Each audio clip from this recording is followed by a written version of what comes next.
people are still coming in. All right, guys. So first of all, let me introduce myself. My name is Aniska Christie, and I'm your tutor for this session. In the next session, you'll have Wendy and Ivy, and we are excited for you guys. Really excited. So we hope that you're bringing that same energy in the session that we're about to have. So, not going to do an introduction to everybody because there's a lot of persons in here, first of all. But what I would like you guys to do is, if you have a question, when you are going to ask the question, you raise your hand. I'll get an indication, and then after that, when you open your mic, tell me your name first, because when I'm answering you, I want to be able to address you properly. Housekeeping matters. Keep your mic on mute if you're not speaking. Keep your video off if you're not speaking, and if you don't want to share it, make sure that everything is in place the way it should be. I'm sure we all know how to conduct ourselves virtually. It's been a while since we've been around this. All right, let's go. So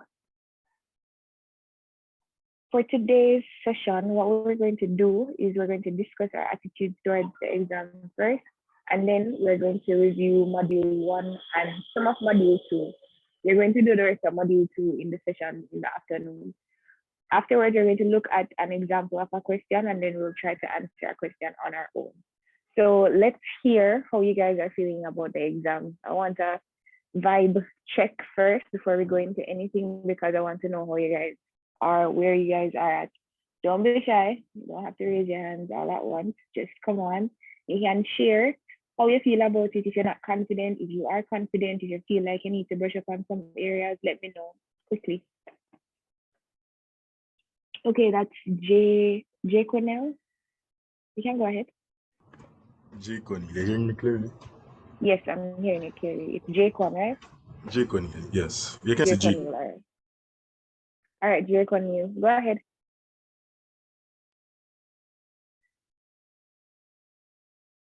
Not sure what just happened. J Cornell, are you still here? Not hearing him. All right, anybody else? You guys can answer the poll as well if you want to. Okay, all right. Wow. Oh, okay. We have a lot of anxiety. Hello? Yes, J Cornell, go ahead. Oh my, something went wrong with my audio, according to the computer. Okay, go ahead. So I must say that, sadly, I am doing W Unit Sociology, so you must can tell the level, you know? Yes. There's some mishap went with my school and whatever, and I was sent up for the wrong subject. So I have to be doing W Units this year. So you can know that I'm pretty nervous. Because of course. And you probably feel stressed out a bit, right? Exactly. So, okay. Well, let me tell you something, Jay Cornell. I think that what you are doing is amazing, and I think that you get an amazing grade, because you see, Unit 1, the beauty of Unit 1 and Unit 2 is that once you know Unit 1, you'll be prepared for Unit 2. Yeah, it's really simple, but all you have to do is you just have to make sure that you are prepared. And guys, being prepared is a state of mind, but being ready is a state of action.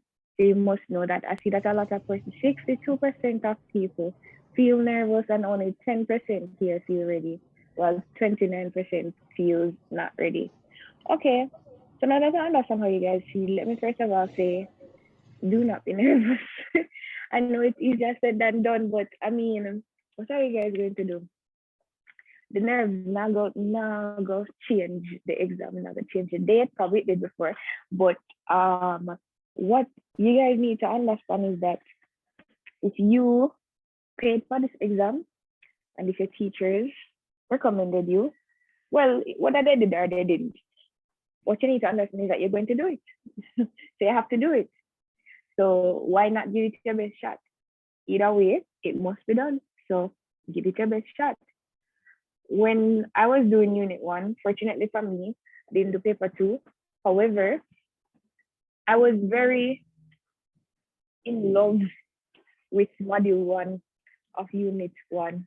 It was, to me, an eye-opener. And I think a lot of you can relate to the fact that you can raise your hand for this. A lot of you can relate to the fact that when you're studying sociology, you start seeing more things in the world, and maybe your vision is not blurred by childhood innocence anymore. For an example, when you hear about the Marxist perspective, you understand capitalism versus communism, and you realize that, oh, maybe the world is not so great after all. Maybe we are separated. Maybe we are divided. So I'm sure that from this session, you guys will change your attitude. I hope that it changed at least a little bit. Maybe we can change from nervous to at least not ready. But let's get into it. All right. And I want you guys to talk to me, because first of all, I may understand what it means being taught in the virtual space. I don't like it either. And I'm pretty sure that when my teachers don't hear from my classmates, they're annoyed. Not that I'm going to be annoyed with you guys, but I'm saying if you speak with me, we'll have a better conversation, we'll have a better session, it will so better. So I want to hear from you guys. All right. Okay, so here are the results, guys, for the poll. So you can see that a lot of you in here feel the same way. A lot of you are in the same pool. All right, let's go.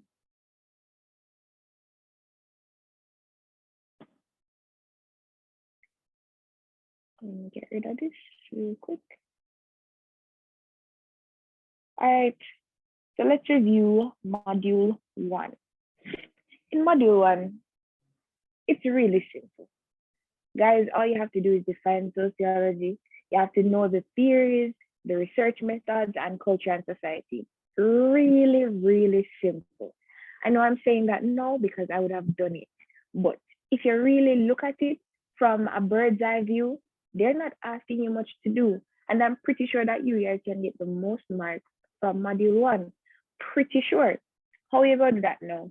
Make sure you understand what sociology is. Make sure you know the theories behind sociology. There really aren't much theories, because if they ask you to discuss 2 theories or compare or contrast 2 theories or 3 or even 3 theories, what you guys have to do is just highlight the elements of them, the main elements. So let's go ahead and let us define sociology. Cool? All right. So we know, I'm not even assuming, I know that we know, because module 1 is the first module in the unit, and it would be the first pages in any book that you read or a part of any video that you watch for sociology. So we know that sociology is the systematic study of explaining human behavior in terms of interactions among individuals, groups, and institutions. So what we need to highlight when we're defining sociology is that it's a systematic study. We want to make sure that people understand that, first of all, hold on, guys, give me 1 minute.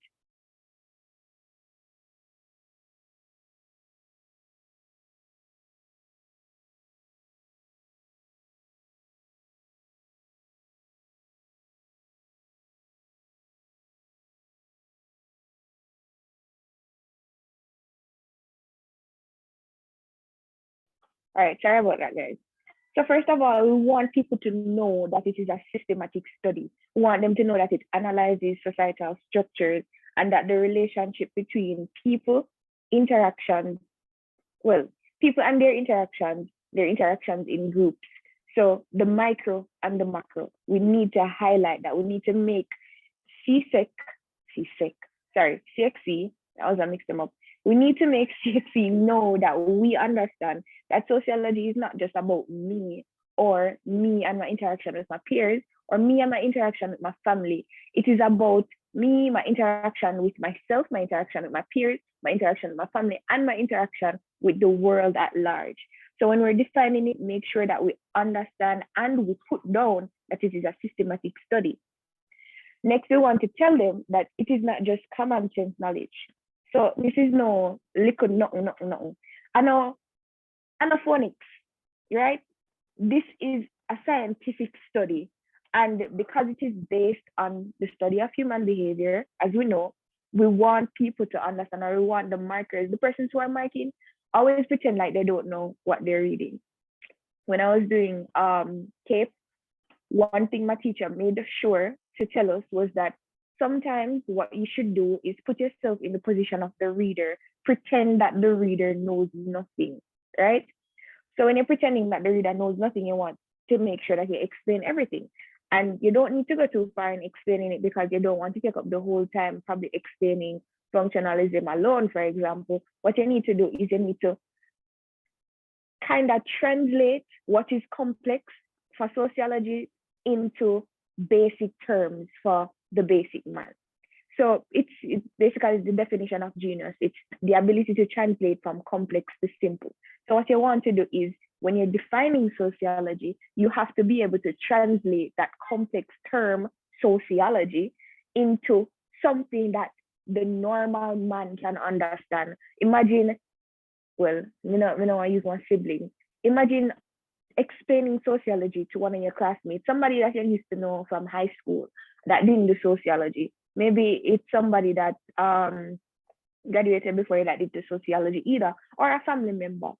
Just try to explain it to them. If you think about it, when you are studying, try to apply what you're studying to your daily life.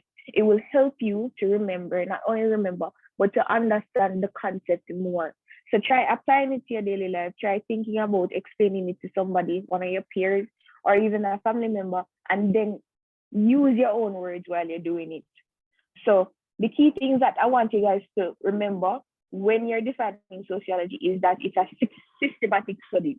You want to say systematic study, and I cannot emphasize it anymore. You want a systematic study, you want to include human behavior. All right. So who in here knows COMT? Nobody? Person may know COMT, but just for interaction, please tell me that you know COMT. Can you raise your hand? Okay, thank you for raising your hand. I appreciate that. So COMT was a French sociologist. For those who probably not even touched them sociology book yet, he was born in 1798 AD, and he coined the term sociology. He developed the scientific view called positivism. I'm not supposed to know positivism. By now, let me just make this clear. The exam is sooner than later. If we did a slack off before, it's no time to slack off now. So if you don't know these terms, you need to pull up your socks. You need to go on YouTube, you need to watch some videos, you need to start going in study groups with your friends. I don't want you to be a sponge. I want you to understand the concept, but at the same time, it'll get sooner than later. So if you don't know any of this, it's really cause for concern. At this point in May, you should, because you should have prepared for your exam already, you should be able to know all of this. And because you guys would have done mock exams, or I assume that you guys would practice past papers, you should be able to go through any question. All of the questions that you might see, you probably find them difficult at first, but I'm pretty sure once you analyze the question and you understand more what it is asking you, then you should be able to answer it clearly. All right. So when I'm saying any of this, if you don't know what this is, who these people are, or anything like that, please raise your hand and we can talk about it a little bit more in depth. So COMT, French sociologist, born in 1798. You see, when they bring in your little years, make they understand, say, come to a little nothing, I don't know, for but double, you come for. Them know, say, you're serious when you bring in the years. Or when they say AD or BC, then they know, say, you're top man. Them know, say, you come into the exam, and them know, say, you do a thing, you study. So you guys need to put in these little things, make sure, say, you have calm time, you have Martha, and say, oh, he said this and he said that. Quote him. Not afraid to quote him. Make sure you quote them, because when you quote them, then you will get more marks for knowledge. And not only that, but you can develop your paragraph more. You actually can develop a paragraph more when you quote these people. So let's go into it. As I said before, French sociologist, born in 1798 AD, and he coined the term sociology and developed the scientific view called positivism, or positive philosophy. So the phases were sociology, metaphysics, and positivism. And I'm sure you guys know the phases. If you don't know the phases, you need to go in your textbook and you need to review the phases, right? Make sure that you know these phases, because if they ask you a question specifically on just defining the term sociology, then you need this background information. So since Kant coined the term, we must know how he got through it, what led him to it, right? So it's also a unique social science, and we want to say social science. If you just like, oh, we want a systematic study, and we want to know, say, it studies human behavior. So you want to put in systematic study, you want to put in human behavior. What else? You put in social science.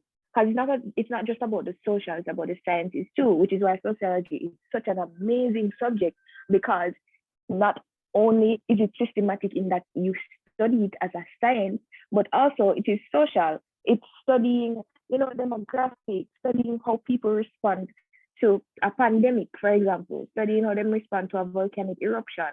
So you want to say social science. And it was inspired by the European Enlightenment, the Industrial Revolution, and the French Revolution. I'm sure you guys know all of this information. First thing you know what I learned in September, honestly, not hard. So just a while ago, we go through one whole heap of stuff, but this could be a whole paragraph, honestly. It could be an introduction. If they're asking you a question about apply the definition of sociology to the Caribbean, for example, right? So you guys can literally sweep this off the bat. It's not hard.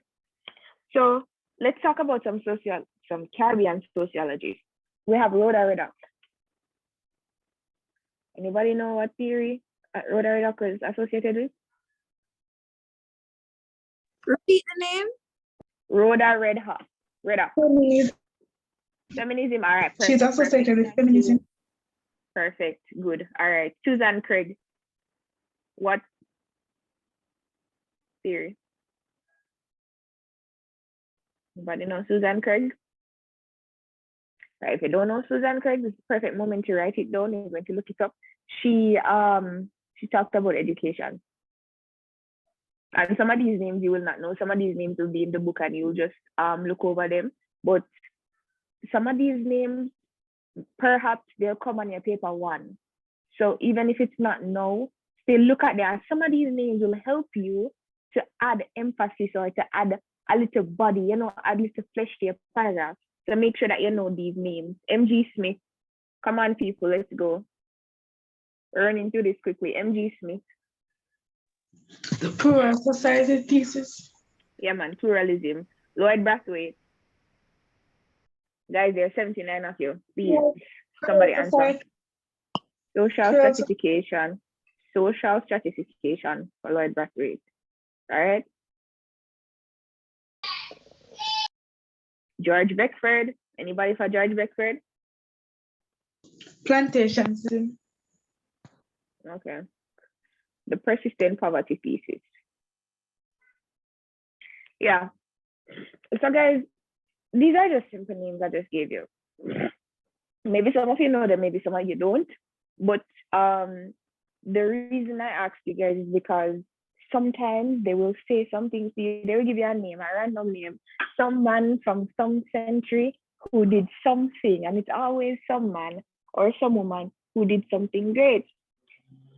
You can be some student who does something great on the exam if you know these people.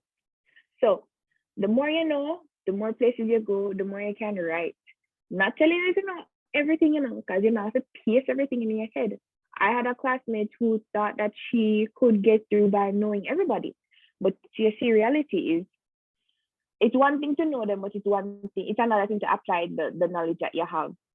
So you should know them, you should know what they're associated with, but don't waste time talking about every single person when that was not what the question was about. You will waste time talking about everybody if you're focused on the people themselves. So I'm telling you, know them, but don't go too much in depth that you think that they're the only person that you should talk about. You should be able to apply whatever you know about them to the question. Please remember that. Let's talk about sociology as a science for a bit, the positivism methodology. So The positivism methodology is a quantitative approach to data collection and inferencing, and it establishes a relationship of cause and effect through correlations. The words you must remember when you're talking about positivism, and just because I need you guys to interact with me, who came up with positivism?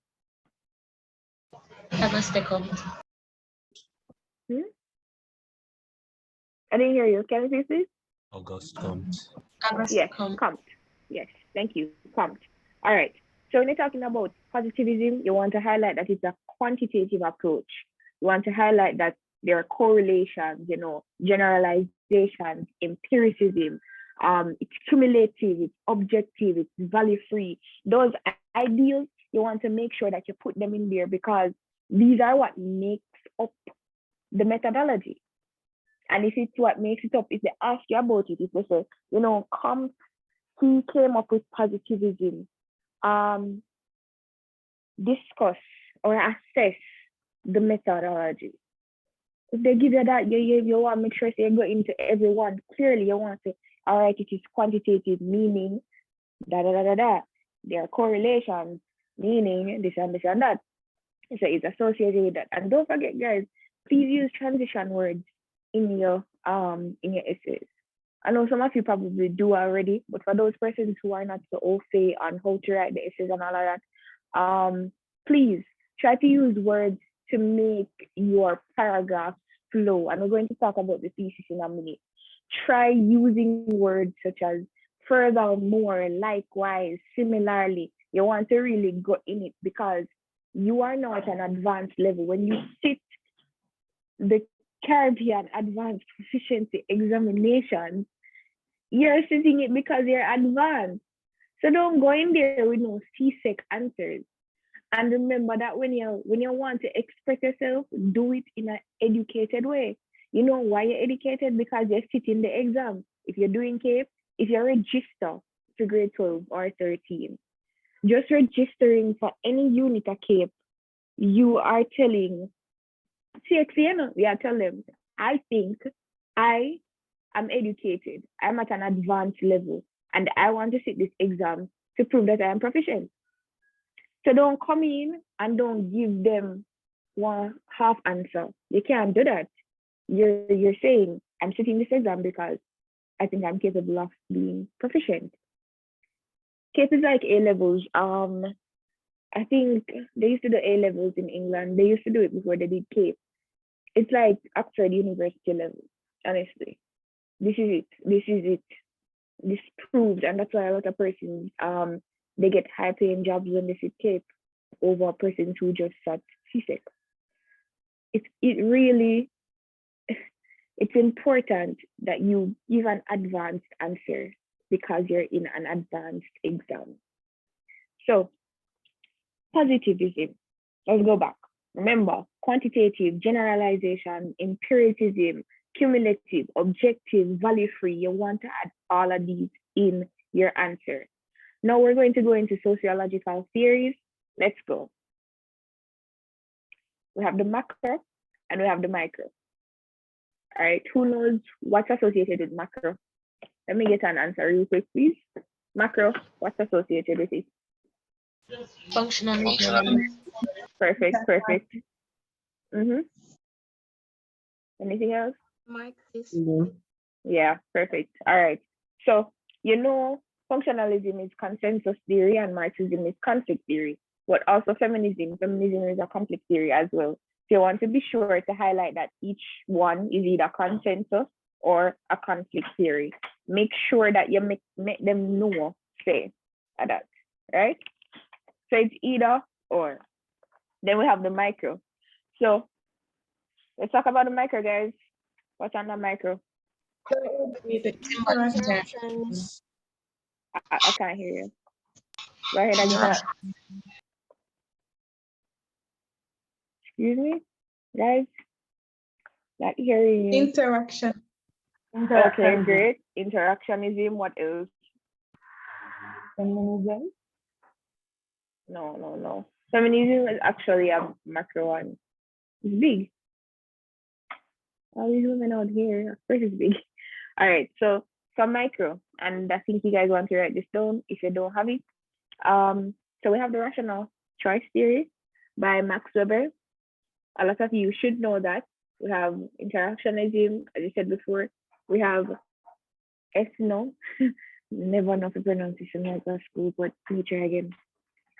Ethno methodology, yep, and phenomenology. Sorry guys, you kind of twist up my tongue, but make sure that you know these. You see, what's important is that how much of them is macro and how much is micro? How much of them is what? I didn't hear you. Macro and how much is micro? So for macro, it's basically only three. It's the three that we all know. It's functionalism, Marxism, feminism. Yeah. So we have the conflict, which is Marxism and feminism, and the consensus, which is functionalism. And then micro extend to a whole heap, you know. But to give you a top three, we have rational choice theory, we have interactionism, we have ethnomethodology. So to give you just three, right? But you can always go back in your book and you can look, because I'm telling you, it's a lot of people who interpreted in a microwave. Okay, so we want to talk about functionalism for a bit. Which two sociologists do we associate with functionalism the most?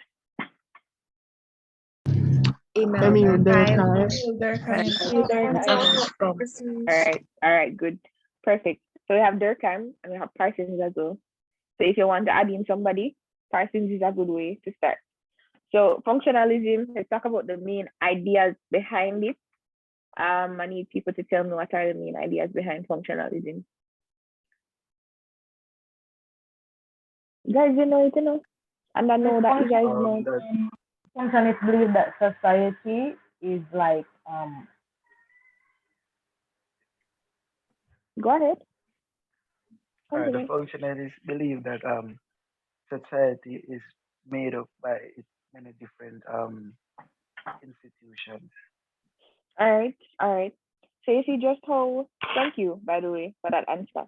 If you just like for positivism, we could say, all right, main ideas are quantitative, generalizations, empiricism, it's cumulative, objective views, and we have the value-free judgment. For functionalism, try to remember the main ideas and then you can break it down. So guys, we have social order as an idea of functionalism. You know, social order, it is the state of balance in norms, values, and societies. So what, for review, when you guys are kind of looking over and all of that, you write, for example, if you guys feel comfortable learning this way or remembering this way, write the theory at the top of your page. So for example, you write functionalism, and then you're going to write down everything that is associated with. So it's associated with social order, value consensus, social facts.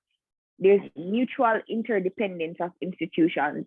There's role allocation and anomy, right? So these are what you want to highlight. And then if it is that you have to explain any of these, well, of course you would explain them, because remember that we're breaking down from a sociological term to the basic man. So when you say that it's associated with social order, for example, there's an equilibrium. You explain that this is a state of balance in norms or values and the society, right? And then when you talk about the value consensus, you want to make sure that you say, all right, value consensus basically means that you conform to common series of norms and values. So it's all of these things coming together. You want to highlight the main idea. So we have social order and we say that's a balance in the norm. We have value consensus and we say that's a common series of them. You're conforming to that common series of the norms. Then you have the social facts. And these facts, they're basically external stimuli, they're structures and the values which exert influence on the individuals throughout the world. So these are the facts. Then we have the mutual interdependence now. And you basically just say that everybody function as a part of a macroorganic system, basically. And then for the role allocation, you know that there are key roles to everybody. So if I were to draw up a chart, or you know, the little bubble thing that people always do, never really know what it is, a diagram. You go and you say, what is functionalism? All right, functionalism is associated with social order, meaning that there are norms. Then we have value consensus. They conform to these norms. Social facts, external stimuli, and what you call again? The external stimuli, the structures, the norms, and the values. They are influencing individuals throughout the world. So it's not only here, it's throughout the world, which is why it is functional, which is why it is consensus. So social facts is literally that it's not only here, it's in the world, it's a fact. And then the mutual interdependence, now you come and you say, all of us in this, all of us that are conforming to these social norms, what we're doing is that we're functioning as a macro-organic system. Remember that it's a macro view. So the system is one. We are operating as one. And then for the role allocation, throughout us operating as one, everybody has a different role. And I'll give an example of the family. We all know, you know, the basic role or what functionalists say about the family, that the father is supposed to be the breadwinner, the mother is supposed to be the one. The Eurocentric view, of course, we know it. And then the anorm is a state of normlessness that is subject to change and become the new norm. So when you guys are asked what are the main ideas, remember there's social order, value consensus, social facts, mutual interdependence of institutions, role allocation, and anomie. And then you guys can explain that. And you know, since you know all these main ideas of functionalism, what you can do is just write them down. You can put them in your own words, but don't forget, say some of the things in sociology you have to say. Like, for example, guys, when I was talking earlier and I told you guys that sociology is a systematic study of human behavior, that's because that's what it is. So if you want to say it in a different way, you want to paraphrase it or anything, you can say, you know, sociology is systematic, or you can say it's based on human behavior. It's a study of human behavior, which is systematic. I don't want to go twist it up. But what I can definitely say to you guys is that some of these things are what you need to say, because this is what it's how it's defined in the syllabus, and it's what the masters are looking for. But if you think that you can explain it in a different way to bring out these ideas just the same, then go ahead and do that. You can ask the teachers about it as well. But what you guys need to start doing from now is write the essay them. Time on yourself and write the essay them, because there comes a time, you know, when you go have to write the essay. Well, you know, the exam, of course, you go have to write the essay. But you need to start timing yourself. And when you write these essays, ask the teacher to mark them. Teachers want you to be on their backs about these exams. Why? Because it is very important that you're most prepared for the exam. So after this session, when you get the break, if it is that you want to practice a past paper, go ahead and practice the past paper. You have something to do, go ahead and do it, and then come back for the other session. But do not leave this session or the next session today and don't do a paper at least tonight.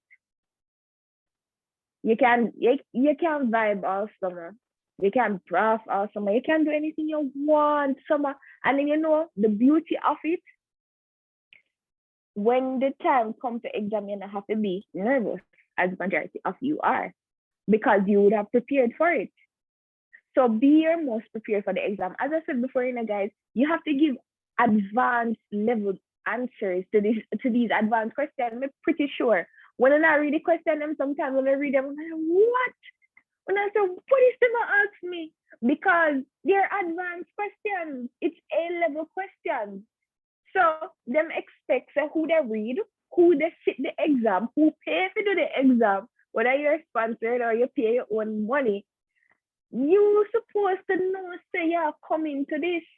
And I just know little CSEC And she said, not easy at all, you know. But what I'm saying is, guys, because it is advanced, you are expected to give advanced answers. So when you come in this and you start talking about functionalism and all of that, make sure that you know all of this. So you prepare by practicing these questions. Don't leave no question half answered. Don't say, okay, I'm going to answer it like this, or I'm going to answer it like that. Practice the paper and ask your teacher, Miss, sir, can you mark this for me? Can you tell me where I went wrong in this? They're the most prepared. They do sessions with TXC all the time. TXC is always telling them what they want, and that's how they know how to teach you. And you can ask your peers too. Ask somebody that you think is competent in sociology. You say, what do you think I could have done better in this question? How could I have answered this in a better way? And you know what's great too? You see, in the syllabus, there are some past papers, and some of you probably would have seen them. A lot of people skip over. Well, it's not a skip over, but you see at the bottom of the syllabus, they answer those questions for you now. They tell you how to answer the question. And every year, the reports are given, and people, they fail to look at these reports. The teachers will look at the reports because they want to know how they could have helped their students better. But every year, CXC gives out a report of what would have happened in the exam and how students could have answered the questions better. So if you want to know how to answer questions good, or how, or exactly what they were looking for, you go and you look for the exam report. Google it, just like you Google the syllabus. That's something that a lot of people don't know, and a lot of people, they don't pay attention to it. It's not just about the past papers. It's not just about the syllabus. You see, when your teacher gives you comments on your any essay that you do, when the teacher gives you the comments, I'm pretty sure in the next essay you correct yourself. So if it is that every year CXC gives a report of the bad that students did, of the good, where they went wrong, where they went right, why not look at these comments and apply yourself accordingly? So go ahead and look at the comments after we finish. And then after that, when you're answering your questions, you look out for key ideas that they would have wanted. If they say define functionalism, don't leave it as, oh, so functionalism is a theory in sociology that explains why we are all one. You tell them what you know. You give them the advanced answer. You say that it's a macro consensus theory, which is based on Eurocentric ideals. You tell them that it's associated with social order, which means that there is a balance of norms and values in the society. This social order is also associated with value consensus. You can say that it conforms to a common series of norms and values. It's something where you hear over and over and over. And truth be told, you don't have to read the textbook to know that. You can literally look at the summary and know what them say. It is better to read the textbook because you have more knowledge when you read the textbook. But really and truly, the main ideas are what you should know. And once you can explain, as I said before, explain it by trying to apply it to your life. Think about what's functional in your life, what's functional in your society that you can now apply to what you are learning. So one example, I gave the example before, the family, social order, balance in norms, society, and the values of society, the norms of society and the values of society. So in the family, it's balanced because, sorry about the background noise if you're hearing it, it's balanced because what we do, we live as one. We live in one household. We do this, the kids do the chores. That's the value consensus. We conforming to these common series of norms and values. We all do the chores as kids, and our parents, they go out and work. Our mother is the one that helps us with this or helps us with that, while our fathers help us with this or with that. The functional way, because we're applying it to the Eurocentric idea, we know that there are other ways to actually define family in terms of other theories, but the functional way, apply it to something, choose school, choose how we get up every single day. We bathe, we put on clothes, we go outside, we walk up and down, we talk to people, we use TV as entertainment. Animals don't have to do that stuff. Look within society, see stuff that we do that we consider normal. And when we go further down in society and culture, we know that different societies have different cultures. We know that what's functional in one society is not functional in the other society. We like eating cows. Some of us prefer beef in Jamaica, but some people in India, some Hindus, they don't. Some worship it. Some people like eating frogs. We don't in the Caribbean because we don't eat frogs in the Caribbean. Look what is functional for some, and what is functional for others. And once you apply any of these theories to your daily life, you will be able to explain it better. All right. So let's move on. Before you Another move question? on, yeah. Okay, go ahead. A definition specifically for value consensus because I don't have any. Okay, so value consensus is basically conforming to a series of norms and values.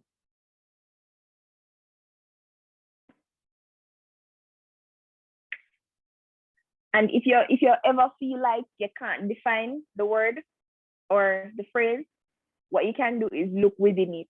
So there is value in consensus, right?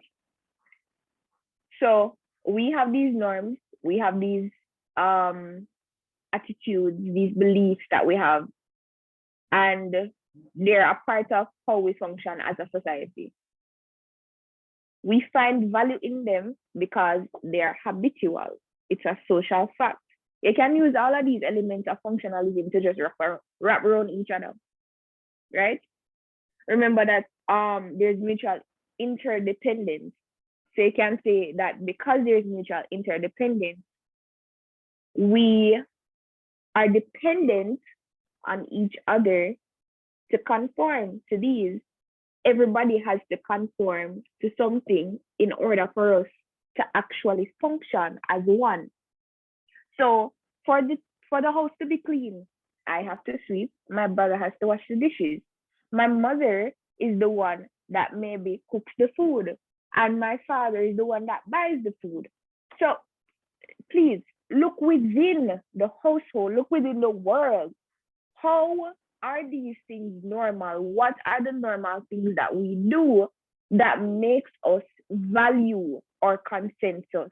We value the plate that is on the table, the food that we eat, because one person buys it, one person cooks it, one person washes to make sure that we have a dish for it to be served in, and another person cleans up after, right? Simple little stuff. Apply it to your daily life and you won't go wrong. All right, guys, let's go into Marxism real quick, and then we can do feminism, and then we go into the micro theories. So for Marxism, let's talk about that. What are the elements of Marxism? Anybody? Capitalism. They spoke about capitalism. Well, of course, but we're not going to answer the question. All right. One of the elements of Marxism is capitalism. No. We know that it's associated with capitalism. We want capitalism to be a part of our essay. We're not going to say it after, but when we start with essay, and this is a perfect opportunity for me to kind of explain to you guys. Before I answer the elements of Marxism, you guys are comfortable writing your thesis? Yes, no? Yeah, fairly well. Okay. And you know that the thesis is supposed to be the last sentence in the introduction, right?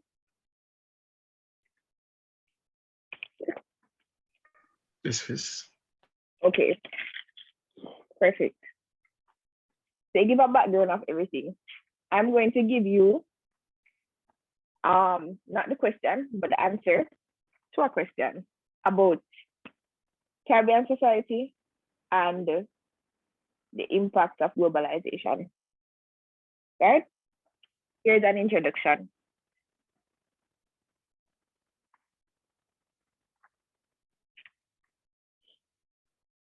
All right, let's go. The Caribbean society is diverse. Thus, it is filled with a plethora of ethnicities, classes, religious customs, and beliefs. It is through a variety of processes which have influenced different groups of persons that we have arrived at a mixture of values in the territory. An ongoing cultural change is the result of our influences from international entities, that is, globalization. Additionally, our past state of colonization has compelled us to be mixed, a term known as creolization. Both these processes have led Caribbean natives to endure a state of constant cultural change, right? This is society and culture. We're not going to find this yet, but I just wanted to give you guys an example of a thesis. The question was about globalization and creolization, right? The thesis says, after defining in the introduction globalization and creolization, the thesis says both these processes have led Caribbean natives to endure a state of cultural change. That's not good, that's not bad. Yeah, all right. You want to give something what make them feel like, wow, I'm about to enter into a new world. I can feel my toes curling up reading this person's essay. You want to give them that. You want them put on your paper one side and say, you know what, somebody, because me can't tell you this, because when I was doing CSEC, I lived at school. So I could have, me see, when my teacher, they mark some paper, when they get bored, them eat. Them go eat and come back. Don't make nobody get bored in your estimate. Then they put them feet, then they put them toes. I read what they put on the paper. They have to say, no man, that one here good. They have to put your paper one side and say to somebody, one of them co-worker, one of them colleague, and say, can read this. It's nice. They have to question other people how much marks they actually give you because them can't give you the full mark. You see, when you start with your bang, you know. You start and you can't ask, everybody knows how to write introduction. All I want to know, I know that you guys know. You start with a, what is called again? I don't remember when you, guys, I'm so sorry. You start with the opening that kind of highlights everything. So you want to make sure that you ask a question. The quote kind of outdated now. Everybody come with quote, like education essay. Education is the password to the future. Yes, we know it is the password to the future. You don't have to tell me that. It's some of the generic quotes. It just, and you know the thing about it, a lot of people will start their essays with these quotes, which is why it kind of get monotonous. So you see, basically, for example, when you're doing your English SVA, your teacher told you, I don't want to hear nothing about this, I don't want to hear nothing about that. Your teacher probably said, you know, sir, and no pitney across the island, across the Caribbean. Every time them do one SBA, the first thing them think about effects of dancehall music. Because we know say some effects are good and some effects are very bad. The first thing them think of, consequences of teenage pregnancy. Some of these things, them, not that they're irrelevant because they're not. However, because it is repeated so many times, it becomes monotonous. So don't give a generic quote like, oh, it was Abraham Lincoln that said it. No, guys, come with a bang. Ask a question. It has often been debated that this had led to this or that has led to that. Throughout society, we have been moving along. Bring something about slavery. Come with something. You know what? Make it beautiful. You want to read the essay? Even though some I want to probably see some essays from past papers or whatever, or when you teacher answer, you're like, wow, that's really good. When you write and put your foot in it. Me no know if you don't know cook rice and peas, but I know say sometimes when you eat rice and peas, it tastes nice. Or some good chicken. Or me no know, just overall. Right and right, like cook food. Put your heart in it. Right, like how KFC make them barbecue zinger. Right, like that. That is the perfect example. Right, beautifully.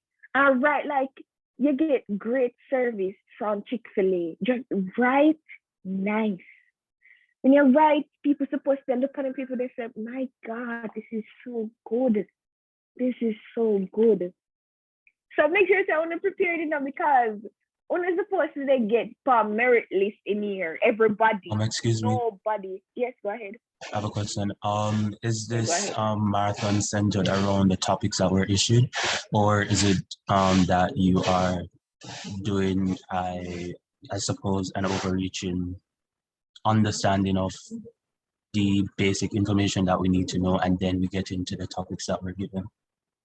Understanding of the basic information. Remind me of your name, please.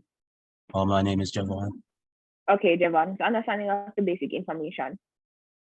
And so we're not touching the topics that were given specifically? Yeah, man, we're going to touch the topics, but we're not going to go too far in depth with them. The marathon is not to teach you, it's to help you to prepare, right? So it's understanding that this is what you're going to do for the exam and you are going to prepare for it in depth, okay? So it's not, for example, it's not to hold your hand, but it's to help you get there. Give you the guidance for it, all right? Okay, understood. Okay, perfect. Let's move on to Marxism. So we were answering and we were talking about the elements of Marxism. So for Marxism, you want to highlight that there's class hierarchy. You want to say means of production, proletariat, all of that. Be sure to include all of that when you're talking about Marxism. Marxism is a sociological perspective that owes its emergence to the work of Karl Marx. You're pretty sure that everybody in here is supposed to know Karl Marx. This theory stresses the role of conflict in capitalist societies. The fundamental argument of Marxism is that economy is at the base of social life and progress is only made through the struggle between the ruling class, the bourgeois, and the proletariat.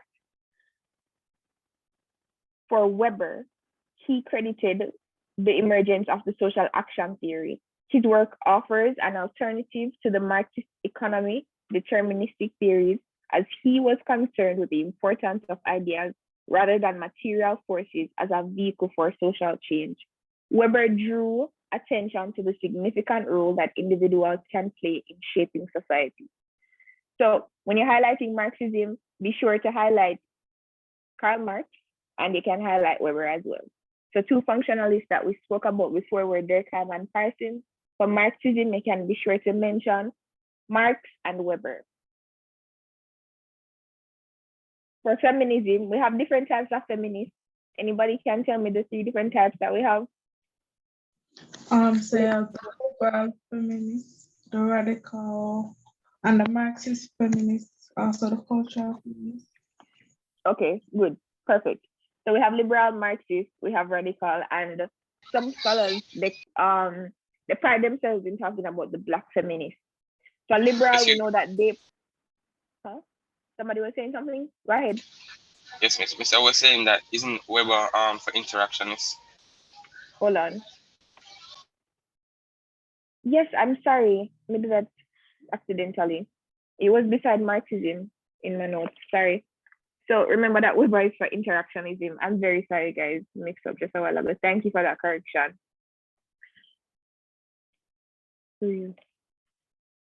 All right, so Marxism. Let me look for another theorist. Or somebody can tell me another theorist for Marxism. Guys. Nobody? Ellis Zachary or something like that. What is it? When I hear it. Ellis Zachary. He spoke about the unpaid labor of women in the family. Okay, thank you. And I think Frederick Engels is one. All right, good. Perfect. So we know them. We just need to talk about them.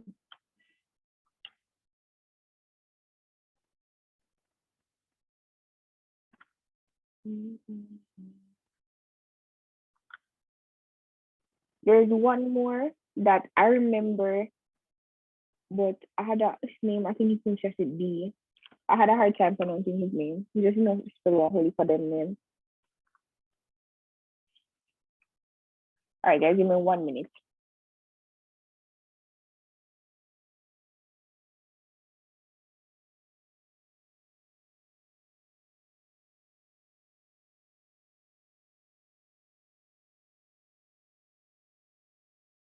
All right, I can't find it. So let's move on. You guys are supposed to be able to find it. But you guys know the main theories, right? You know, remember when we were talking about earlier, when I mentioned some names and you guys could tell me where they're from, who they're from, Brathwaite, Beckford, all of that. Or do you guys want me to go in that? Would you prefer that? Guys, Yes, miss. go into it or leave it alone? Into You still go into it? All right, perfect. Let's go into it. So, crealization theory. Who is associated with the crealization theory? E. Camus Brathwaite. Okay, Edward Brathwaite. And Edward Brathwaite, he began with the seasoning process, and this was the process that enslaved Africans. So that's the first process, the seasoning process. So the enslavement that they endured, and once they were captured, they were brought to the Caribbean. The process took place over 1 to 3 years, and the slaves were given new names. They were apprenticed. Guys, you see, in creolization theory, it's important to understand that it's basically making fried rice. I like to apply what I'm learning to food because I like cooking. So I think about it like fried rice. So the rice is white, and just an example, some Europeans would have been white. Sorry, I'm so sorry. Will this recording be available on anywhere else? Yes, you'll be able to get the recording. All right, thank you. Yeah. So I associate it with fried rice, for example. Rice is white at first, and then the rice becomes brown, and you put all sorts of stuff in the rice. So when we talk about the Caribbean being a melting pot, we can think about fried rice, for example. So we had the Spaniards who came first, and when they came, they kind of apprenticed the place. They came and they fought the Taínos, you have all of that, the Caribs, them really do a thing. After that, then they enslaved people, and the English came. When the English came, they took over. And then the English had the slave trade. And once they had the slave trade, they brought the Africans. And then when the Africans were enslaved, they were tired of it, and they had a riot. The East Indians came. So it's a mixture. And what Brathwaite basically said was that the process follows through plantation work, and then the slaves becoming identified with their work. They learn to accept like their place and their role within the new society. But the participation that they had, the activities that they were doing, creolization occurred because of this. Why did I say occurred? Occurred, I'm sorry. Creolization occurred because of this. So all of what was happening, me come from this part of Africa. I'm from Ghana. And somebody else is from, we can't say Nigeria. Somebody else come from Congo. We probably never speak the same language at first. But because we're now in this space, we have to associate with each other. So we must mix up. Power must come. there must be some pigeon that comes out of it. So that's how it was. When you are explaining your creolization process, you don't have to do everything like word for word. You give a basic idea. So remember that we are trying to apply what we know to our daily lives, and we are trying to interpret what is complex to the simple man. So when you're talking about creolization, you can just say creolization was theorized by E. Brathwaite, or you say Edward Brathwaite. It is associated with the seasoning process, which is the process in which Africans were enslaved, and how they became apprentices or apprenticeship. The Africans, after spending a lot of time with each other, after being associated, after working with each other for so long, they developed a new sort of cultural behavior. So to give a definition of creolization, it's basically the cultural changes that occur when people of two backgrounds come together in a new environment, right? So it's when I'm from one background, you're from one background, I'm English, you are African. Because we're having so much exchange, because we're having so much communication, because we have to communicate with people, we have to communicate with each other each and every day, there is a new sort of cultural change that's occurring. Though we're from two different backgrounds, we are now having some sort of mixing. So like the fried rice. So because the egg is egg alone, by itself, it can be eaten as egg alone. You can't eat rice with gravy or something, but you can't eat them alone. But when they're together, it's egg fried rice, and it's so much better. Well, better in some instances, because, well, we can call it better because if we look at Jamaican patois, even though we still can't understand some patois from some different parishes, it's better because we have formed a new language in and of ourselves, and now we understand everybody together. Language is so beautiful. All right. So that's, in a nutshell, creolization. When two backgrounds come together in a new environment and they're affected by their interactions with each other, the environment has a new culture being born out of two different backgrounds coming together. Edward Brathwaite, guys. All right, we're good for creolization. Can we move on to another one? Guys? Yes. All right, let's go to Plural Society. Who is accredited with the Plural Society? M.G. Smith. Perfect, M.G. Smith. So it's basically social structure, the social structure of the Caribbean. That's what it is. Social structure of the Caribbean. So M.G. Smith, I think, what M.G. stands for again? I don't remember. But you can just say M.G. Smith. The main idea that he put forward was in an article. The article's name was Pluralism and Social Stratification. If you know the article, you can get points for knowledge, probably. The article was Pluralism and Social Stratification. He saw the Caribbean society as plural and being divided into sections, not classes.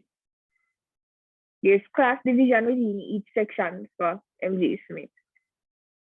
But we are plural according to him. There's the homogeneous society, there's the plural society, and there's the heterogeneous society.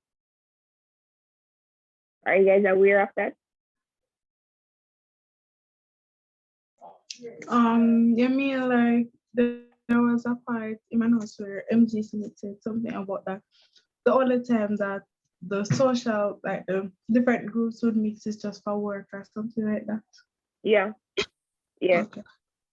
So for the homogeneous society, they share a set of social and cultural interactions. So that's what it means. The plural society, they're in various sections of the population. They do not share the same set of basic institutions, right? They don't share it. And then for heterogeneous,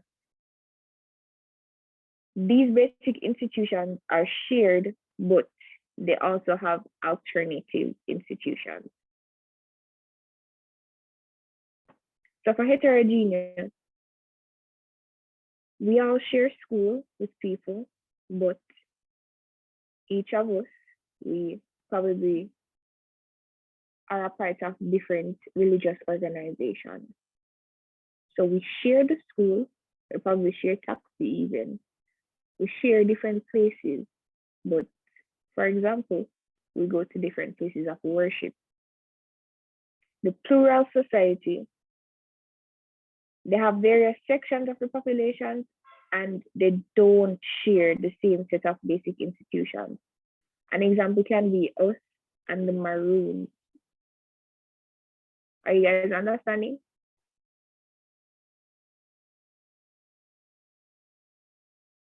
Guys? Yes, miss. Okay, all right. I just want to kind of, it's easiest when you apply it to what you know in society. And then for homogeneous now, they share a set of social and cultural institutions. We can talk about we can talk about Black people. Black people. In your ethnicity, you make you share a set of social institutions. So Black people share, oh, we share now. Share one holy pastor. Well, with the church on Sunday, I guess. Most Black people. But they're usually associated with that. With that. You can repeat heterogeneous society. Heterogeneous. They have a set of basic institutions that they share, but they have alternative institutions which also exist. So the example that I gave was we go to school, we all go to school, but some persons, they go to different places of worship. Okay. Mm-hmm. All right, guys. So we did two. Do you guys want to talk about Plantation Society? Yes, miss. Okay. Who do we associate with? Keep on mixing that up. Who do we associate with Plantation Society? George Beckford. Perfect. George Beckford. So Beckford wrote that the plantation was a unit of agricultural production with a specific type of economic organization. It's characterized by a large resident labor force of unskilled workers who were directed by a small supervisory staff. They want to define plantation, be sure to include that it is a unit of agricultural production, that there's a specific type of economic organization, and there is a large resident labor force of unskilled workers. Remember also to say that they are directed by a small supervisory staff. According to Beckford, the plantation is a total institution that binds everyone in its grasp to a specific task. That binds everybody to a specific task. So everybody has a different task within the plantation, and you are binded to it.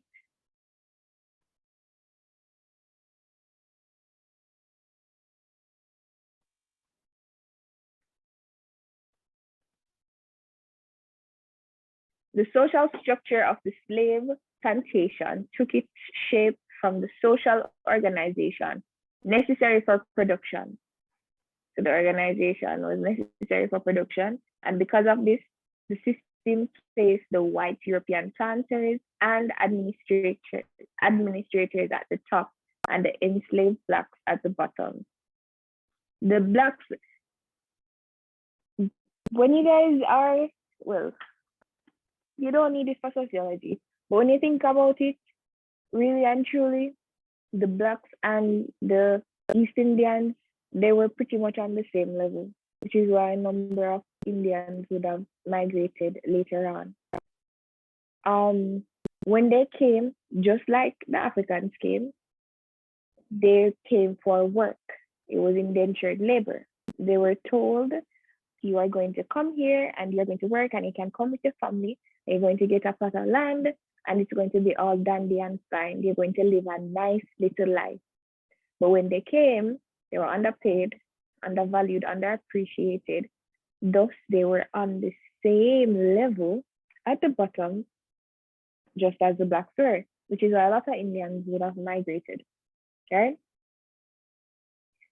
So among the enslaved African people emerged a group of racial and cultural half-castes as a result of exploits of white males with black females. So we all know what happened because the mix-up, because of the creolization that happened, because it's a plural society. There's a lot of mixing. Hybridization was very common. We created a new world. It's the Caribbean. So pluralism, its basic features, it includes the Plantation Society. The Plantation Society really brought people together, different races, different cultural backgrounds, and all they did was carry out the task of production. It was about production, it was about labor, it was about this economic organization. It was about people being unskilled. It's just like with Marxism. Easy peasy. You guys know Marxism. Where you had the means of production and all that. It's just like that, you know. But no, this is being applied to the plantation. And we give credit to George Beckford for highlighting this to us.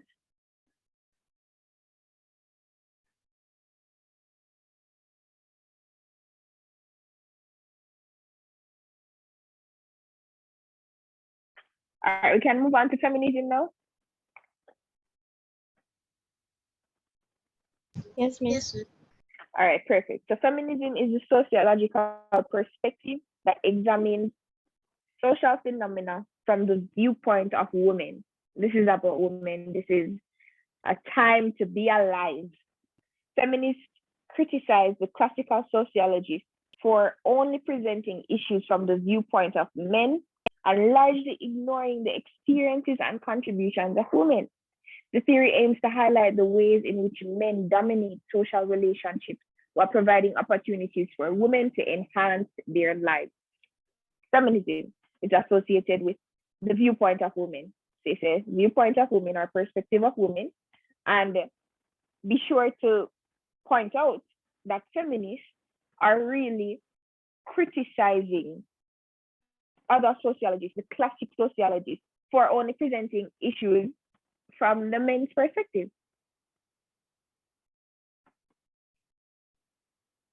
The other sociologists, they really ignore the fact that, okay, as a means of production, you know, they needed people to work, so men went ahead and worked. Women went and worked too. So the feminists are really standing up and saying, yo, men don't dominate social relationships. They don't. Wait, sorry, what did I just say? They're saying that men dominate social relationships. I'm very sorry. And they're trying to dismantle, you know, kind of taking out this idea that it's all about men. It's not about men. Some go as far, I'm going to tell you personally how I feel. Radical feminists, they go really far. They do a lot of things. They really push over men. But as I said before, we have the liberal feminists. They pursue equality of sexes through reform. And we have the Marxist feminists who pursue labor, market revolution, and they promote women to equity, basically. So the Marxist feminists are about breaking that glass ceiling. I want to say that to get a person. okay, they're about breaking the glass ceiling, they're about this, they're about that. For the radical feminists, no, they're gynocentric and they're based on pursuing matriarchy. They want a total control. The future is female for the radical feminists. And as I said before, they are Black feminists and they critique third world scholars about feminism. All right. So interactionism. We went into this a bit before, but remember that we have Herbert Mead, that's George Herbert Mead. He did symbolic interaction, that's the mind, the symbol, and the self. And Howard Becker, that did the laboring theory. We have Max Weber, that did the rational choice theory, and another one, Verstehen. Guys, I did this 2 years ago. I don't remember how to pronounce this man's name. He was empathetic in understanding human behavior. And in short, that's basically what the theories are. So remember, we have the conflict, which is macro, and the consensus, which is macro as well. The conflict theories are Marxism and feminism, and the consensus theory is functionalism. When we talk about functionalism, we talk about social order, we talk about value consensus, social facts, mutual interdependence, role allocation, and anomy. From Marxism, we want to make sure that we highlight class hierarchy, the bourgeois versus the proletariat. As somebody said before, the capitalist, we want the capitalism versus communism, the means of production, false consciousness, guys. Remember false consciousness that the proletariat may have initially, and then once you come out of that consciousness, of course, you know, all of that. Marx was a dreamer. That is all I can say. And then we have feminism. We have the liberal, the Marxist, the radical feminist, and just to make them know that you're advanced, you want to add a little stuff, just talk about the Black feminists. Then we have the micro theories, which include interactionism. We have symbolic interaction, we have the labeling theory, we have the rational choice theory, right? So I'm going to kind of give us some fun facts just because we've been here for a while. And I'm going to give you guys a water break as well. It's going to be for like 5 minutes because we've been here for over an hour. So hold on. When I finish reading these fun facts, you guys can take a break and we can come back at 11:30. So let me read them. C. Wright Mills, 1959, he defined sociological imagination as the awareness of the relationship between personal experience and the wider society. It therefore means that a person has to see beyond his current apparent realities and link it to the wider society. Primary socialization is promoted by the family, while secondary socialization is promoted by religion, education, mass media, social media, etc. Socialization involves the learning of a society's norms and values through sanctions, both positive and negative, norms, values, etc. So if you want to talk about somebody, just to add a little soft or flesh on your paragraph, you can talk about T. Wright Mills, who talked about sociological imagination. Write him down, T. Wright Mills, 1959, and you can look him up afterwards. All right, guys, you can take a break and come back at 11:30. 1959 or 1955? 1959. Okay, thanks.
All right, guys, let's go. Let's get back. You know, anybody that went for the break, tell them to come back, please.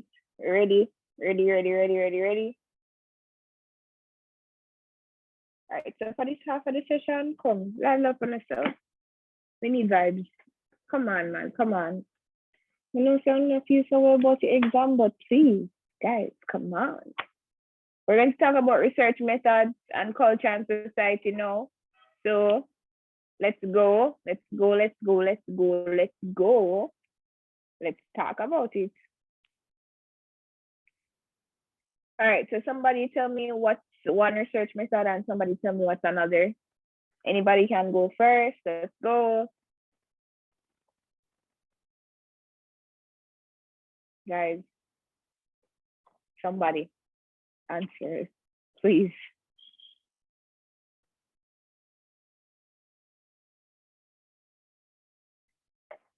What's the question?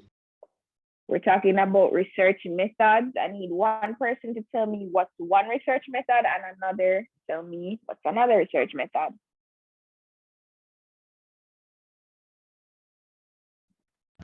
For example, questionnaires, interviews. Miss interviews. Quantitative and qualitative. Yeah, we wanted quantitative and qualitative. Interviews are examples. So, yeah, let's go into research methods. All right, so we have positivists.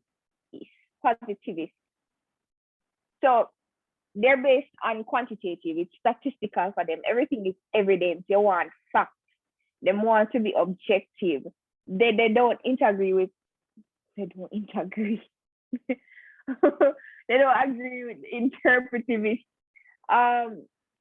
For interpretivists, you know that it's subjective. It's not scientific. It's rigorous, and it's more likely to be open to bias.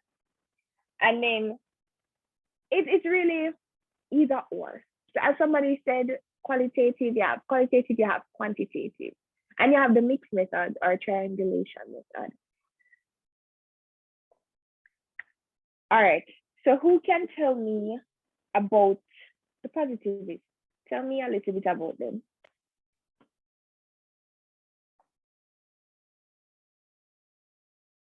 Anybody? Somebody? Anybody? Please, positivists. What do they do? What do they say? Where are they coming from? Guys, please. They study, them do like research scientifically. Mm-hmm. All right. Think about positivists in the lab and think about interpretivists on the street. Think of it like that.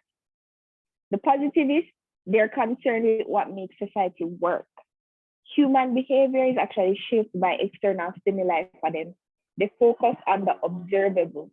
The research is conducted from outside for them. It's numerical, quantifiable.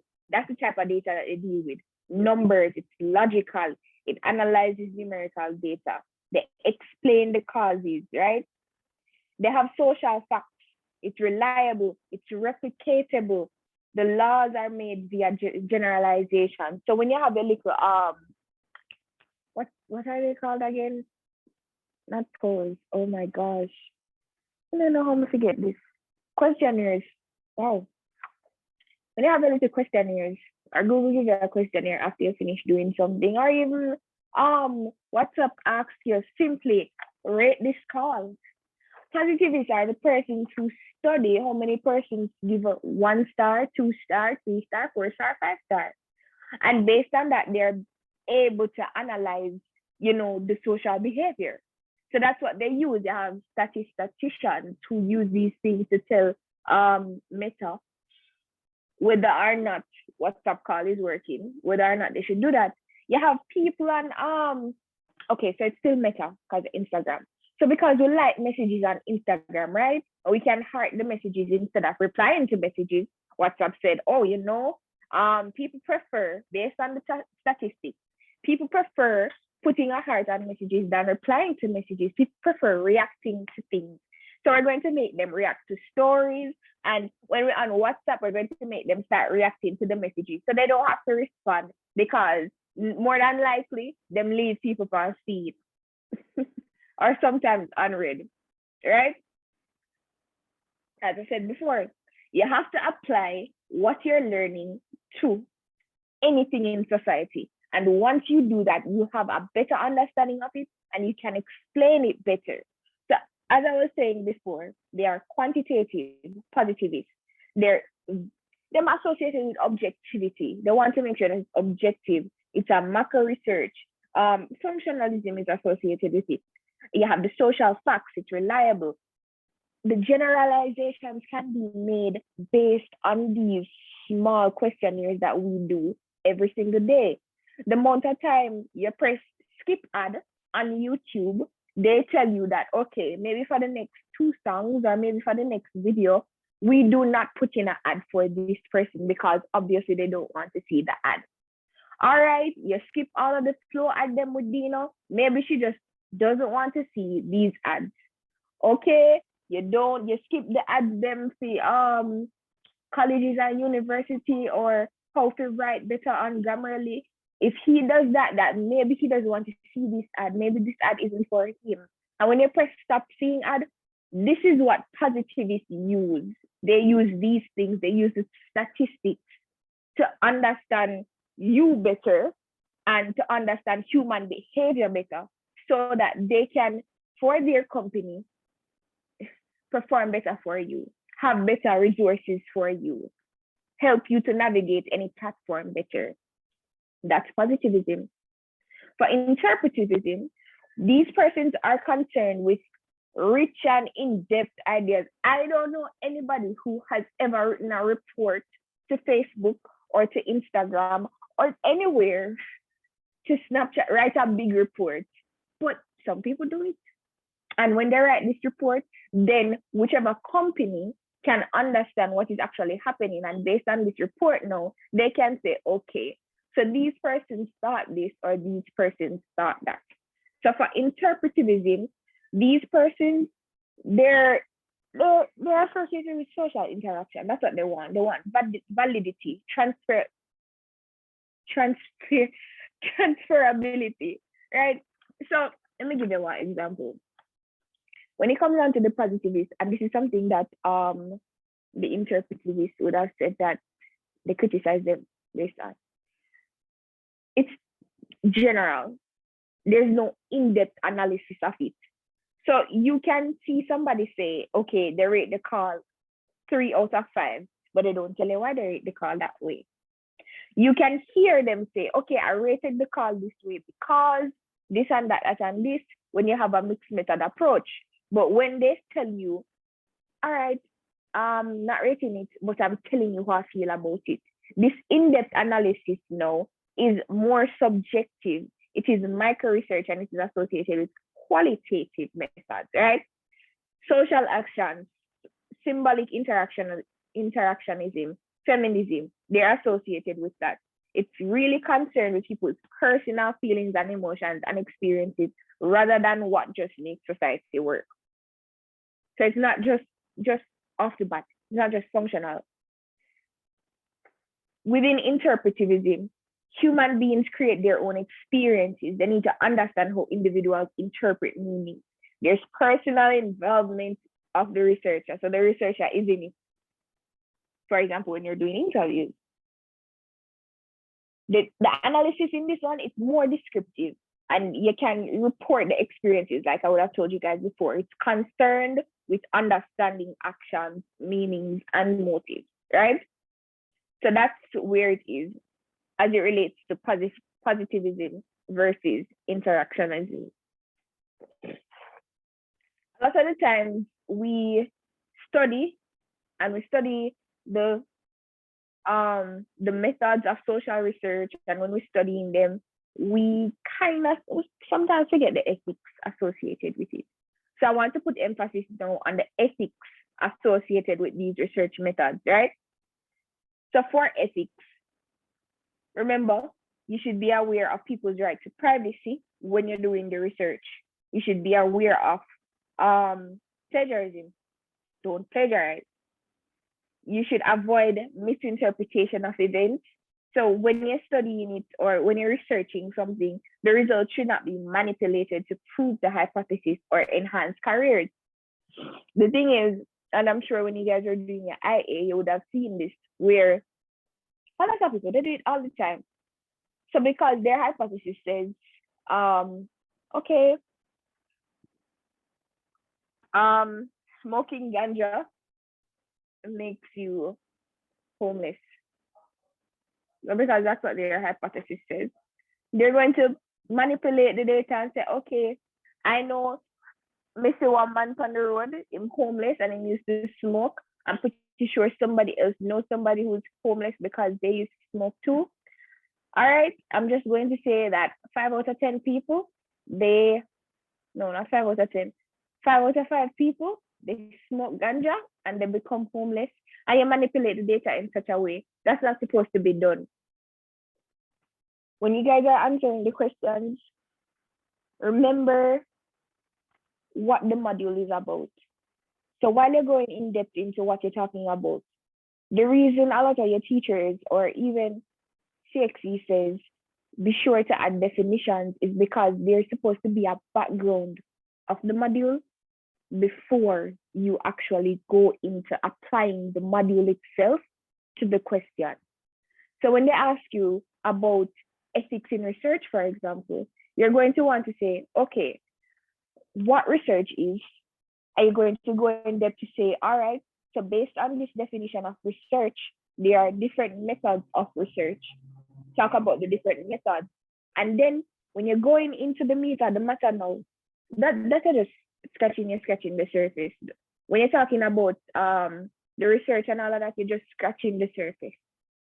If the question is about ethics, guys, you want the emphasis to be placed on ethics, but you cannot forget that you should give a background of the module, of the topic, right? So you want to say, okay, so research is defined as this, or the simplest definition of research is this, or sociologists often associate research with this or with that. And while you're saying that, then you go into some methods of research include this, that, this. After that, you go say, when we research, it is important that we remember the ethical principles associated with research. Then now you go list some of them, like you can list them in your thesis. You can say probably 2 or 3, and then you go in depth when you are actually doing it. So remember, we have consent, we have privacy, we have confidentiality, we have participation, knowledge of, participation, knowledge of dangerous and illegal activities. You have to make sure that that is a part of it. We have misinterpretation of events, which you want to avoid. We have funding agencies that might set conditions and criteria for your funding. All of that. You want to avoid plagiarism. Oh my gosh. Sorry, guys. Yeah, you want to avoid plagiarism. You want to do all of that. So be sure that if you get a question on this, you're highlighting that. All right? Okay. So I'm just going to do a little bit more reading on the research methods, and then we can go into culture and society. And then we're going to look at a question, and then we're going to try to answer one on our own. All right? So ethical considerations must be at the forefront of every researcher's mind. So that's a nice sentence that you can use as an opening sentence. So if you want to say, if it's about ethics, and you want to say something, you can say, all right, so ethical consideration must be at the forefront of every researcher's mind. So you want to say that, you want to make sure that they know that. All right. We have mixed methods. Oh gosh, I love mixed methods because it gives you a deeper understanding. It's not only broad and over on the surface, such like positivism, but then you go in depth with, questions. Like interpretivism, I prefer both, honestly. All right. So the aim of researchers who adopt the approach of the social science methodology is to highlight and empower disadvantaged groups. So it's critical that you understand that qualitative approach is really to highlight and empower disadvantaged groups. That's something I can use as a pro for talking about qualitative method. It's really to highlight the disadvantaged groups, because remember that a lot of persons who are in focus groups or in interviews, it's a little bit you use. You use a very small amount, not only because it is convenient time-wise and it's probably persons that you won't have to pay anything, but because most times when you're doing qualitative research, it's a small group that you associate with, a small group. Remember that. So the interpretive approach, it's about qualitative data, and the researcher observes and they explain, and the researcher interprets the human behavior. So you can think about, I don't know if any of you has ever been in a focus group, but you can think about how you feel in a focus group or in an interview. Yeah, almost the interview. Yeah. When you have a qualitative approach,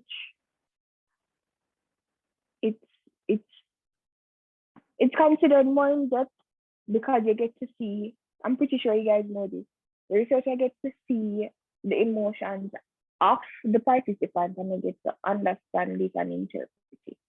Yeah.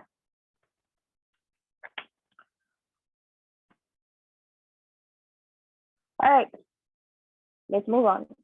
So now we're going to talk about culture and society. Oh my gosh, guys, you know what I forgot? I forgot that we had another slide.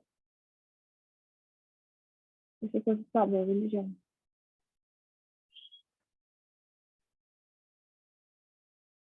We just have a run through culture and society really quick and then with the religion. All right. So what's a culture? Anybody define culture for me, please? Define culture. Go ahead and define culture. A distinctive way of life associated with a particular group of persons. That's a good definition. That's a great definition. Exactly. That's really good.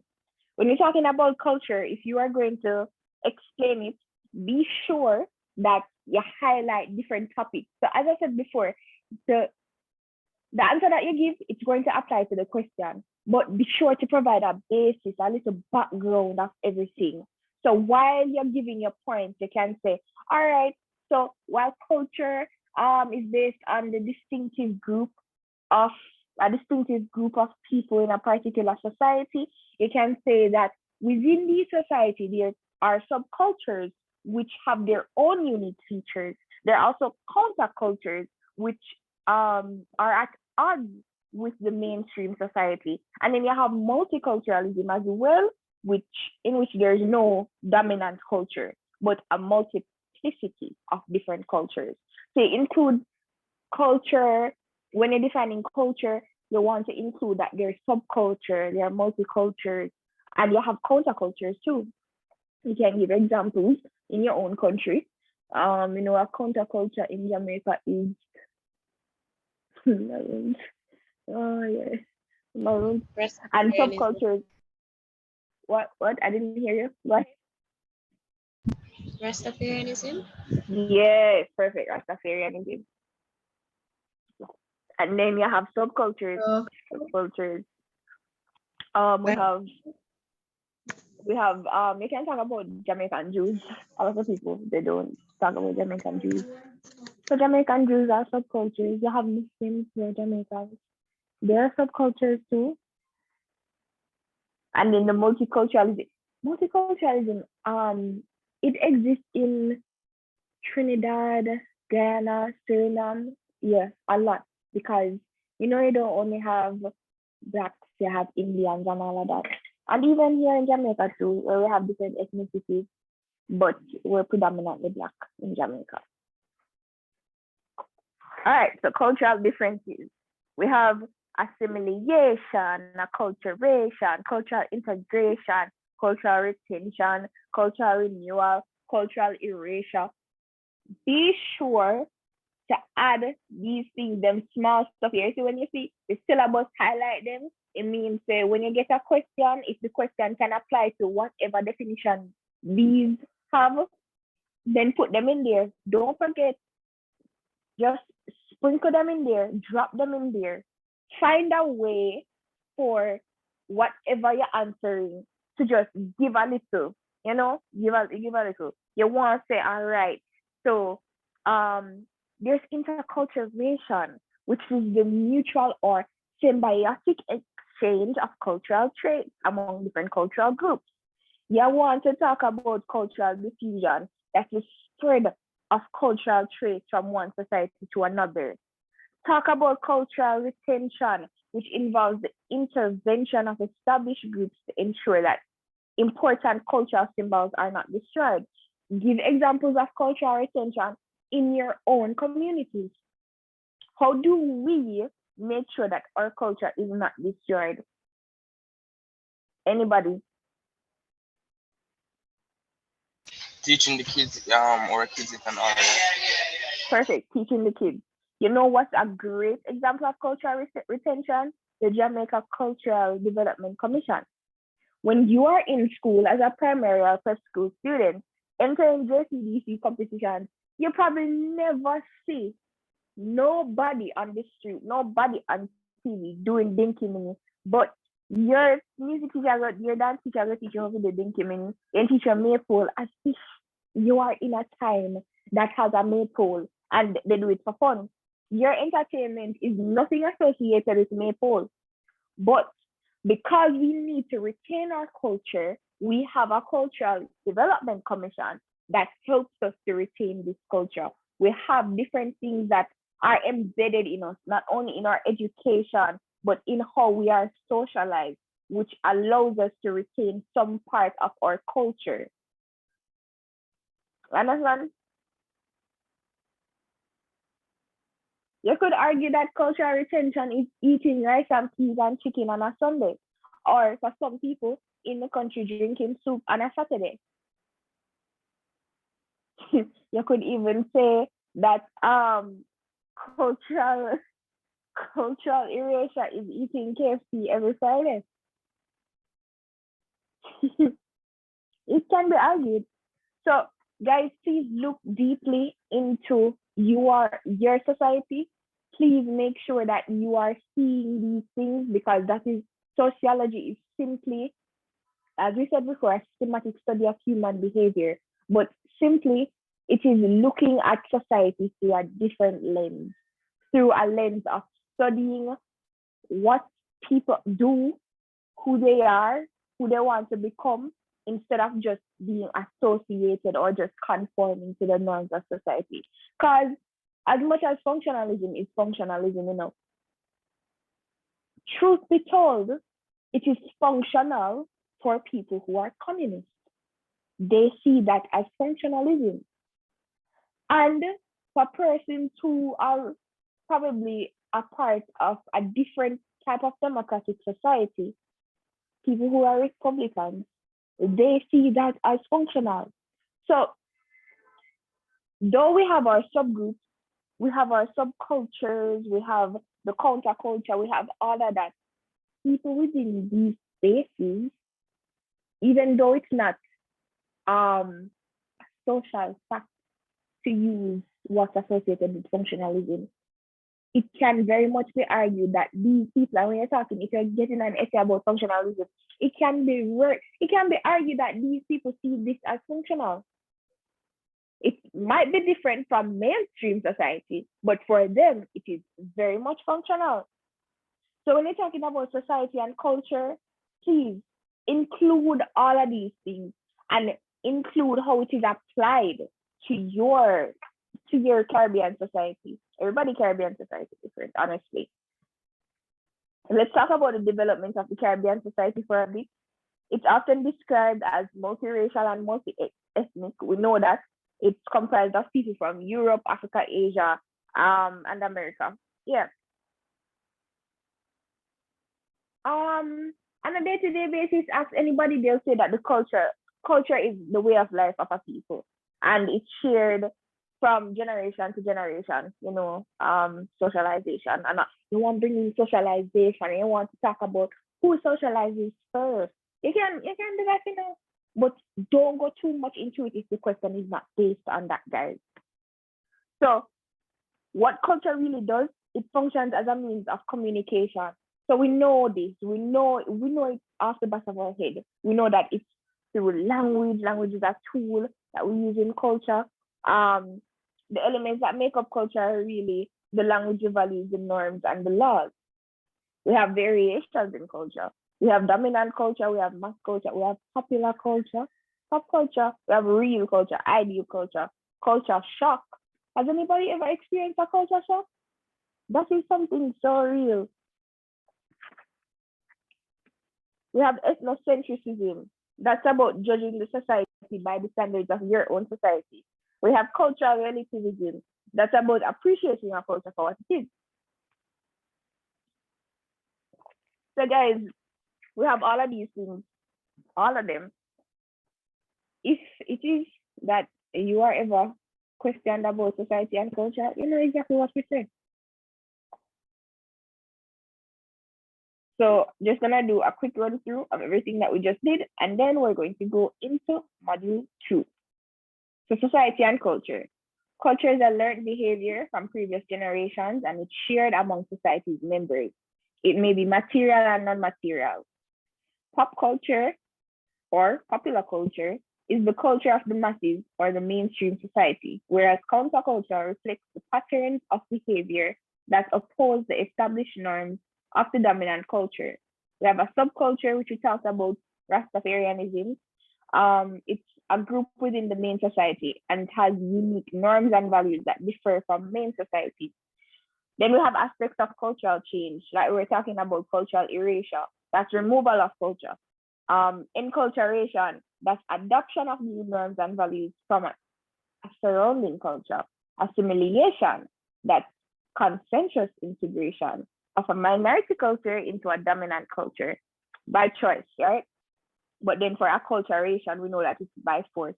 It's imposed on a subordinate culture. So that's when a dominant culture pushes their culture on a subordinate culture. We have cultural diffusion, the spreading of beliefs and norms from one place or society to another. All right, let's quickly run over what we did for research, and then we can go into module 2. So for the inductive approach, we had Durkheim. He said you collect data, you present it, you interpret it, you infer or create generalizations. But then for the deductive approach, we had Popper. Popper said, you generalize or you hypothesize, then you collect the data, then you present it and infer it, and then you accept or reject the hypothesis. Instruments of data collection, longitudinal. This is conducted over a long period of time. We know this.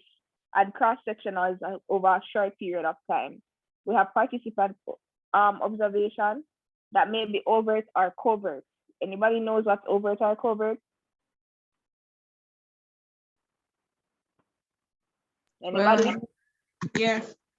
What's overt and covert? Overt is when you go without disguise. Okay. And they're being watched. Mm-hmm. Well, covered is when you go undercover and they're not aware that they're being watched. Okay, perfect. Perfect. Great. Then we have unstructured interviews, focus groups, and these are associated with the qualitative method, right? We have secondary statistics, close-ended questions in the questionnaire, and these are associated with quantitative. What is sampling? Can anybody define sampling in the event that we're asked to define sampling? Or even if sampling comes on paper 1? How can we define sampling? Who says what sampling is? What is it? Anybody? The process of selecting persons from a sampling frame to conduct a research. All right, not bad, not bad. really and truly, on the front, it's simple, just like that. But yes, it is a process of collecting data from sampling units who are derived from the target population. So it's really about collecting that data, all right? And it's always from a target population. Remember that. Of course, it would be from the target population. You know, sample from.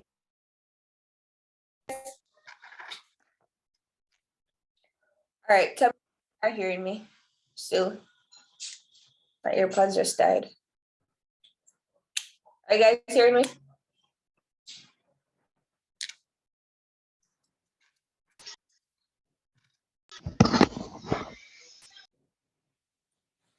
You guys are hearing me, right? Yeah, we're hearing you. Yes, miss. Okay, perfect. All right.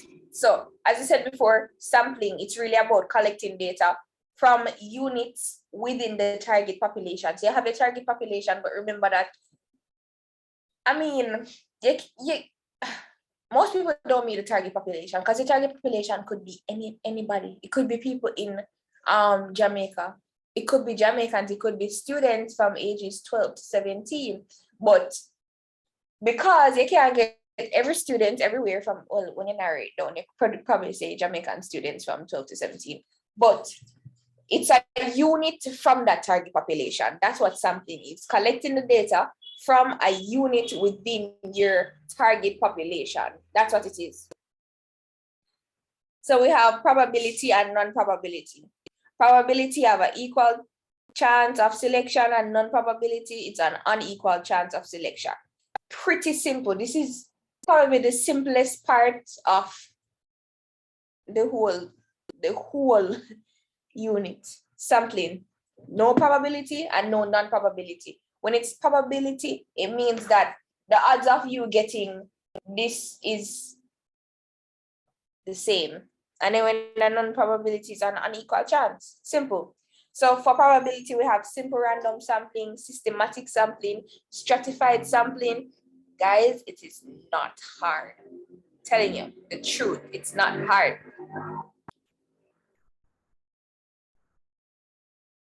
Simple random, you know, say just easily somebody on the street, you say, hi, do you smoke marijuana? They say no, then no, right?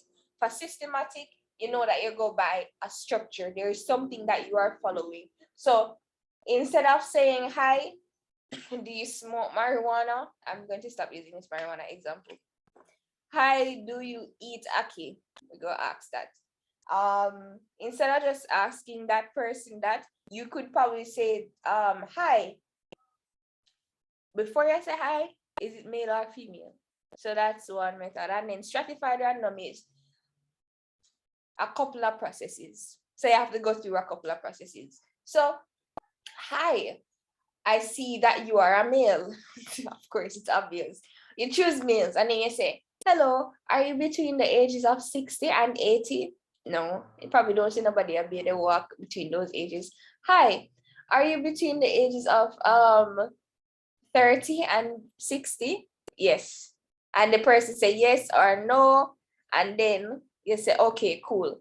So that's a stratified structure. So there are some elements that targets that they must meet first. So simple random, hi, you eat ackee? No. Systematic random, make sure that he's male. Hi, you eat ackee? No. Stratified random, he's male. Hi, are you between the ages of whatever and whatever? You eat ackee? No. Simple, right? Then for non-probability, we have quota, snowball, convenience, and multi-stage. The odds are unequal. My favorite one was that this is snowball. And I go tell you guys why. If you know somebody that knows somebody that knows somebody that knows a couple of people for your research, why not? That's how it goes. For non-probability, well, for snowball at least. For convenience, you are limited because of the pandemic. You can't really go everywhere. So what do you only use people in your school? Fine. That's really what. In short, that is what it is. We have quota and we have multi-stage as well. Then we have, we went through ethics before. Ethics, informed consent, remember that? Remember confidentiality or privacy. Somebody said something? This means what about judgmental sampling? Judgmental sampling? You judge them before you sample?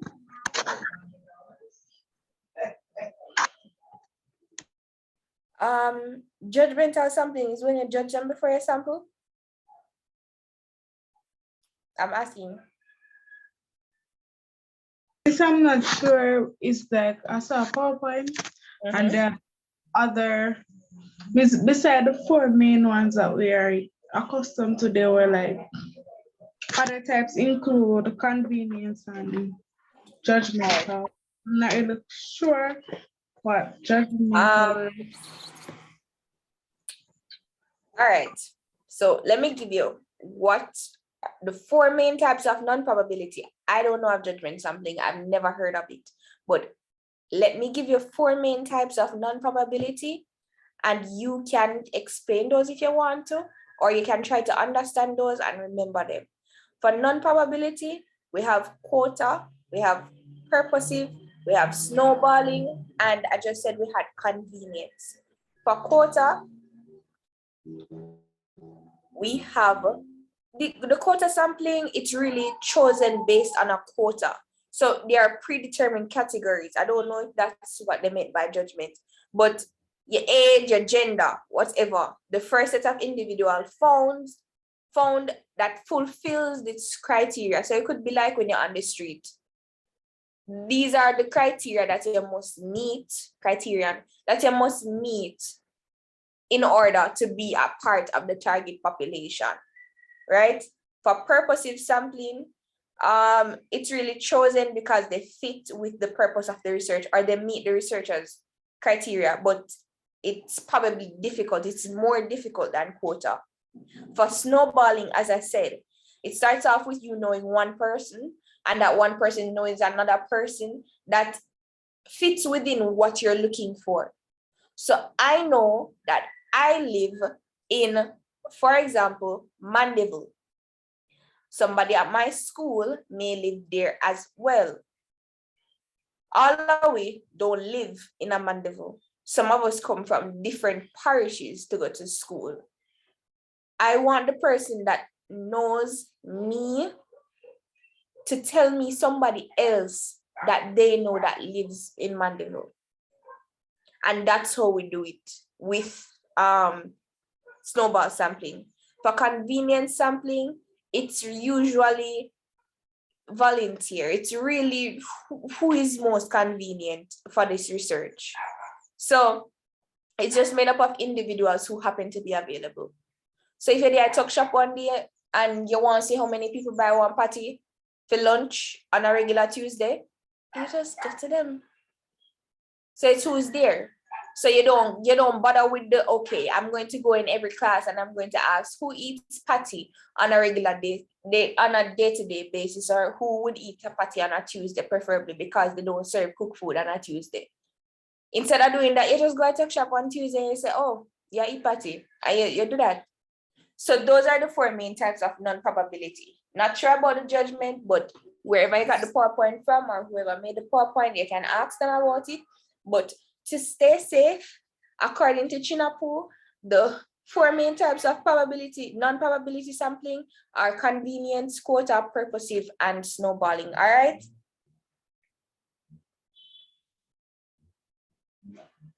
All right, so for ethics. You said purposive? I said purposive, convenience, quota, and snowballing. You say, can you repeat the person who said them? Purposive is the judgmental one. Mm-hmm. Oh, purposive is judgmental. Okay, so it's formally known as purposive sampling.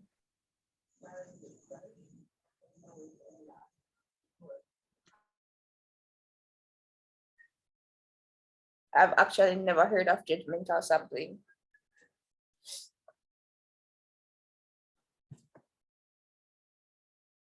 All right, guys, quick run through of ethics. Remember, avoid plagiarism, avoid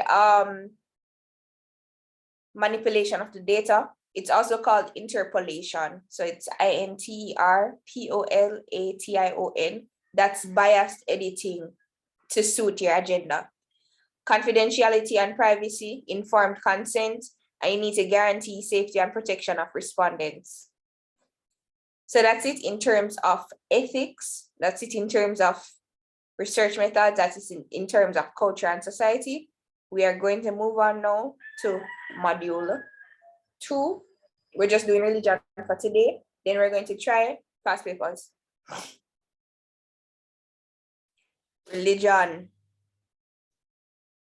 So first of all, in module 2, it's really just institutions. Just institutions. And the beauty of it is that all you're doing is applying these theories that you would have learned in module 1 to module 2. Really not hard, guys. Religion. Defined as a unified system of beliefs and practices relating to sacred things. It's associated with sacred things. Religious beliefs are beliefs in supernatural power. Religious practices are associated with ceremonial acts and are used to reinforce religious beliefs. Institutions are places of worship as well as organization used to prepare people to become religious functionaries. Christianity is monotheistic, which means that it believes in one God. Islam is a religious tradition that speaks about a single God who has appointed Muhammad as his messenger. We have Hinduism, is an Eastern religion, which describes, well, it can be described as both monotheistic and polytheistic. Mono is one God, poly is two gods, theistic. For Hinduism, its followers believe in the teachings of many, many, many gods. And we have different persons who talk about these institutions.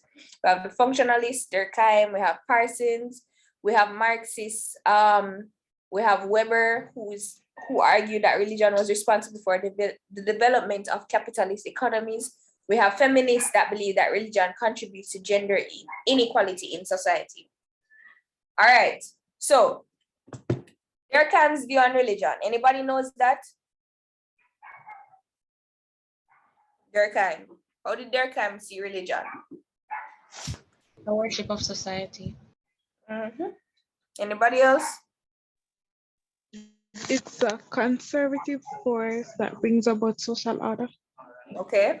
All right. So we're hearing the things that we heard in module 1.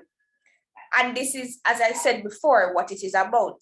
When you have something in sociology, you would apply the theories to whatever it is, whatever that thing is. So you are seeing it through the lens of functionalist, Marxist, interactionist, feminist. So for Durkheim, his view on religion was basically that it creates social consensus. It propagates social solidarity. It fosters value consensus through sacred versus profane ideas. Guys, one thing that you can do is when you're writing your essays, you can use the different theories as a critique of the other. So since Durkheim says that this functions for this helps social order and social solidarity, use a critique of it as what Marx said, that while Marxist believes that it just brainwashes people into thinking that they are supposed to be exploited. So while the functionalist believes that, okay, we are in solidarity, we have value consensus fostered because of religion. Everybody comes together in a place of worship. Whereas the Marxists are going to say, on the other hand, Marxist says, okay, so that's what you think, right? But what I'm seeing here clearly, when I look at it, if me take off these glasses and put on that glasses, when I see it through the lens of Karl Marx, you're just telling people that it is okay to exploit them. You are telling people that through religion, you're supposed to suffer. You're supposed to go through these things. You're supposed to withhold yourself from the pleasures of the bourgeois. They're supposed to have the pleasure. You're supposed to have pain. That's what the Marxists believe that religions say. He said, and this is a quote that everybody can use because it's the simplest thing in all of my sociological years. The one thing I can remember every single day, you can say this to me in my sleep, what Marx said about the religion. Religion is an opium of the masses. It's an opium of the people. Religion is an opium. Right? So if you don't know nothing about religion, if you don't know nothing at all, just put Marx. It was Karl Marx. You nice it up to you because remember, so we have put with foot in it. So see, all if you reach one point where you not study for everything, or you study for module 3 more than you study for module 2 or module 1, and you don't know much, remember this. It was Karl Marx who said, religion is an opium of the masses.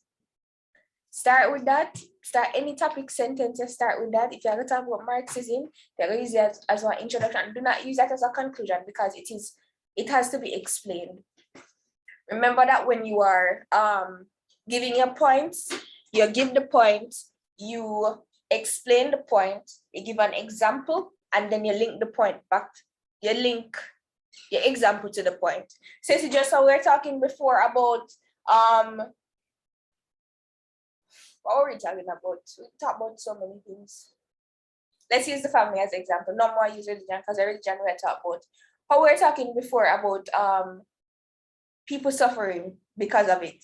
So let's use this. They ask you about religion in the exam and they say, define religion and religious institutions in the Caribbean and assess religious institutions in the Caribbean, right? In defining religion, you're going to say what religion is: unified system of beliefs and practices related to sacred things, right?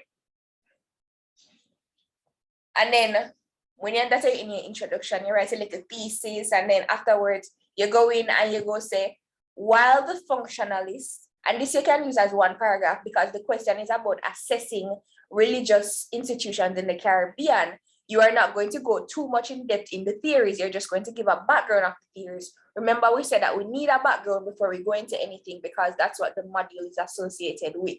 So in giving the background, you're going to say, while the functionalists define religion as bringing us together, operating as a means of solidarity or social or value consensus, the Marxists believe that religion is a case of brainwashes. According to Karl Marx, religion is an opium of the masses, right? You put in a little something there, and then you probably say, on the other hand, feminists consider religion to be this, whereas interactionists, like, for example, Marx, for example, Weber said this about religion, right? So you want to include all of them or something there. When you're ready to apply it now, you can use that as one whole paragraph. When you're ready to apply it now, you go say, within the Caribbean, there are Creole religions, right? And give me a minute, guys.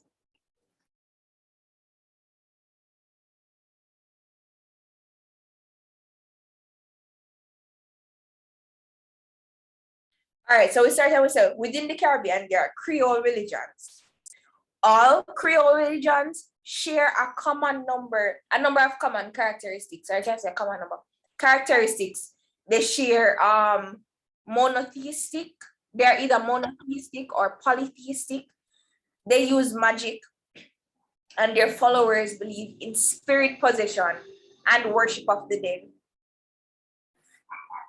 They use an array of rituals involving songs and dance. Examples of religious institutions or religions within the Caribbean or Creole religions are Voodoo, Santeria, Comina, Rastafarianism, we have Shango, we have Orisha.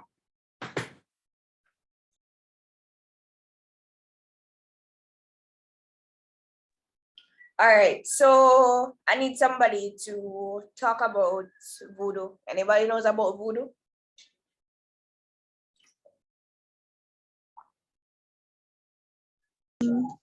Well, what I know about voodoo is that it was originated in Haiti, and that there was a time in Haiti where the government tried to forbid the practice of voodoo because they wanted to promote Roman Catholicism or something like that.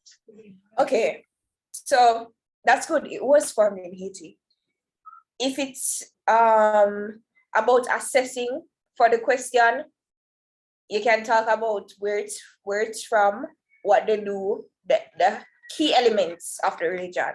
So yes, it is from Haiti, and it has played and it continues to play actually an important role in the lives of Haitians. For Santeria, it's based in Cuba. It's really associated with persons who survived the Spanish colonialism and Castro's communism. Yeah. For Kumina and Rastafarianism, they're mainly associated with Jamaica. We know this. We know that it's really a unique belief of culture. Their traditions, they're really different. And for Shango, Baptist, and Orisha, they're Afrocentric religions, so they're African. And they're largely based in Trinidad and Tobago. Also, when you're talking about religion, you want to make sure that because religion is defined as associating or relating to sacred things, you want to define secularization. So secularization is the idea that religion is no longer important in the lives of the people. But sociologists find the proposition difficult to prove actually, because secular for some people is secular for a different set of people. So some people think one thing and other people think another thing. But it's really an idea that religion is not important in people's lives, right? That's what it is. And when you're applying the question to sociology or sociology to the question, vice versa, you want to be sure to highlight the fact that all of these Caribbean society, all of these Creole religious groups, they would have claimed that they've been discriminated against because of their religious beliefs. Right? The discrimination is there. It's there. It's really powerful. All right, guys, let's quickly go through a past paper. Let's do it.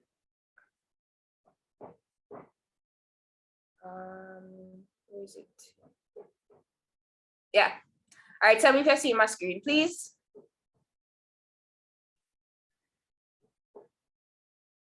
Hold on, let me new share.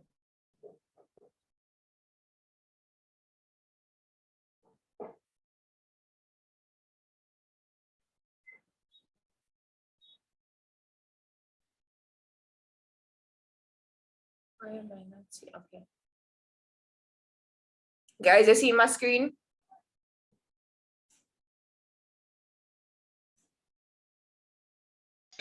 Yes, miss. You've seen the past paper, right? Yes, miss. All right, perfect. So this is a specimen paper. This is found in the syllabus. So you can always go back and you can look at it. I want you guys to tell me what you would do for this. This is family, we never do family. Okay, here's the question. Explain 2 ethical issues that should be taken into consideration when conducting your research. Let's go, guys. Ethical issues when conducting your research. What's the first thing that we want to do when we're doing an essay? Piracy.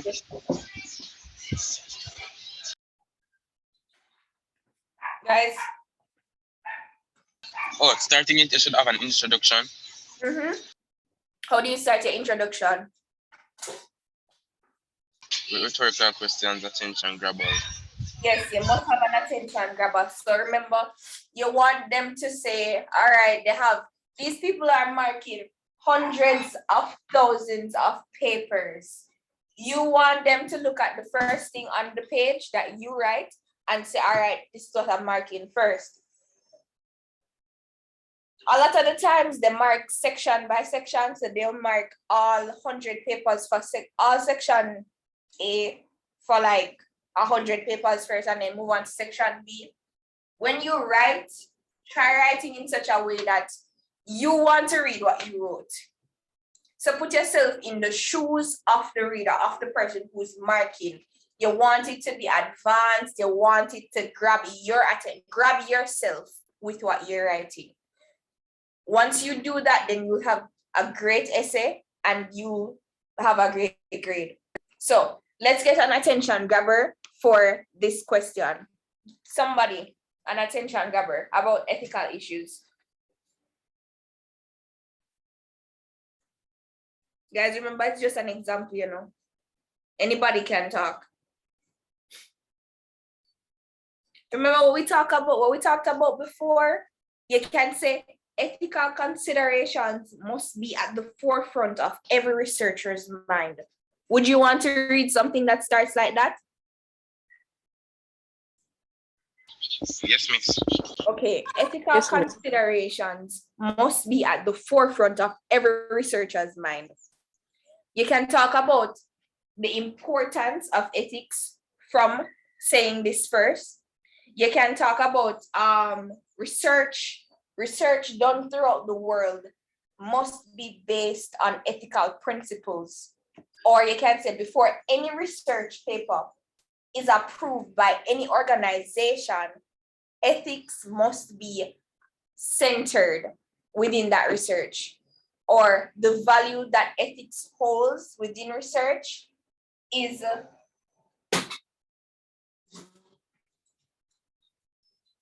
I think one word to kind of describe this.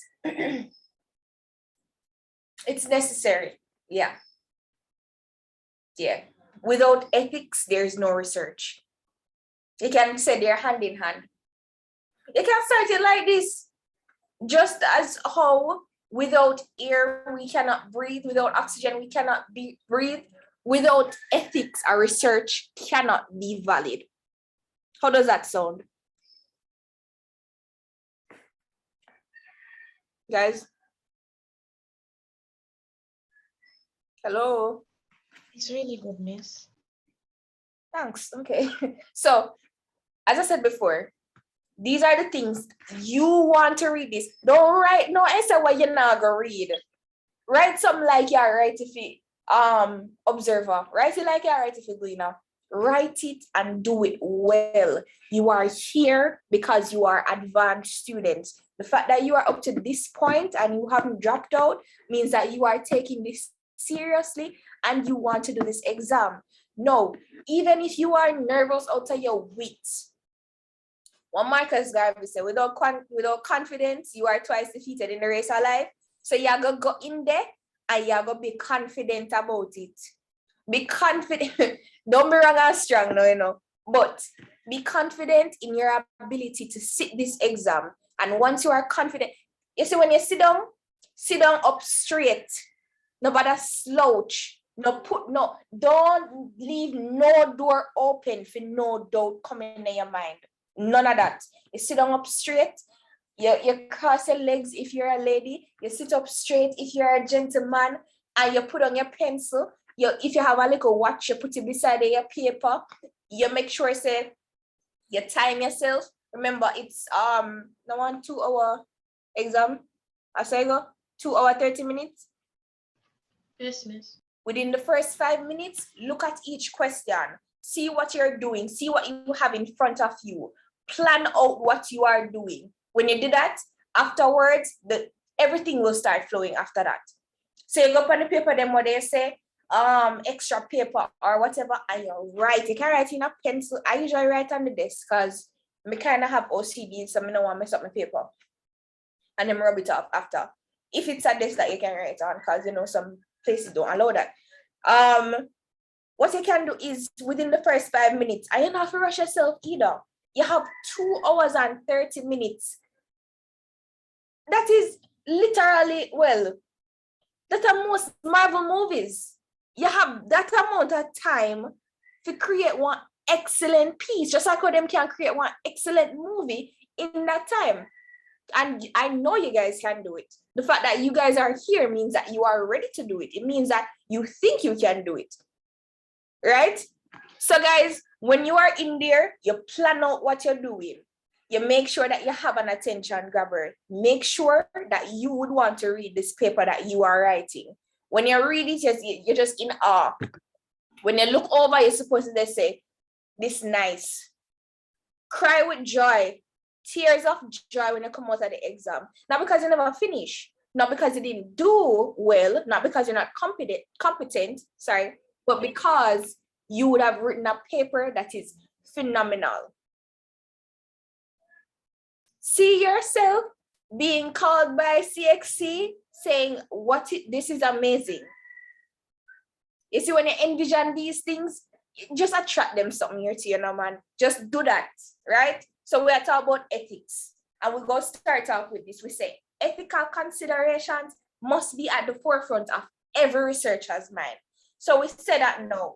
We come down and we say, according to so-and-so, or sociologists define ethics as, and you come through and you say that. You say, throughout history, or researchers have often used ethics because we have seen in the past where, it destroy this, it do that, it do this, it do that. So get a little background information. When you don't have no information, you must know in and of yourself something that would have happened with some research. Use your IA, for example, because you would have had to use ethics for your IA. Use those principles and apply it. Remember the main themes that we talked about when it came on to ethics. Remember that we said that for ethics, you have to have privacy, confidentiality. You don't misinterpret events. You avoid plagiarism. Them little something there, know them, right? So issues in ethics, we're going to talk about two. Let's talk about privacy, and we can link privacy to confidentiality. That way we can talk about both of them and we can get more meat on what we're saying. And we can also talk about, which other one we talk about? Privacy or confidentiality and consent. Yeah, let's talk about that. So when you're going now, after you write your thesis, and you can say something around the lines of 2 ethical issues associated with research, or that should be taken into consideration when conducting research. I start like this. When conducting any research, 2 ethical issues that are necessary are privacy, also known as confidentiality, as well as the participants' consent, right?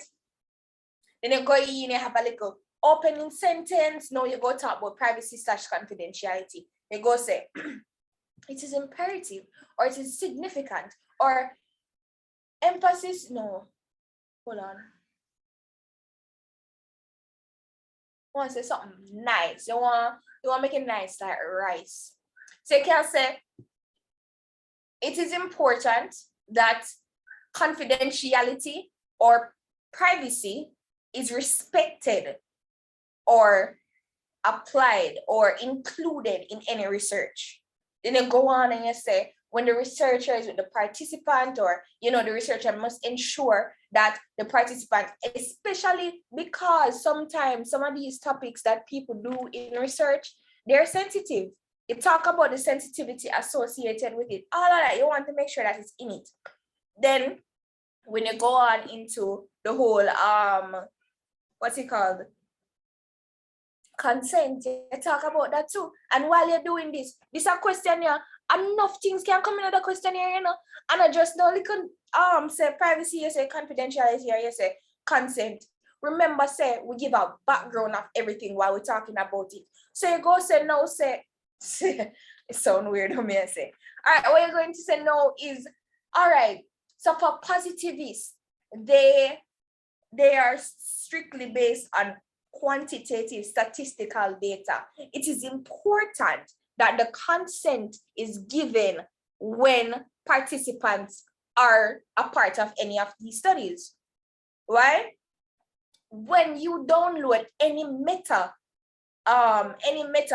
media, anything from Meta, you download WhatsApp, you download Snapchat. No, Snapchat is not a part of Meta. You download Instagram.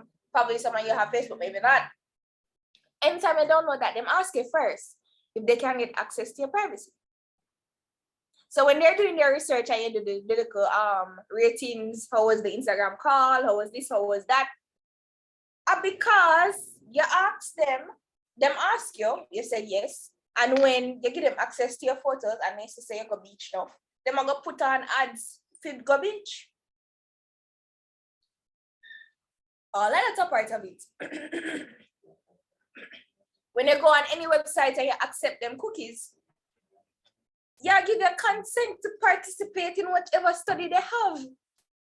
So when something comes after looking, you did book one flight. Just an example, you did book one flight and you go on any site, you go on Google, what's it called, Google Flights, and them say, you know, allow cookies, yeah, allow them. Them are gonna look where you go. And any ad where you have on YouTube, any other Google platform you go on, YouTube, your Gmail, you probably see what email come in. It probably says something around the lines of looking to go to Miami next week. I wonder why somebody come up, because you allow them. So in every research, it is necessary. And you can use these examples that I have given you to say when you're doing polls, when you're doing, let me keep on forget what the word here.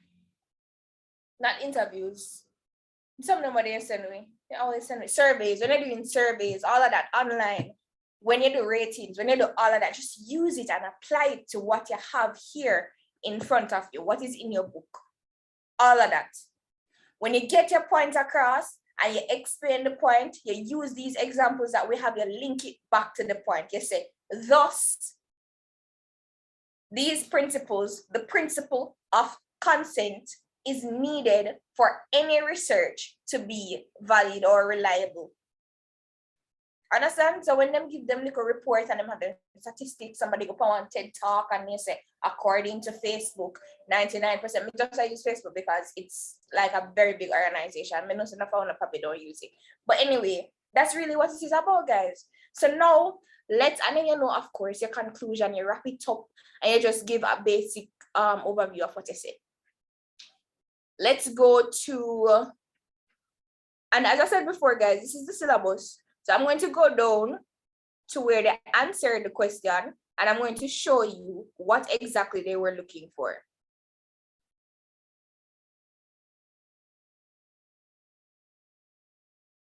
You guys still see my screen, right? Yes, miss. Okay, perfect. I passed the question? Yeah, I think I passed it. Okay, here it is. None of this. None. Hold up. Wait a minute. 1. Number 2. 1B. Oh my gosh, guys, I forgot. This is associated with question 1. It's A and B. I'm sorry. So it would be the same thing, you know, guys. So first, they will describe the research design you would use for this. So it's, you are asked to conduct research on domestic violence in the common law family unit. Guys, you know this is going to be nice. But remember, this is module 1. It says it right here. Module 1. This is section A. Don't come talk about family in a section A because module 1 is based on sociological concepts, perspectives, and methods. So while you can give examples within a family, a common law family unit, remember, do not overlap it too much because when you get down to section D, as you can see here, it is asking you here, using relevant examples to support your response, critically assess the extent to which functionalist theory of the family. So while they're talking about a family unit up here, a common law family unit, don't be fooled. This is about module 1. You know, module 1 is about concept, perspectives, and methods. As I said before, they will give you an advanced question and you are supposed to provide an advanced answer. So you are now describing the research design that you would use to provide, that you would use and provide a justification of your choice. So which research design are we using for this? Domestic violence in the common law family unit. What research design are we using? Very quickly, guys, we need to move on. You could use the snowball research. Okay, snowball research. And why are we using the snowball research? Because you could find someone who is a part of a common law unit and ask that person if there is anyone else they know that is a part of a common law unit. And that would help to build your research. Okay, perfect. That is very good. You know, one other reason it's great for you to use the snowball with this, sometimes snowball is for sensitive issues. So when I was younger, I did a research on scamming in Western Jamaica. I had to use the snowball method. Why? Because it was sensitive. This topic is domestic violence, and it's within the common law family unit. Not everybody is comfortable with talking about domestic violence, right? Why it's important to use the snowball sampling method for this, it's because everybody's not comfortable with talking about it. So if you know somebody that has been in a domestic violence dispute or situation within their common law family unit, you can also go and say, hey, do you know anybody else? You talk to them. This is where in section B of question 1, it gets really good because you're talking about confidentiality / privacy. And you're talking about consent as well, because a lot of these people, they don't consent to it because they probably think that you're going to make their partner know that they told you. So it's very sensitive. These are highly sensitive, and what I said before is that it's qualitative. It's qualitative, of course, because it's a very sensitive approach. You can't use quantitative research design for this, because then you would have to have one larger target population. And remember that quantitative is really about giving a generalized answer, right? Excuse me. Yeah, go ahead. For this, I was thinking about like triangulation, where you have some statistical data, however, you have some explanation and some reasoning behind what is happening. So let's think about that. Let me tell you why you're not going to use statistics for this. When you have topics like domestic violence, topics about crime, topics about abuse, topics about STIs, those are highly sensitive topics. Topics that, though they can be generalized, are not always something for somebody who has been in the situation open to talking about. So if this research design were qualitative, you do an interview, maybe not a focus group, because remember, as I said before, people are, as long as they're comfortable with it, which is why consent in section B of this question is very important. It's about them giving you the consent to actually say, okay, you can use what I say in your research. And you have to assure them, you have to make sure you say them no, say, you're not gonna call my name, because of course, as a researcher, ethics are important. So we take that into consideration and we apply it therefore. So treat this, because it's set up in parts, you can treat it as a normal essay, but you write it like this. So you do your introduction and all of that from here. We wouldn't start with ethics this time. We'd start with the same ethics thing from down here. So this time we would start with research design. What is the module about? What does the module say? What does the topic say about research? What is research? We're defining research here. We're giving the basic ideas of research. We're saying that we have positivism and we have interpretivism. Positivism is concerned with qualitative, reliability, replicability. It's objective. It's a macro research approach, and it's associated with functionalism. You are going to know the reason it's important for you to say functionalism because of the module that you're in. Remember I said that you're going to have to, when you do that, you show knowledge. Points are given for knowledge. So let's move down quickly to the answer, and I can show you exactly what CXC was looking for in the answer for this. Remember that there are reports for every exam. So this is what they would have looked for.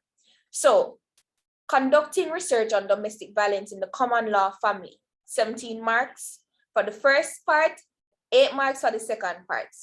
This is what you're expected to do. You're supposed to define the terms research design. So you're going to, because it's a part of the question, you go first, give the background there. You're going to define the term common law. You probably don't even know the term common law, but when you define it, you are putting a scope around it. You're putting it in a lens. You see, just like how you have a target population for your research, and because you have that target population, you can now choose easily, and you can pick and choose who gets to be a part of your research, who is a participant, who is a respondent.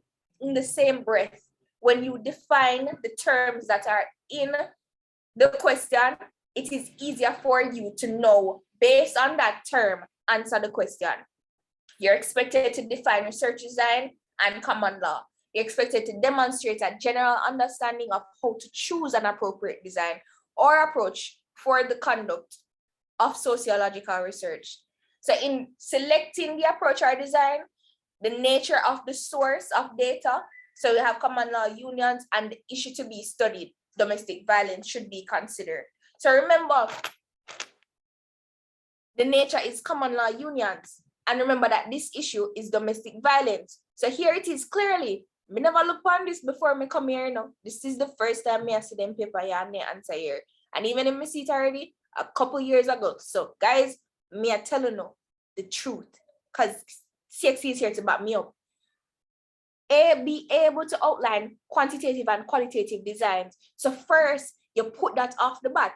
You say, this is what quantitative is, this is what quantitative is, and this is what qualitative is, right? You include the surveys, you give them examples, man. Unstructured interviews, observation, and all of that. You're expected to briefly, and this is because this is not what the question is about, but because this is what the topic is about, because this is what the module is centered around, you briefly state the main advantages and disadvantages of these designs. So then you're going to say no, whether it is qualitative or quantitative that you're going to use.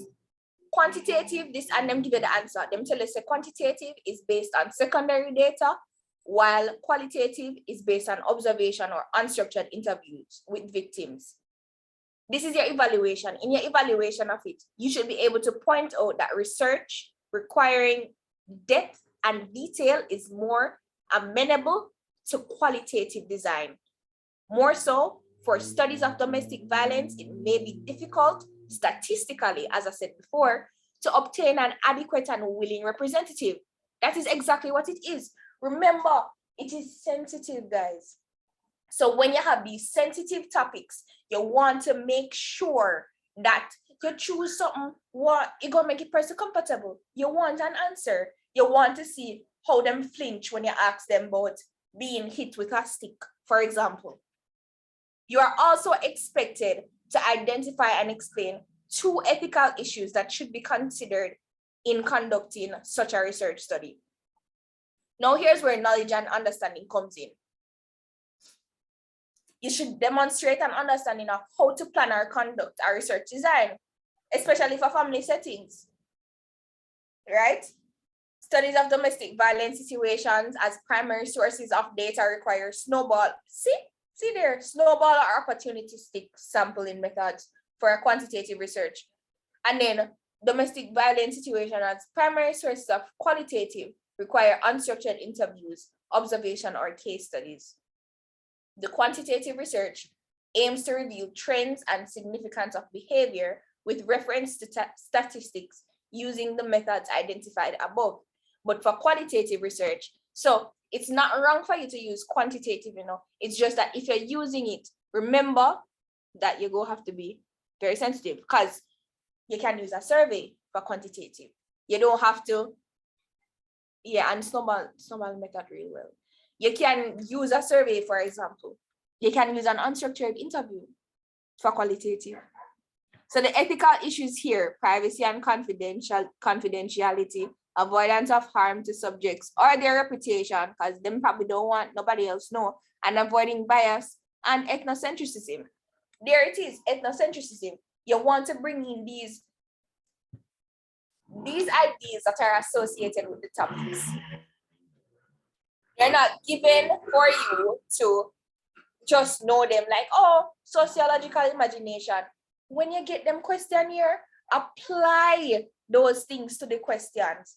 That's how you get marks, maximum marks for these, the interpretation and application. What is quantitative? What is formal or structured interview?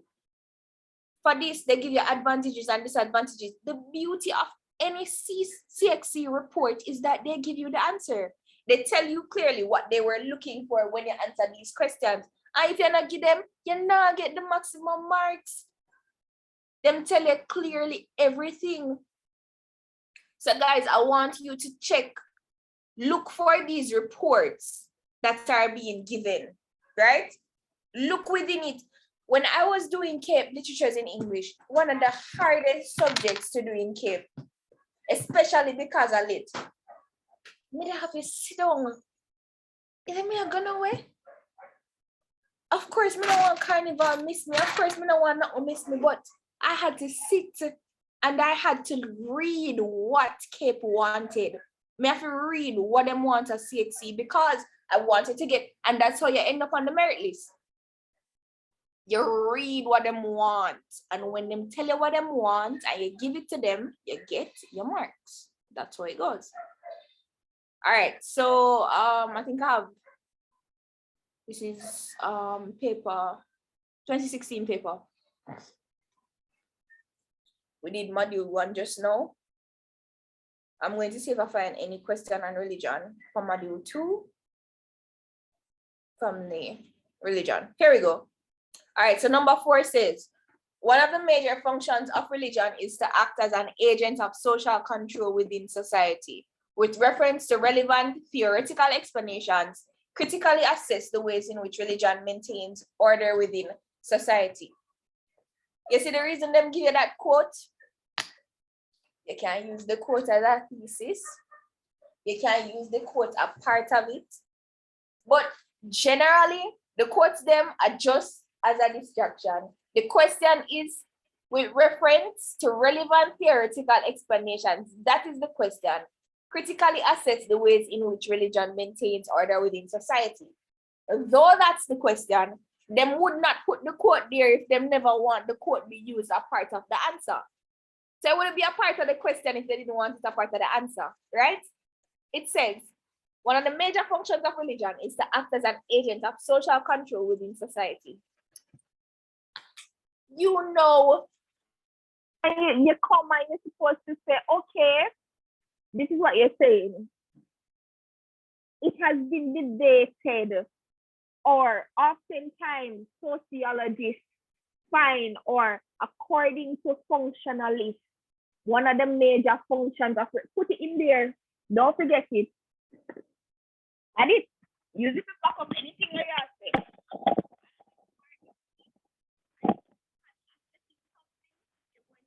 Pros and cons of one and the pros and cons of the other. You are looking at both of them, or more than them. The theoretical explanation. You can use 3, you can use 4. If you have time to use 4, you use a 4. If you have time to use a 5, you use a 5. But that's basically what it is, guys. When you're doing this, though the quote is not a part of the question, well, it basically is. They would have put it in there if it wasn't necessary.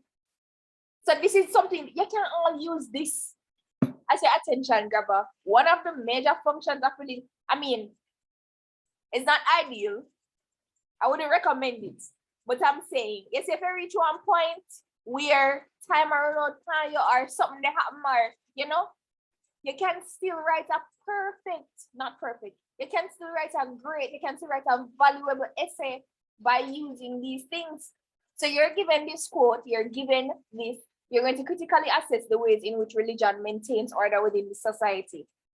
We're already defining religion in the introduction. We're putting down the major theories in the introduction. For the thesis, we're putting down the theories that we're going to use. So in the introduction, you can include that some relevant theoretical explanations of religion come from functionalists, Marxists, feminists, interactionists, etc. And then you go say,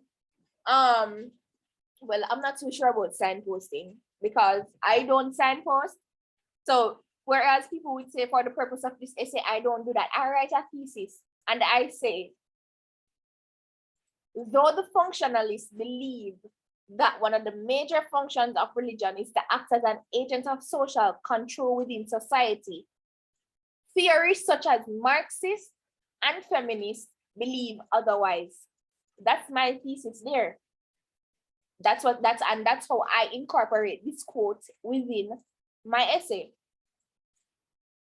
We use it as a thesis, but I don't neglect the fact that I'm going to talk about more. So I say, though the functionalists believe that one of the major functions of religion is to act as an agent of social control within society, Marxists and feminists believe differently, or do not, or don't accept this, or you know something.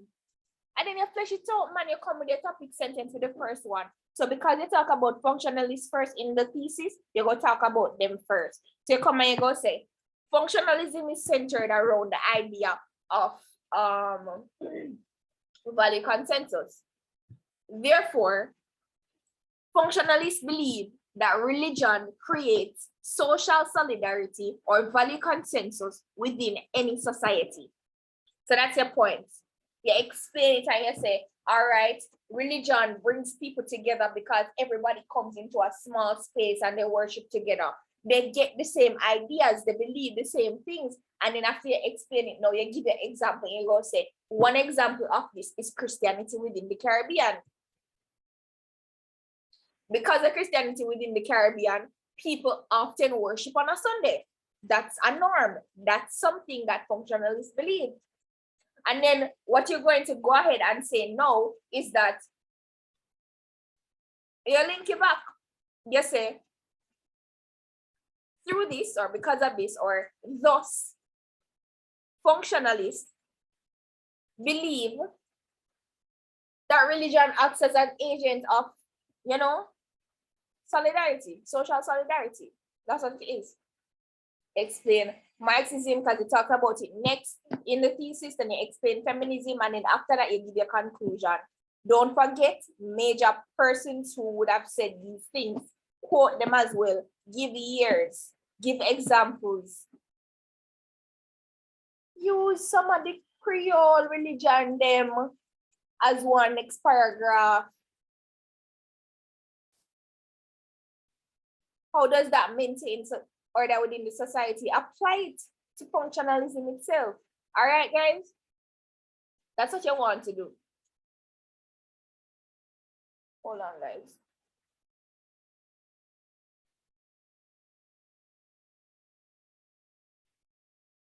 You guys are seeing my screen, right? Guys? Yes, miss. Okay, perfect. So this is what it would look like when you go to the exam. This is how you should apply yourself when you're in there. For the next session, your tutor will be Wendy-Ann Ivey.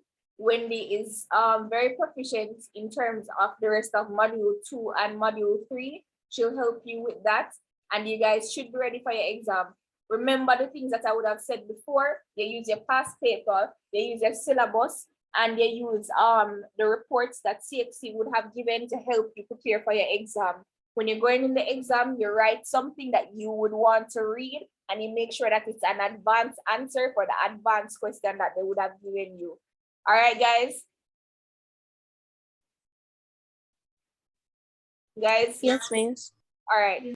So now you can take your break, and all the best in your examinations. I hope to see you guys when you come for the session about paper 1, and we can run through past papers. All right, guys, have a great rest of the day. Thank you. Thank you. Same to you. You're welcome. Thank you, same to you. So what time is the next session? Next session is at 2 p.m. Hold on, let me check to confirm. Miss? Miss have a question. Yes, I'm here. Go ahead if you have a question. Miss, if I don't understand something, can I watch YouTube videos? You can send it in the group. Send it if you're in the group, send it in the group. If you're not in the group, then just send it in the group. Okay. How do you write an essay for sociology, please? First, if, like the introduction, first thing is the attention grabber, right? And then background information, and then you can go ahead with definitions after that. Yeah. And then after definitions, you go into a thesis. So let me tell you something. I'm coming, Tony. You see, when you're writing the essay, the next session is at 2, guys. When you're writing the essay, your introduction, the attention grabber, it must link to whatever is in your introduction. Don't just write a far off attention grabber. So like I was telling you guys before, just now, when we were doing the thing on the question on religion, and I linked it back to the question that they gave, the quote that they gave us. Don't stretch and go and say, you know, that, all right, religion is considered something that societies love. Don't just start there and end it there. Put it together. Make it a sandwich if you're going to. You can't just have some ingredients over this and some ingredients over one next side. You have to make sure that it comes together and it comes together well. And don't put too much at this or too much at that. So if you have an introduction and you're going to say with the attention grabber, you're going to say something that's far-fetched, that don't have nothing to do with the introduction or the essay at large. Remember that the introduction is giving a little basis. The introduction is like your appetizer when you go to a restaurant. It opens your appetite. Someone get you ready for the food. So don't do anything that's too far-fetched.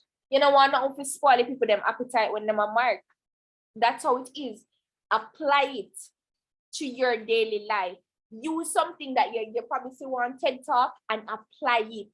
So if we were doing the question that we were just doing now about religion, as an attention grabber, I would just say that if I'm going to talk about the Caribbean a lot in that, I would just say that throughout the Caribbean, there have been a vast number of religion, or the Caribbean is considered as a multi-religious, what was that word again? Multi-religious territory.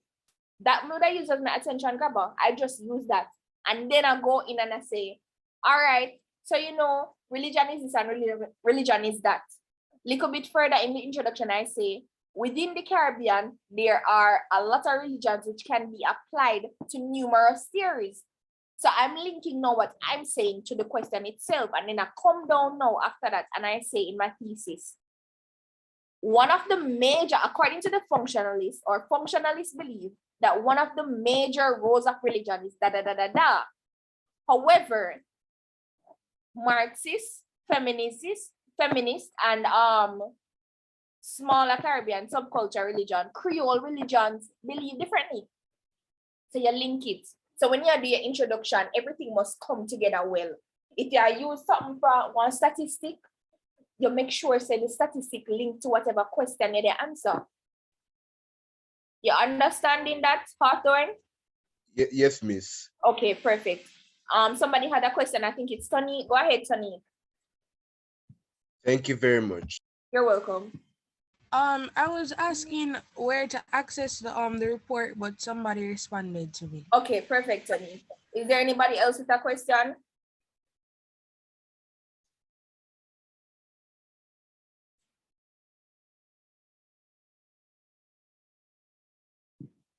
All right, did you guys understand from the session? Anything from the session you guys understand it? You guys understand? Yes, miss. Yes, miss. Okay. Did any of it help you guys? Yes, miss, a lot, actually. Okay, perfect. So now if you have questions when it comes on to doing your papers and all of that, If it is that you are not sure about what to write, or you think that maybe you need a little help, you can always text us in the group and we can reply to you. You can also remember, as I said, put your teachers on their toes. They are there for a reason. They want you to be your most prepared for the exam. As I said to you before, the fact that you would have come here means that you want to be adequately prepared for this exam. Show them at CXC that you are advanced and proficient and you deserve to be here. All right? All right, guys, go ahead and take a break because the next session starts at 2. And if you never eat from morning, you should probably go and eat something because that session ends at about 5 o'clock. So take the break, drink some water, take a nap if you have to, and be prepared to start pulling up your socks from now. All right, guys?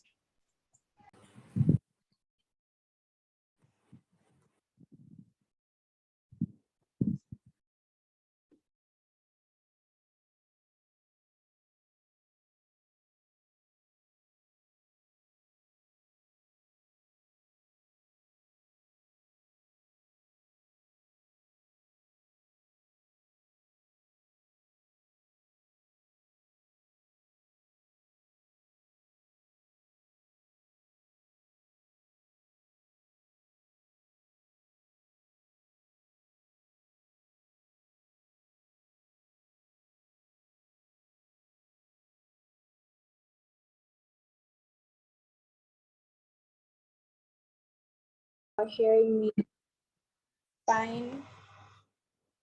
Can just indicate in the chat.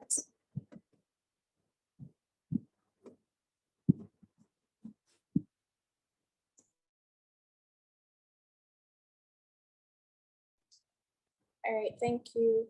All right, thank you.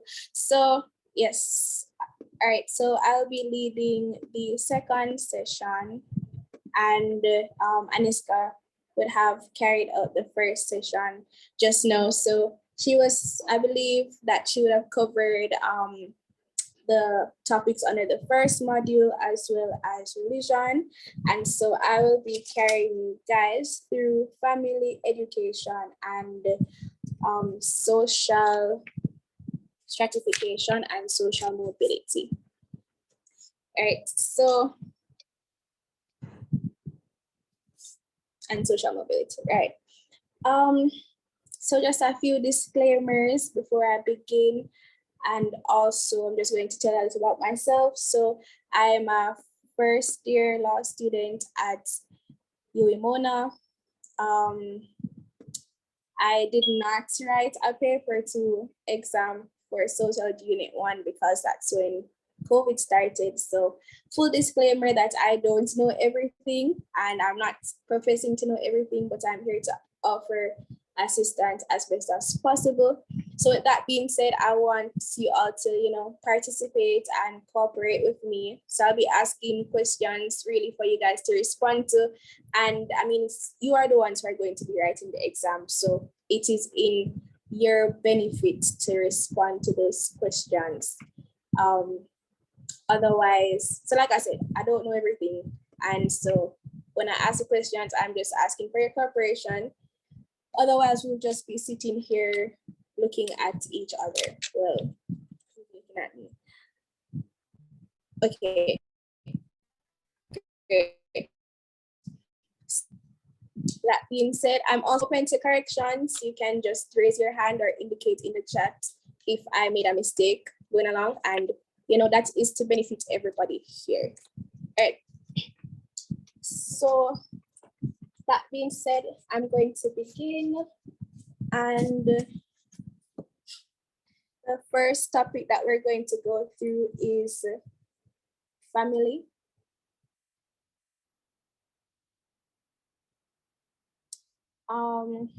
Okay. Right, so we're going to begin with family.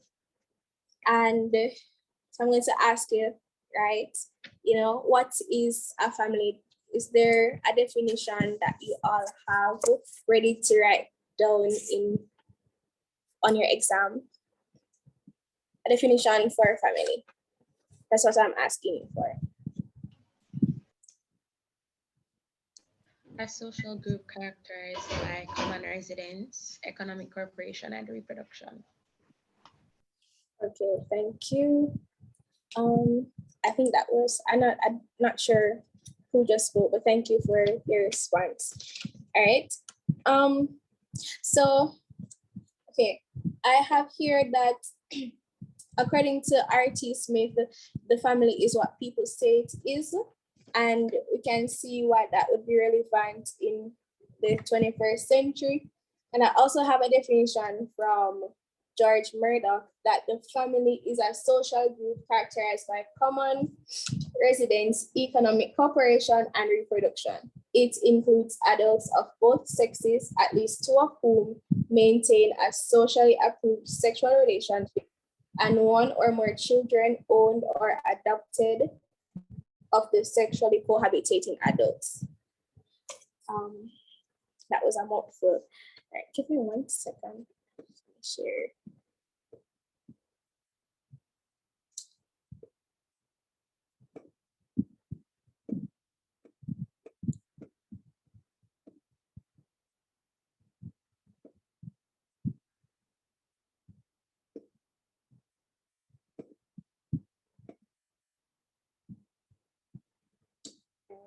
I'm trying to create a word. Sorry, it's not opening. Okay. Yes, I was trying to create a whiteboard and it's not opening.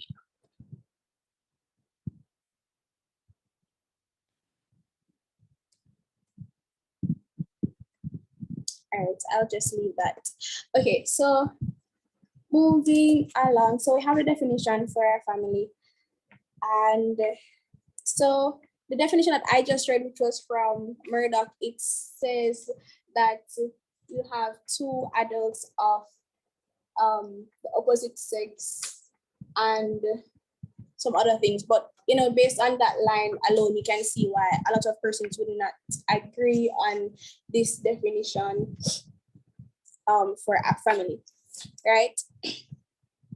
So another definition I have here is that a family is a group of people who are related either by blood, marriage, or adoption, living within the same household. And we all should know that the family is an agent of socialization. It is considered to be the primary agent of socialization because that is the first place where persons, you know, they learn things by their mothers, their fathers. You know, when you're born, that's the first set of people that you interact with. And so that's where you learn your first set of values and norms. So now we also have different types of families. And I'm just going to go through these parts really quickly because we should all know these. All right, so we have the nuclear family, which is a family that has a mother and a father as well as their child or children.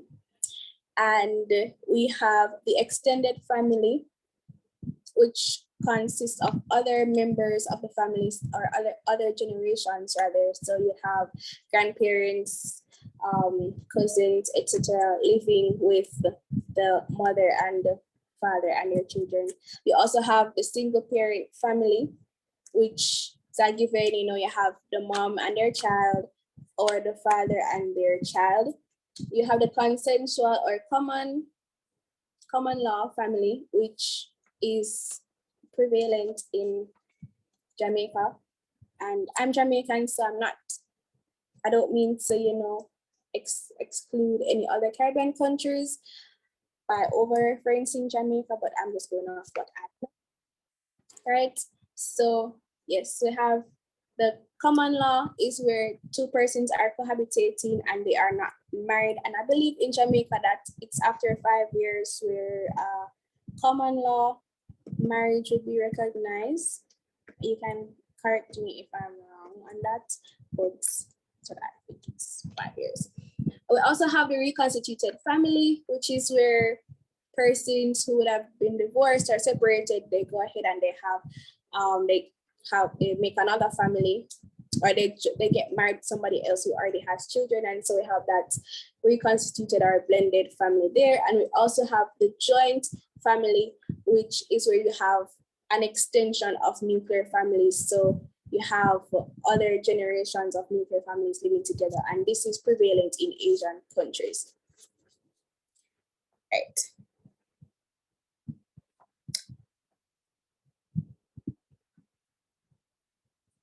Okay, so some other terms that we should know are that would fall under marriage. And we have monogamy, which is where, you know, two persons are married. We have serial monogamy, where someone remarries. Polygamy, which involves being married to two or more, having more than one spouse, rather. And this can either be for the male or female. And if it's the male who has more than one wife, then it is called polygyny. And if it's the other way around, it's called polyandry. And we know that this polyandry would be uncommon or rare. We also have matrilocal and patrilocal, where the matrilocal is where the family lives with the mother's family, and patrilocal is where the family resides with the father's family. Right. Okay, let's move along. So let's get into the theories. And if there are any other terms that I missed, then they will come up as we go along. All right, so we have the three main theories. We have the functionalist or functionalism, Marxism, and we have interactionism or interpretivism. So we know what the Marxists and the functionalists say, and we know what the interpretivists or interactionists say. We know their main argument. So if we know that, then we can apply it to whatever aspect of sociology or whatever institution. We can predict what they are going to say. So can anybody share with me the functionalist view on family?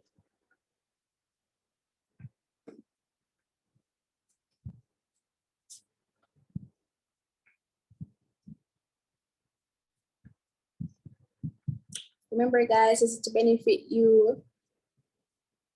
I'm just facilitating the discussion. Functionalists believe that it's important, family is important, and this is the primary agent of socialization, and that norm, values, etc. are passed down mainly through this. All right, thank you, Jahil.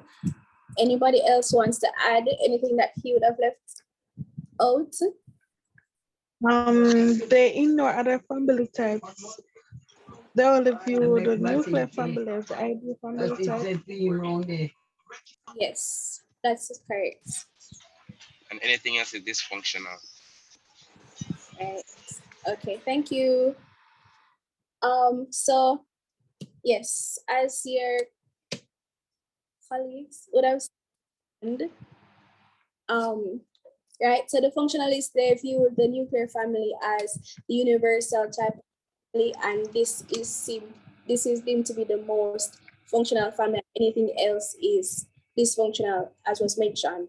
And so these functionalists who would have spoken on the family are George Murdoch and Talcott Parsons, and they also believe that the family is a good thing which assists with the well-being of individuals in a society. So we know that the functionalists believe that all things work together for the good of the society and everything functions, you know, in symmetry and all of that. And so naturally, there are some criticisms that we have of the functionalist view on the family. So can I get another volunteer to share with me some criticisms of the functionalist perspective on the family? Last Sunday, you can go ahead. Hope I called your name right. The Marxists have the view that the functionalists, they ignore that there's conflict within the family. They only speak of the positive side of the family, but they ignore the negative aspects of it. All right, good. Yeah, they believe that the women are being exploited in the family. Okay, thank you. Shawana, that can go ahead. Murdoch, he believed that the family serves various functions to stabilize the society, right? And like in certain families, you have to, in every family, they should be able to reproduce, to protect the family, to socialize with each other and so on. Okay, thank you. I think that was one of you're sharing what the functionalists believe. Okay, but we're speaking about the criticisms. But that is correct as for an assumption of that the functionalists have. Tony, you can go ahead. Okay, I think the Marxist said something along the lines of that the family is producing the proletariat in a sense for the bourgeoisie. So they're creating the workers through the social interactions as well as the feminists. I think somebody said it already that it's the family. Where would you put this? It enforces gender roles. Yes, that's. All right. Thank you for sharing. Yes, sorry.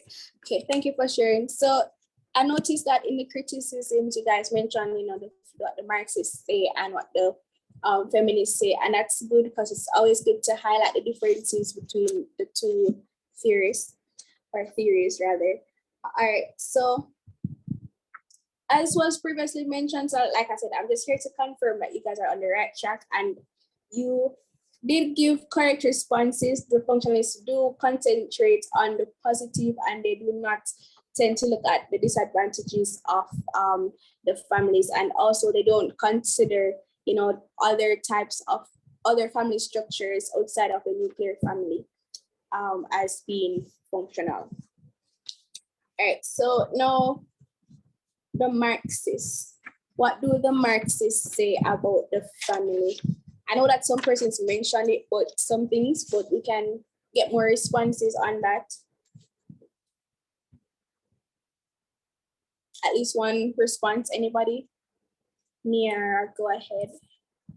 Okay, I know somebody said this already, but basically the Marxists are saying that within the family, they have this ideology, or it's like in a cycle where they would always be working for the bourgeoisies, and it creates, at this point, it comes up within the false class consciousness, and they have this ideology that they should always be working and working. So in turn, the bourgeoisies would reward them, because at the end of the day, remember that only the proletariats have only the labor power. So they'll be working for their hard work, labor, and not earning back any money. Yeah. Wow, thank you. Sounds like a one in this meeting room. All right, Lasaniki can go ahead. All right, so the Marxists, they stress conflict in the family, and they see the family as not a conservative force of order, but they see it as to bringing people apart. The Marxists also spoke about the unpaid labor of women in the family.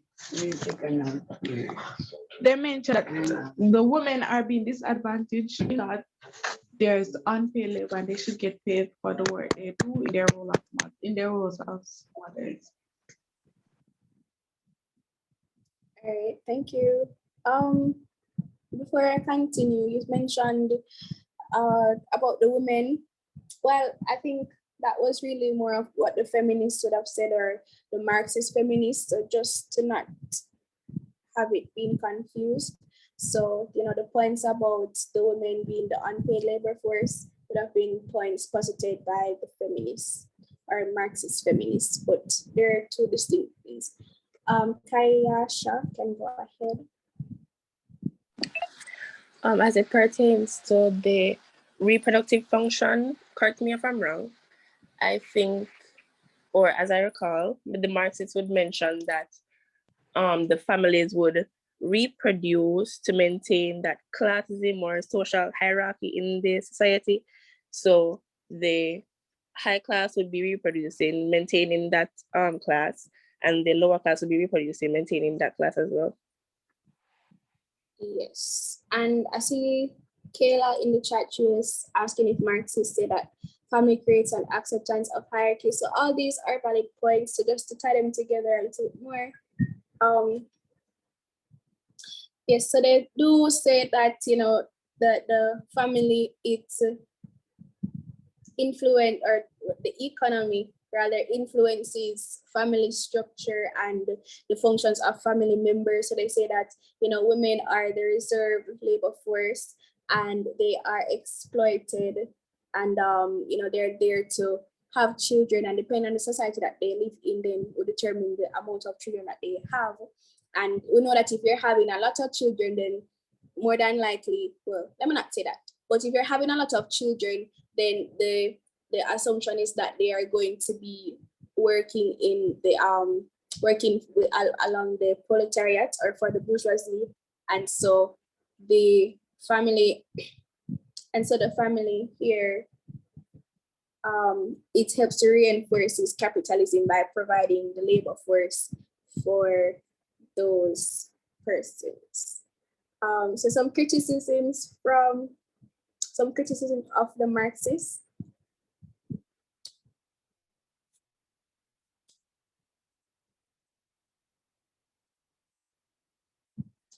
So you guys give your responses, you know. Go ahead, Lasani. All right, so a critique of the Marxists would be that the family do produce love and harmony. Okay. Jahil. Well, a critique of the Marxist perspective on this is that he looks at the economic situation of this, and the feminists could argue that, you know, it's not really based on emotion, but based on money and, you know, economics. Okay. Thank you. So yes, you're right. So the Marxists, some criticisms of their perspective on the families, that, you know, they tend to focus on the negative aspects and they don't consider that the family actually benefits, that some persons find love and harmony in their families, and also that some women, or, you know, not just women, but that some persons, they are comfortable with their traditional roles that they have in the family. And so the feminists, as was mentioned, they argue that the women's inequality is really based on gender and not on a class issue, as the Marxists assume. And also, they have neglected the fact that there has been changes in society, and so women are hardly, you know, under the side of the reserve labor force anymore. All right, so next we have the feminists. So some views on the feminists, some responses on the feminist view of the family. Anybody?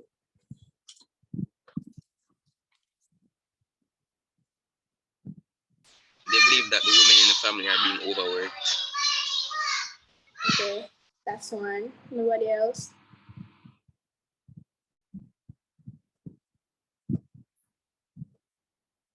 Okay, Tony, can you go ahead? I was going to say, to be specific for Caribbean society, what the feminists probably we're saying is that the traditional family does not acknowledge the fact that in contemporary Caribbean society, it is the woman that leads most of the households. Yes. It is the woman that leads, that leads the households. Okay. I see the hands going down. Am I to assume that you guys are going to say the same thing?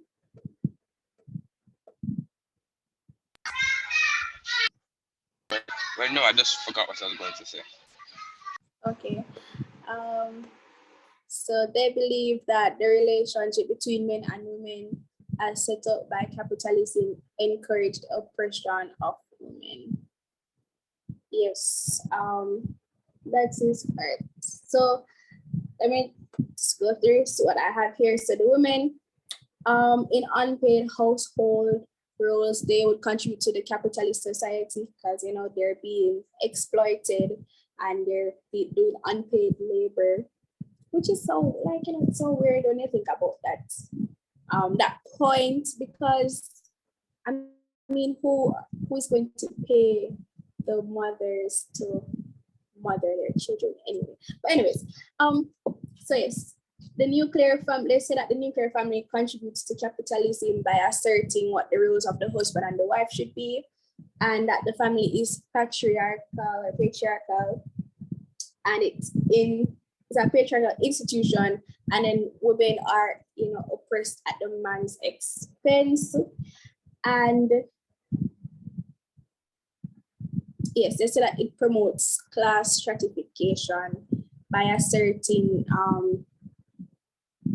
by encouraging other family members to accept their class position. And some criticisms of the feminist perspective.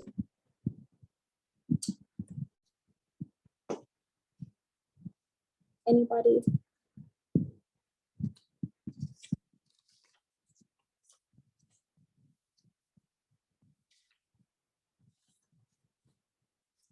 Nobody? Okay. I'll take this one. So some criticisms are that the feminists ignore the fact that women do have happy lives within their families. So some women do enjoy working at home, staying home with their children, etc. And you know, there has been a lot of feminist movements which has led to opportunities for women. So it's not that they're just confined to the homes anymore, and you know, the feminists ironically have neglected to recognize this. And there has been changes in the way that females are socialized. So in the families, females are no longer socialized as, okay, you stay home and you do all the work, and the male goes out and the male goes out and makes the money, etc. You know, there has been changes in socialization. And the feminists also assume that all women are treated badly in society, and this is not the case. All right, so the next views that we have, or next theories rather, is the interpretivist. And so can I get somebody to share what the interpretivist view of the family is?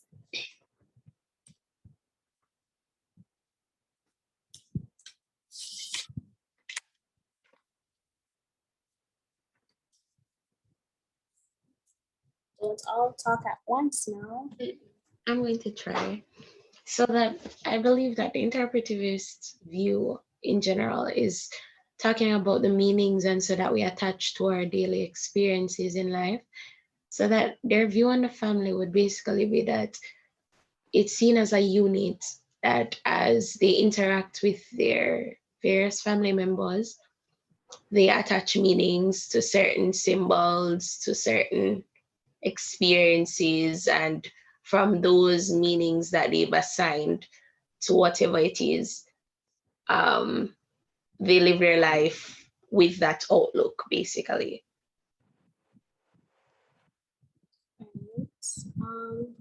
Tanika, can go ahead. Okay, so to be clear, it is the interactionalist you're speaking about. Yes.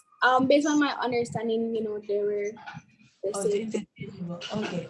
So what I know on interactionalism is that, as it is a micro theory, it focuses on our interaction with society rather than society influencing us. So I would say that the interpretists view the family as, instead of the family influencing us as individuals, how we as individuals shape the family.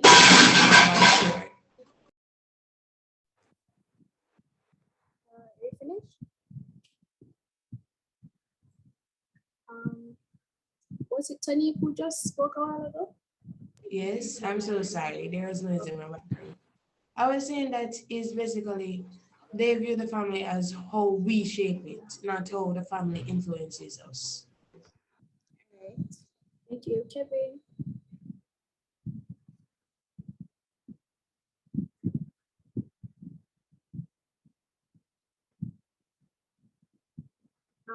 Kevin, you can go ahead.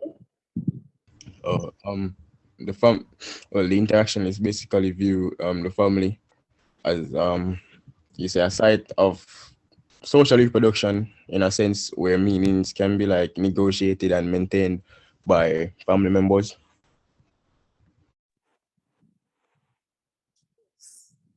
All right. So, just to confirm that the interactionists and the interpretivists are the same thing. Is it that you guys learned something different? Because I learned them as the same thing. So it's interchangeable. But if it's not the same thing, you can let me know. All right, but that's who I was referring to. And so you guys are all correct. You know, they focus on how the family works for the individuals. And differently. Okay. That's fine. All right, so they focus on how the family works for the individual rather than how, you know, the family functions in society. And yes, you know, they speak about the values that are learned together, especially during marriage and within the family.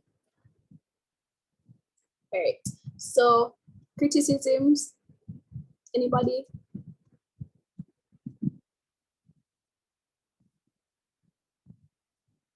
It can be argued that they look at it from a micro's perspective, as a macro's perspective. Wait, can you repeat? I'm not hearing you. Yes, I'm saying.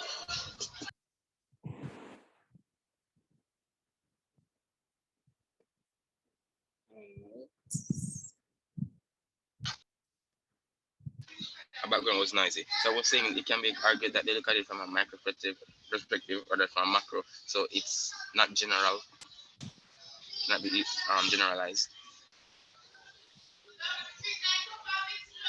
Thank you. And they ignore the role that the wider society plays in families. So that's correct. I don't know if anybody else has any other criticisms, but that was really on to that. Okay, so I'm seeing here that they are different, but they work together. That's the interactions and interpreters. Okay, thank you for the clarification. All right, so those are the main theories that I have under family, and you know, we also have to look at the Caribbean family.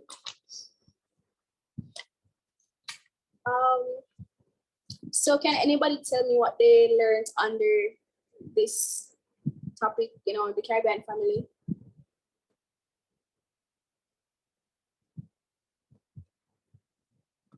Okay, so Rihanna is clearing that up for us, that the interactionists will use the interpretivist approach. So they are different, but they work together. All right, thank you for the clarification. Okay, Jahil, you can go ahead. Mr. In regards to Caribbean societies and family, I learned about the Plantation Society and that slavery helped to shape the families that we do have now. So what was there during slavery are matriculated into, you know, today, or influence what we have today. Okay, yes, we do have retention of family structures from slavery. Anybody else?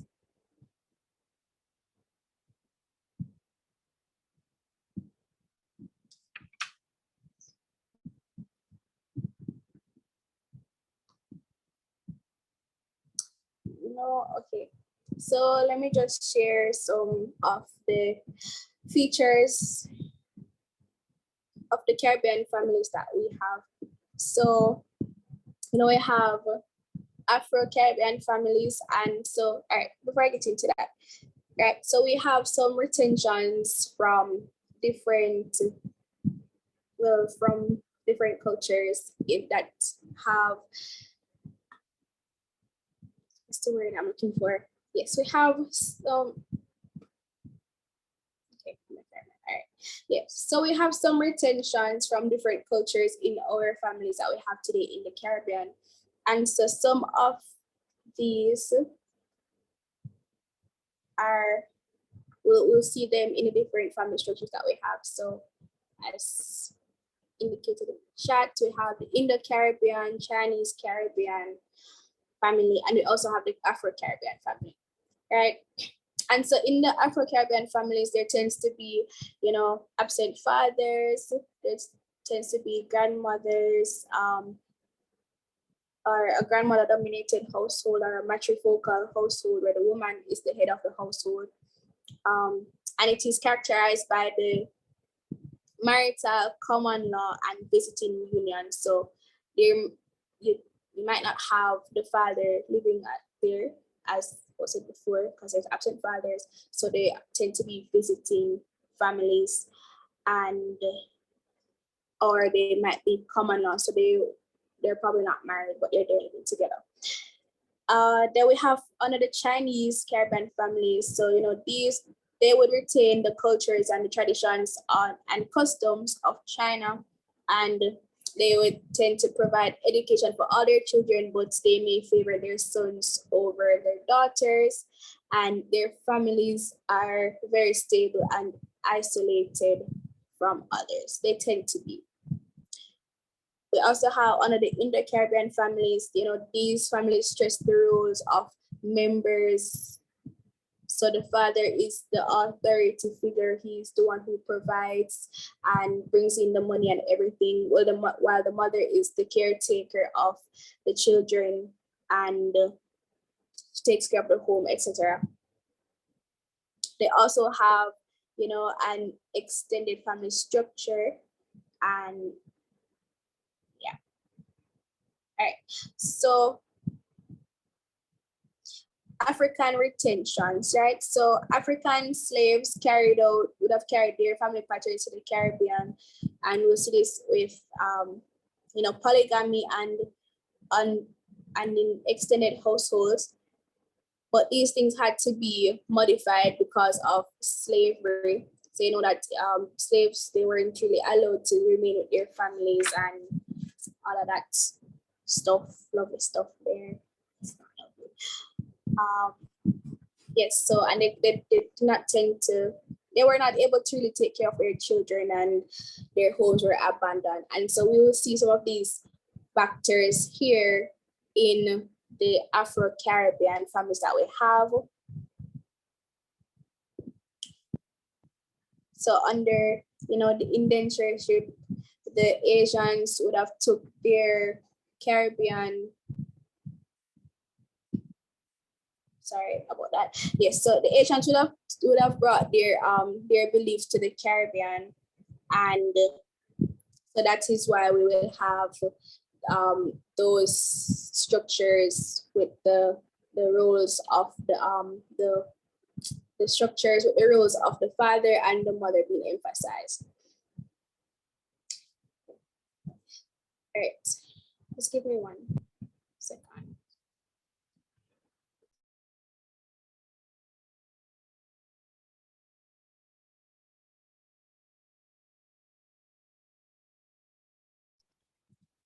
All right, so we also had the we also have another family. I'm not sure if you guys did you guys learn about the New World Black family and the social pathology theory? Yes. Can you repeat what it is? The social pathology theory or the New World Black family. You guys learn that? Just social pathology. I didn't hear either of you just now.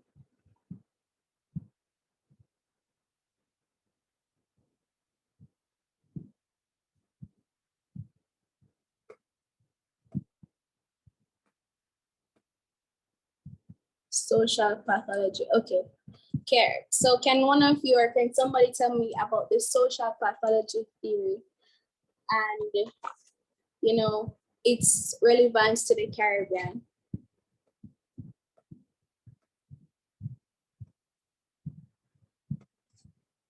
Alright, so it's something that says that society, it compares societal problems to like diseases. For example, crime would be a disease. It would view crime as a disease or something like that.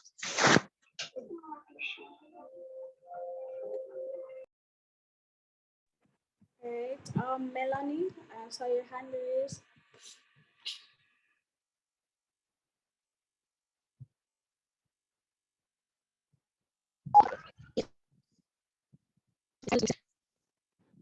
You're breaking up. Your audio is not coming through clear. So the belief that the Caribbean family is responsible in society. So are you hearing? Just me. Is anybody else hearing her? Are you hearing me now? Yes, I'm hearing you now. Is anybody else here?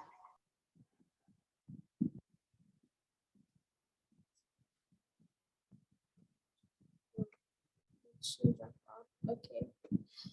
All right.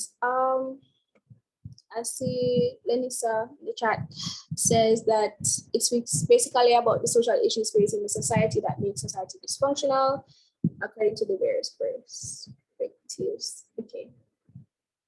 All right.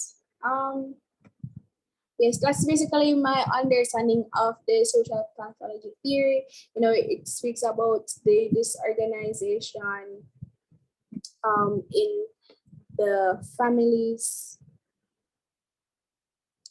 in the families, and these would have been, you know, some social issues which lead to the dysfunctionality in society. So you have promiscuity and things like poverty, etc. And one of the things that was introduced to counter this was the mass marriage movement. And so they were pushing for persons, you know, to get married. And this is because they also viewed the nuclear family as the right way or the best way to go about having families. And so they thought that if they had all these marriages, then, you know, things such as the promiscuity and so forth would end, and fathers would be spending more time at home with their children, and so their children wouldn't turn or wouldn't go out and join gangs, and thus reduce, you know, issues such as crime in society. And so they did this, but it failed, right? So while they did have a lot of the marriages, it did not reduce the issues that were present in society. And so the conclusion is that, or one of the reasons rather is that while the nuclear family would have been important to the elites or the upper class persons of society, then it would not necessarily be as important to the lower class society. All right. That is what I have for pathology. Fitz, Ali, you can go ahead. Are you saying that it's also called the New World Black Family? Because I've always heard of this. Oh, that's a different thing? Yeah, it's a different thing, but I didn't learn it. And since you guys didn't learn it, I'm not going to go through it. Oh, okay, sure. All right. Okay, so social pathology theory, just did. All right, and so next up we have the structural functionalist approach, which was taken to the study, which was done as a study in the Caribbean, or the Caribbean families. You guys were required to do this, right? Because I see on, I think it was a syllabus that you're required to do the case studies, and I'm assuming that these are the case studies. The one done by Edith Clark and M.G. Smith. Are you guys familiar with those two studies? Yes, miss. Yes, miss. Edith Clark. Thank you. So you know what's next? I'm going to ask you to share with me on these things. So you can go ahead and tell me about Edith Clark's study or M.G. Smith's study. Anybody? Because I know that for Edith Clark, she studied the family, and I don't remember exactly what she did, but know that she studied like I think it was 3 different places and how the family structure was. Okay, thank you. Anybody else?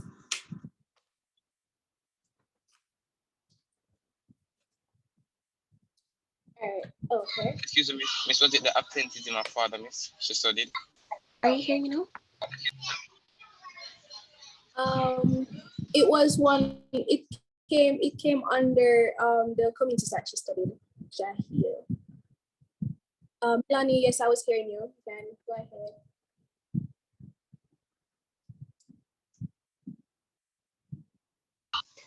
Okay, so what I learned from it is that You're breaking up again. this family is classes.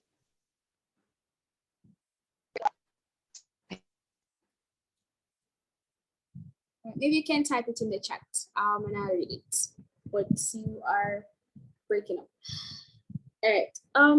So yes, so let me just go through the studies that Edith Clark and M.G. Smith did briefly. So Edith Clark, she would have studied 3 communities, and they were called Sugartown, Mocha, and Orange Grove. And so basically in her studies,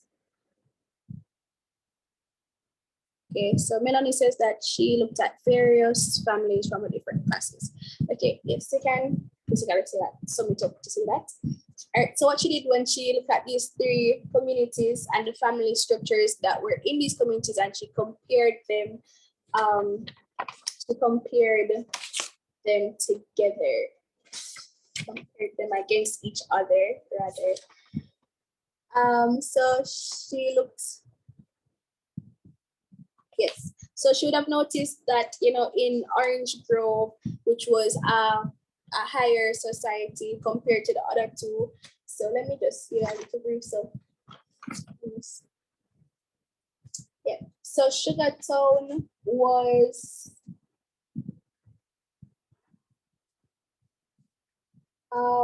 you know, the persons there, they did not really live there. It was a very mobile community. And so, you know, they really flourished on the sugarcane industry that was there. So it was, you know, a bit seasonal. And then for Mocha was a small farming community. And we had Orange Grove, which would have been, you know, like I said, the more prosperous of the communities. And yeah, so she compared these family structures together, and she noticed that, you know, Orange Grove would have been the one that was functioning better, and this is probably because they had more resources, and so they were the richer of the 3. And so she noticed that the families in Orange Grove, right, they would have had more marriages. The males would have been the providers, and they would have been present, and they took care of their families and so forth. She noticed about their gender roles as well, that the women, you know, in that society, they would have been in charge of the home or their children, and they were okay with doing this. And they didn't really have an extended family here because, you know, the fathers or the husbands could provide adequately for the children. So then we also have in Mocha, Sugartown, sorry. So in Sugartown, it would have been, I guess you can say, like on the mid-level, right? So Mocha was at the bottom scale, and then Sugartown in between. So here in Sugartown, there wasn't a lot of marriages there, again with the seasonality, so persons really went and came.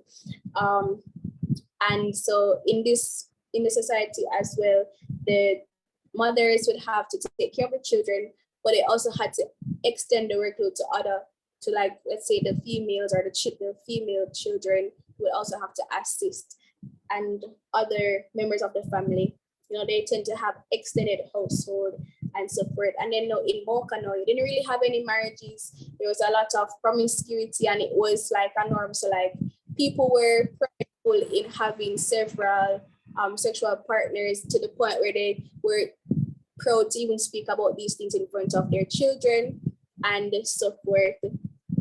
And yes, so that was really the study for Edith Clark. You guys should probably read it to get a understanding if you haven't. And then the next study was done by M.G. Smith, and M.G. Smith, on the other hand, he did not compare the communities with each other. He compared them based on the different institutions and how they function. So does anybody know about M.G. Smith's study?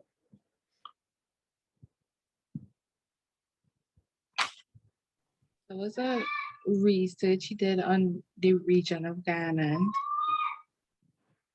I can't remember what it was, but it was in Ghana.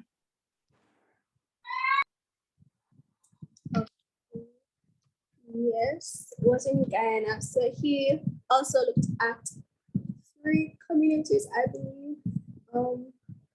And so, like I said, he did not compare the communities to each other, but he would have compared them to the different institutions. So he looked at how their common law relationships in the villages, and the roles that the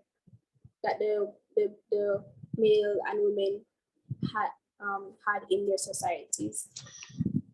All right, so for the common law relationships, marriage, there wasn't much of an importance placed on marriage in those communities. And so even when common law persons would have gotten married, there wasn't a big deal. It wasn't a big deal. Nothing really changed in the family structure. And it's about other things as well. Right. And yeah, so in their villages also, they would have been able to have endogamy. So they were able to choose who they wanted to marry from within their villages, rather than to go out and look for other people. And so I think because of that familiarity that they all had with each other, so there wasn't much of a major emphasis placed on marriage. And then we have the conjugal roles, and so the husband was the main provider, and sometimes he would not be, he was the main provider, but he wouldn't be really integrated in the family as much. So he was kind of his role was a bit marginalized, and whereas the woman would be the one, the caretaker and all of those things. Right. And so that is basically it. I'm not going to go through some of the things. We know that we have issues that are facing Caribbean families. We have domestic violence, poverty, and child abuse, right? Teenage pregnancy, etc. So these are things that you guys should all know. So I'm not going to go through those. The most important thing for you guys to know on the family is the theories, right? What they say, the criticisms, and how they relate to the Caribbean society. So I'm going to see if, before we move on, I need just 1 minute. Apologies for just literally 1 minute. Yeah.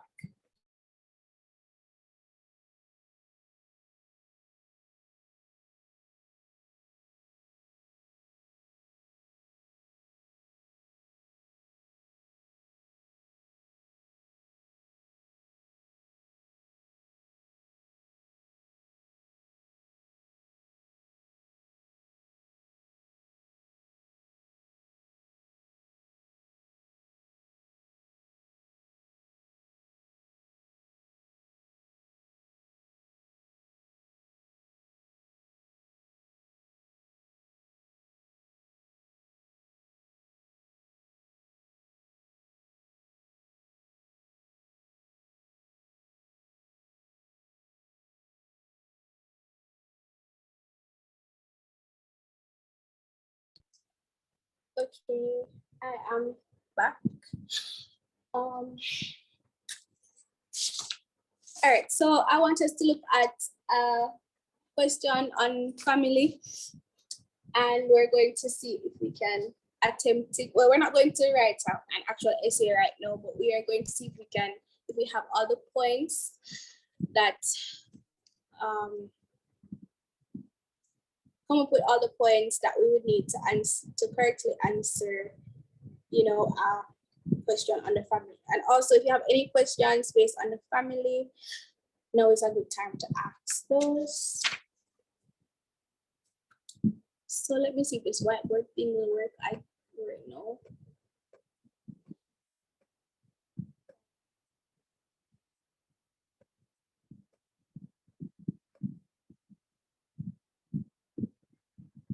Oh, it's working.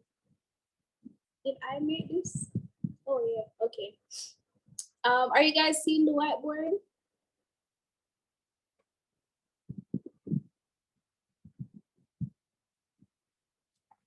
Yes, miss. Yes, we are. Okay, great. So let me just put the question. This is a new one. Oh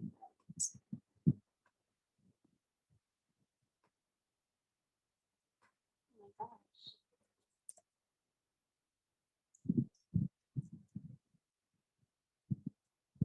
All right. So the question says, assess the view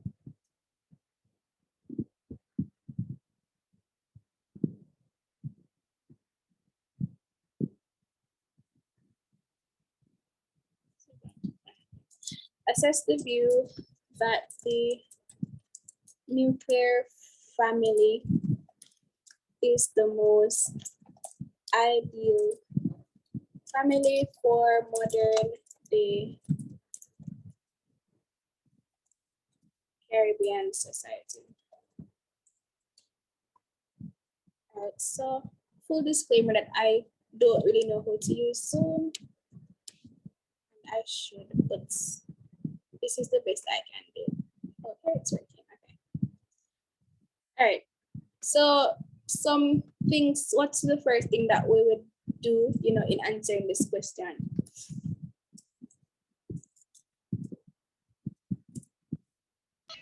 What's the family or what's the nuclear family? Family. Okay, so define family. And maybe I want to go into types of families and mention the nuclear family. Right? What's next? Can you give like a little quote about somebody that says something about the nuclear family, which is like, you know, Charles Murdoch? I didn't hear all of what you said just now. Oh, miss, I was saying that I can, like for the introduction, I can give like a, you know, a little thing that George Murdoch or somebody said about nuclear family. Okay.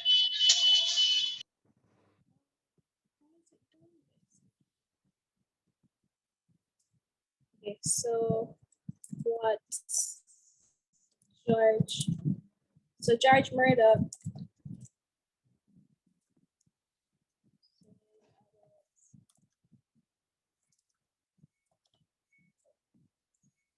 family. Anybody else?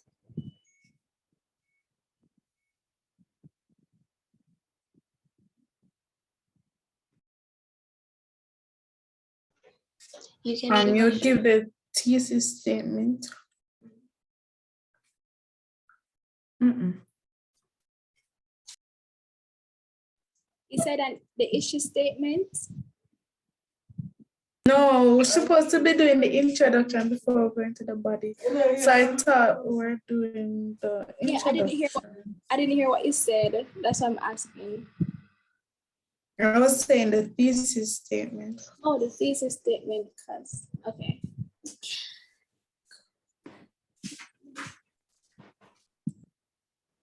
My device is not cooperating.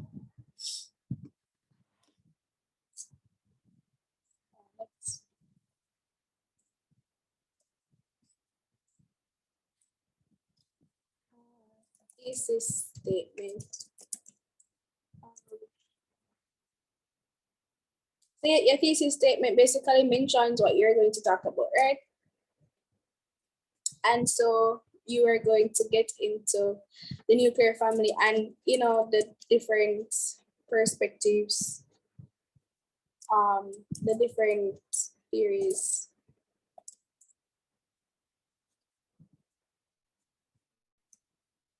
Okay.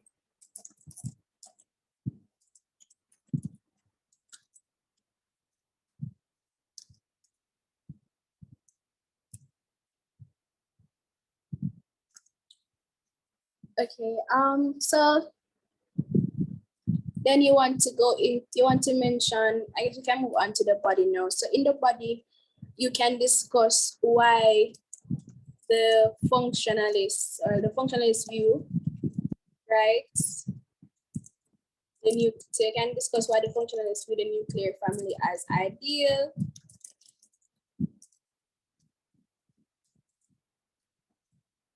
Then after that, now Miss, you will tell why it's not appropriate to be used in the Caribbean.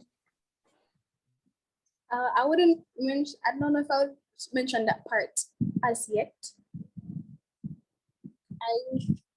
But that is to be included, but I don't know if I would include that next. You know, maybe you want to mention, you know, what the other, seriously. You can mention the others think that family is important or plays an important role. Can you repeat that? You said to mention what the others think about. Just like to start off like the first paragraph of the body myth, it could probably say where each could say like if them think it's important, or they start off with the perspective that think it is important, and then they probably go on to the functionalist. Okay. So all right. Here is the think it is important. All right.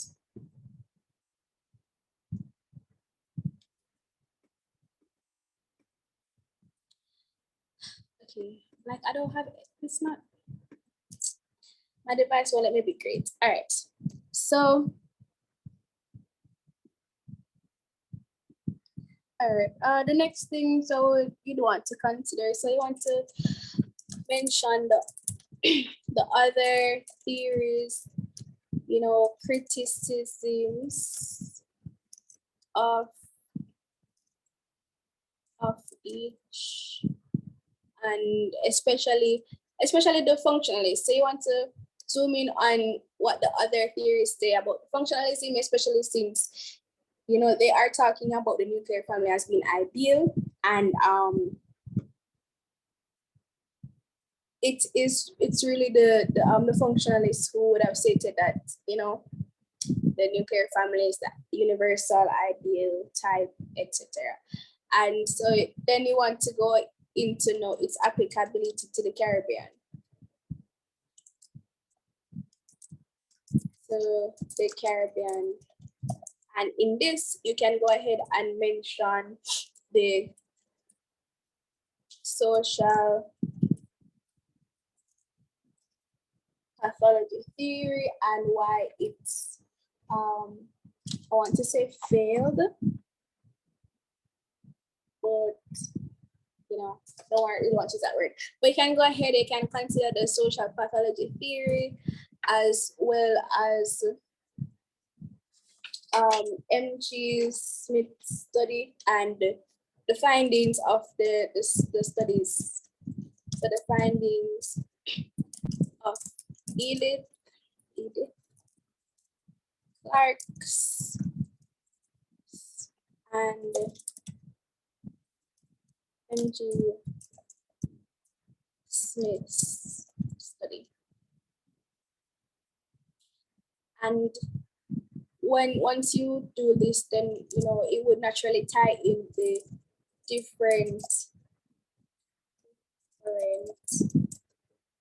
family structures in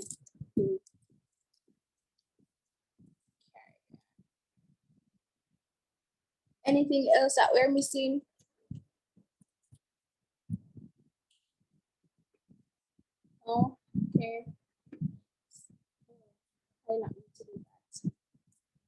All right, anyways, so you want to ensure that you are utilizing the peel method, right? So you state your points, your explanation, example, and you link. So at all times as well, and you know, always try to mention a Caribbean country. Even if they don't specify, if you can link your arguments to one or more than one, that is good. So especially in giving your examples. And guys, give examples. Those are, you know, they help to bring your points across and help to substantiate your claims. Okay.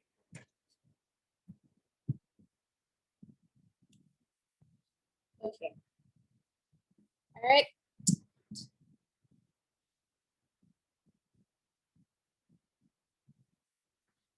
So any other inputs? Did we leave out anything? No? Okay. I don't know if this disappears after I close it, but I'm going to assume that it does. Yeah. But anyway, I can send it to you guys afterwards if you like in the WhatsApp group. All right, so moving along.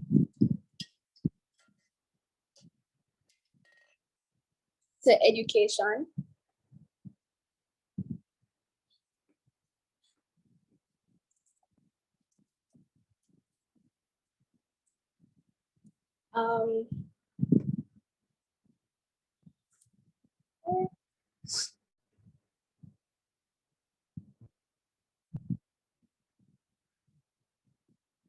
So what is education?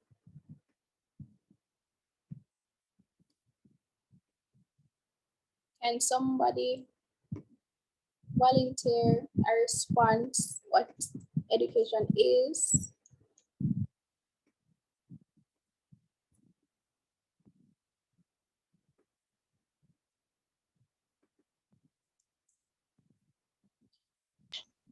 It's one aspect of socialization that has to deal with the acquisition of skills.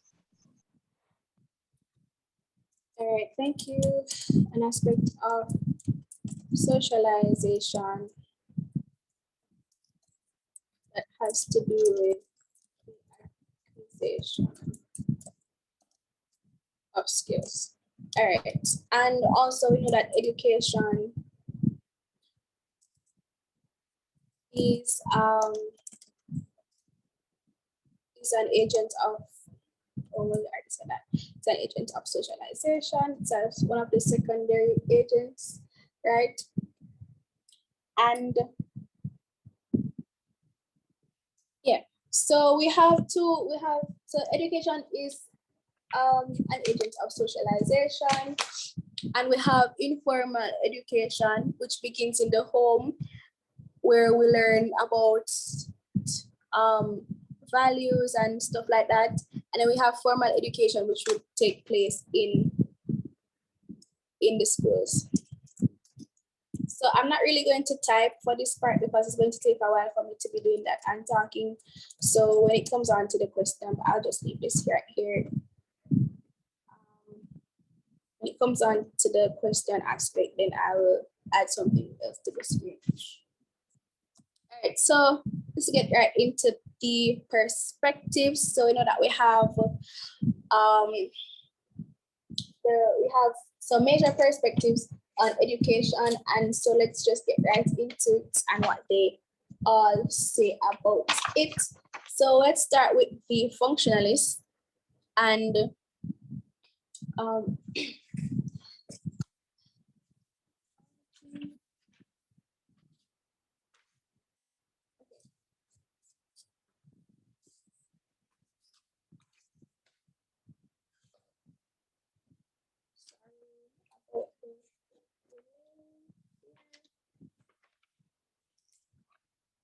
all right, so starting with the functionalists. So we know we have, first and foremost, we have from Emil Durkheim. So no, Emil Durkheim, he says that the education system has three major functions. And so does anybody know what those three major functions are? Creating social solidarity. All right, creating social solidarity. Next, so second one or third one. Is it social Teaching cohesion? Repeats. Maybe raise hands so I can. We don't have two persons talking at once.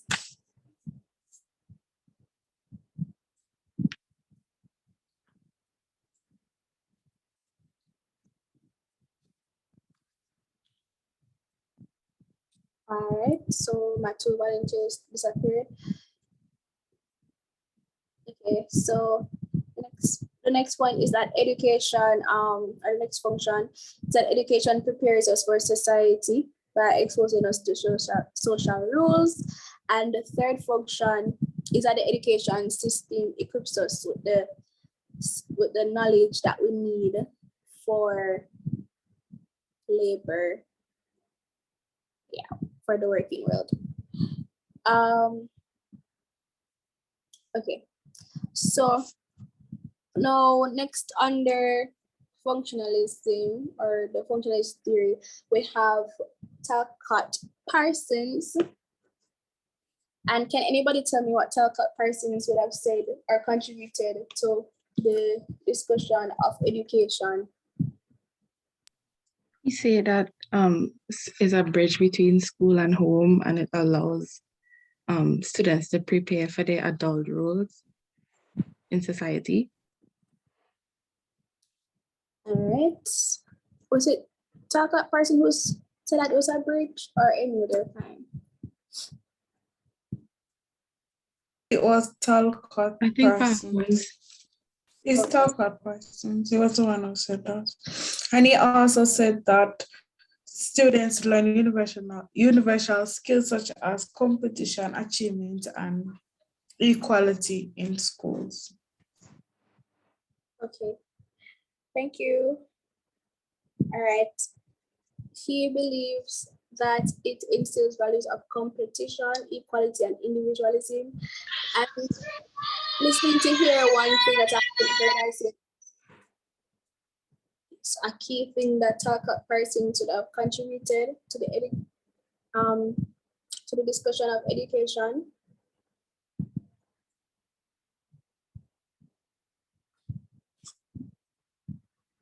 He also believed the education system was meritocratic. Yes, that's what I was waiting to hear. That it's a meritocratic system, right?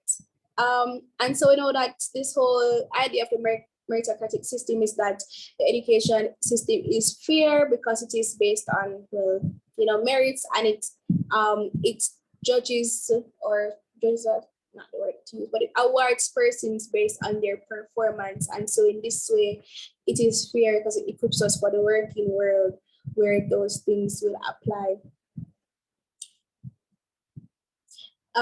So he said that, in doing this, it prepares us for a society where status is achieved.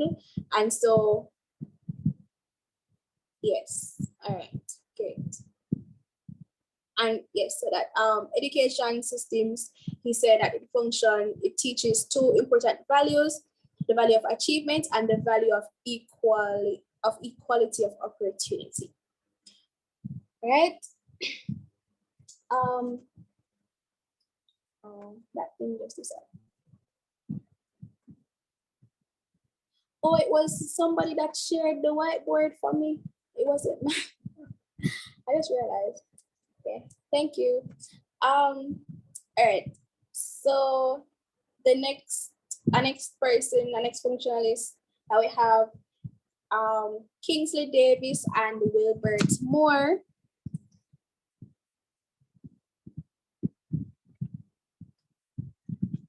Anybody? I believe they talked about role allocation. All right. Anybody else? They talked about it being a sorting system for like the most talented in society. Thank you. All right. So yes, so Kingsley Davis and Wilbert Moore. So these two persons, they said that the education systems function for society by ensuring that the most talented persons get the most functional jobs, and that the system ensures students work hard by enforcing that, you know, great rewards are given to those who work hard and those who excel, and those the greatest of those rewards, you know, would be high paying jobs. So you go to school, you're doing the work, and that teaches you you go to school, you do the work, and that teaches you how to, or equips you to get a high paying job, which is your reward in society. So they spoke about the use of exams, and this is where the system sifts and sorts and ensures that the brightest students are rewarded with the best qualifications and the most important jobs. And, you know, with those, like I mentioned before, lead to high paying jobs.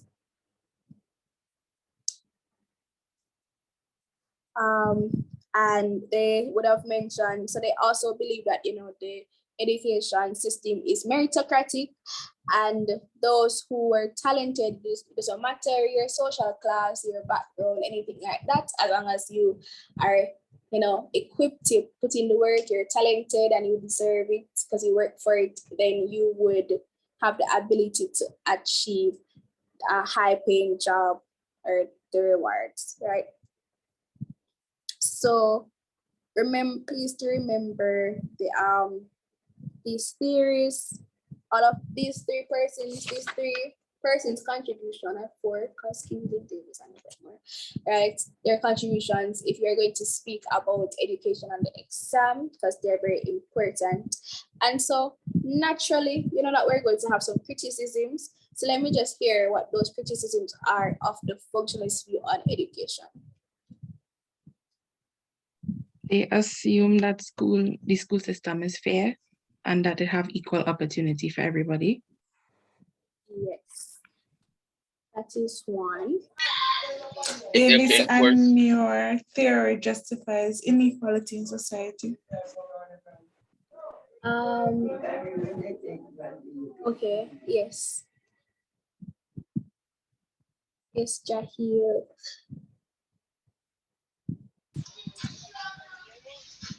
For the functionalists, the Marxists would say that it helped to reproduce or help with capitalism, enforces, you know, the capitalist perspective ideology. Okay. Yes. All right. So you guys are correct.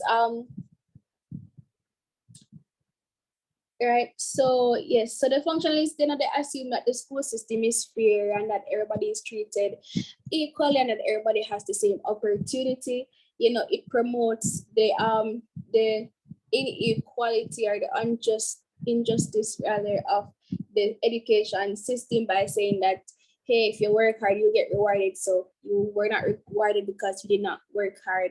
So it doesn't look at the fact that some persons will not have the same opportunity as others.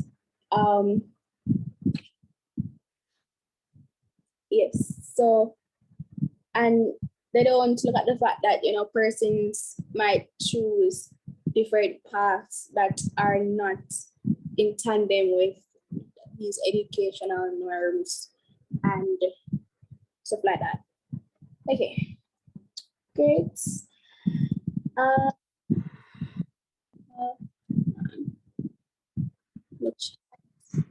Marxists believe the education system is not meritocratic. All it does is reproduce workers for the capitalist society. Also, they believe the school uses the hidden curriculum to teach them to be good workers. Okay, thank you, Lenisa. So I guess does anybody else have anything to add to the Marxist theory? Because that's what I was going to ask about next. And that's that Lenisa was ready, you know. And yes, guys, so we know that the functionalists and the Marxists will always disagree, and so they will both, well, the Marxism is more likely to be a criticism of the functionalists. So you can put these together, juxtapose these when you're writing about them on your exam. All right, anybody else would like to add to, what the Marxists view on education? Did Lenisa leave out anything?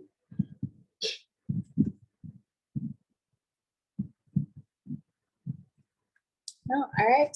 So as she would have mentioned, the Marxists do not believe that the education system is meritocratic, and yes, it just produces workers for the capitalist society. So they also speak about the hidden curriculum. So when you go to school, there are two curriculums. You have the what is the correct term for it? Is it the known curriculum? Somebody can correct me on the term. I haven't here. Formal curriculum and the hidden curriculum, right? Oh, standard. Yes, so standard and the formal curriculum. Okay. And so that is where, you have your objectives laid out. So you're going to learn how to add 1 + 1 is 2, blah, blah, blah. But then on the hidden curriculum now is where they are, they are teaching you or instilling characteristics in you that will allow you to be good members or good functioning members of society. So school starts at 8 o'clock, and so you are required to come to school on time, and that instills in you that you have to be on time for work and things like that. You have to wear specific clothes to school. You have to look a certain way. When I say that, I mean in terms of your hair, and we all see a lot of issues going on with the hair requirements for school, etc. And so that is a part of the hidden curriculum, because they're saying when you go out into the working world, you have to conform to these things. And of course, this would solidify the Marxist view, because the working world that he's thinking about here is the capitalist society where the proletariat are exploited by the bourgeoisie. And so the school system, by virtue of its hidden curriculum, it prepares workers for the capitalist society, and it teaches them that the capitalist society is the norm. You go to school, when you're done school, you get your degree or whatever you get, and you go and you get a job working for somebody who really and truly is exploiting you. All right. So let's go on to some persons, some Marxists, and what they would have mentioned or contributed specifically. So here I have Samuel Boyles and Herbert Gintis. Can anybody tell me about these two and their contributions? All right, so Boyles and Gintis, they were the one who talk about the correspondence principle. Mm-hmm. What is the correspondence principle?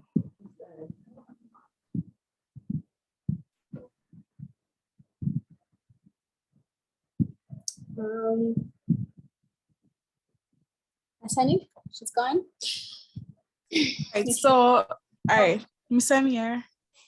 Okay. So the correspondence principle it speaks about that school is the what kind of word?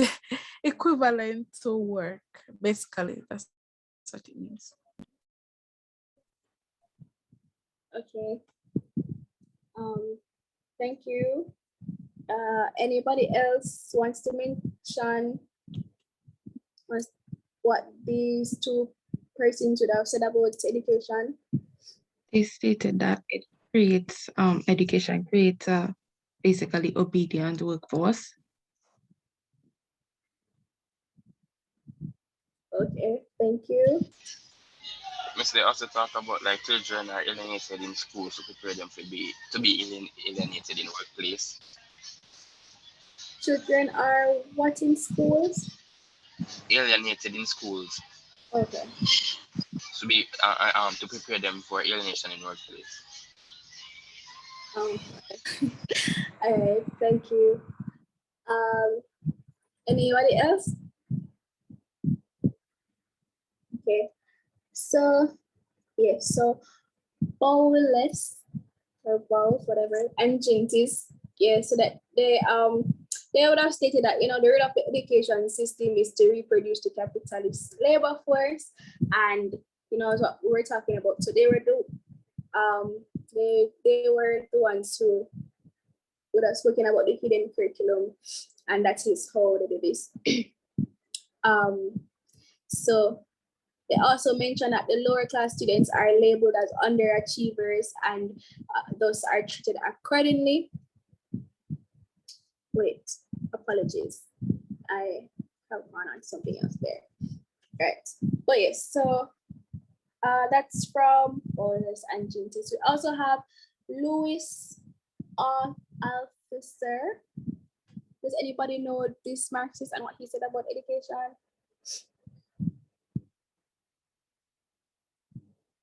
Louis Oscar. Yeah, I don't know how to pronounce the last name. Althusser, I guess. Yeah, him. Okay.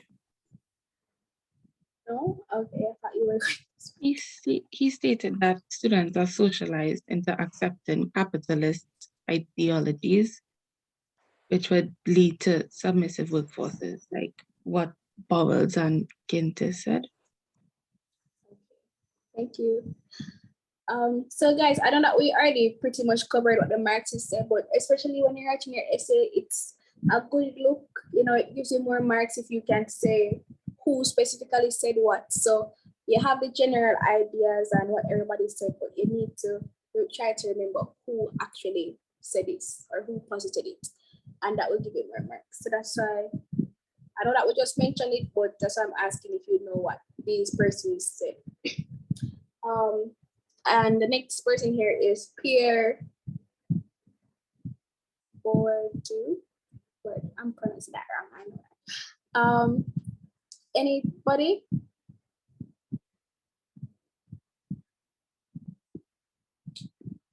Cultural capitalist.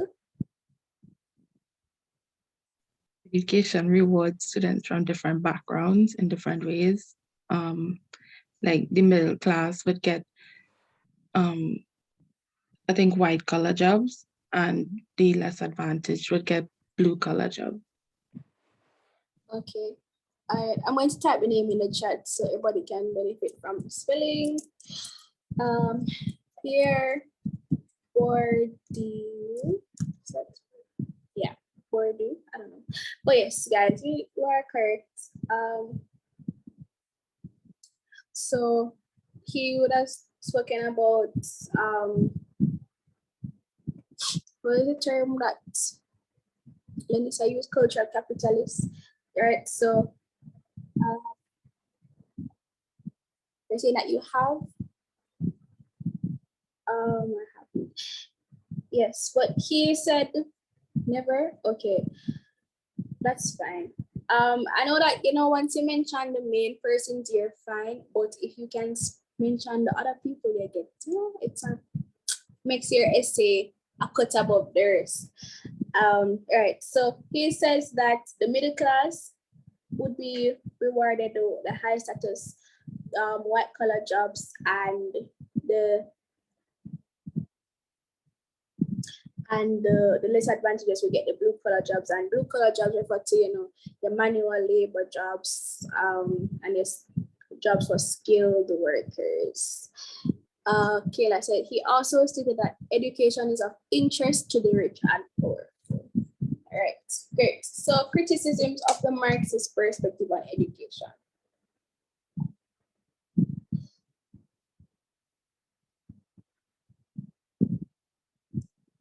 Anybody?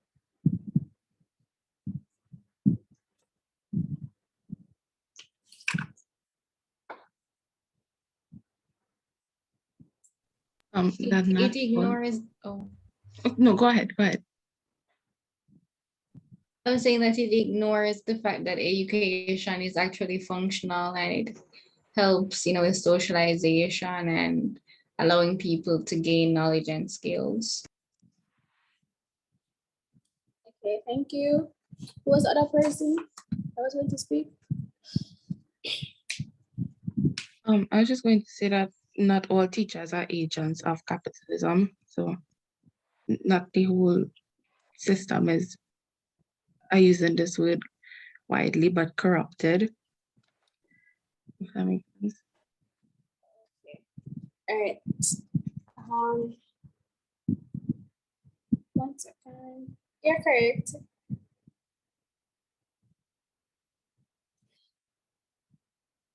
All right. So the next thing, another criticism rather, is that he doesn't give credit to the children or the students. So especially us sociology students, we would have been made aware of the capitalist society by virtue of studying this. And so he doesn't give credit to us by saying that we don't have to follow that capitalist norm or whatever it is, or the agenda. So yeah, we have the ability to choose for ourselves. Basically, he neglects that. All right. So then we also have the interactionist perspective on education, and this is also very important, for your essays. So on education, so can anybody tell me what the interactionist said? All right, so Howard Becker, he spoke about the labeling theory, and he said that within the education system, students are labeled by their teachers. For example, a student who does their work is normally given more attention and is labeled as a bright person, while someone who can be stuck in doing their work is labeled as not so bright as the other person. And so some students are labeled as bullies, troublemakers, or something like that. Yes, so that's correct. So we have,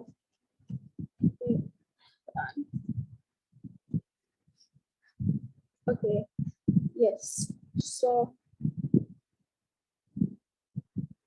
and this was, right, yes, okay. Anybody else, any contributions? Any other contributions from the interactionists? Classification, where they would put people of the higher upper class and like upper middle class in higher level courses. Okay, yes.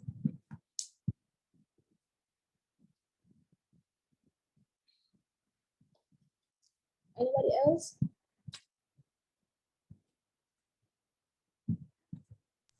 You have Kitus and Sikorel who talked about the self-fulfilling prophecy.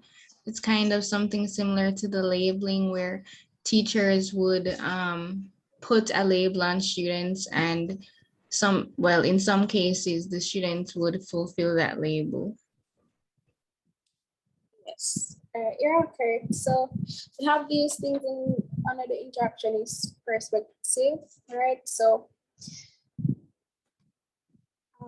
you have the teacher classification, or Howard Becker, and he's saying that teachers have an ideal student, and so when they identify this ideal student, that's the one who would get they would get more attention from the teacher because they're performing to the standard that the teacher has, that conception of that their ideal student. And then we also have, the labeling theory or the self-fulfilling prophecy. So students are labeled by their teachers for their behavior or for their performance or whatever, and because of this label, that's how they start to behave, and so they self-fulfill the prophecy that, oh, you're not going to pass the exam, and so you say, all right, no make no sense about that study, and you go ahead and do that. But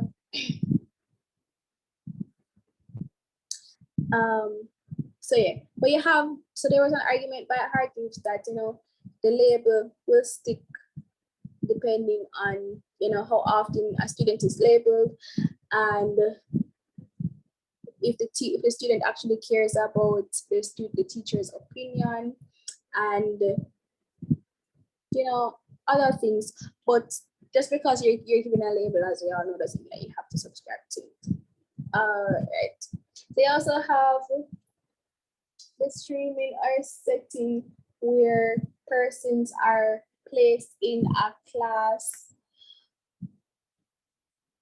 depending on their ability. And so I don't know if you had this at your school, but we did have that at our schools.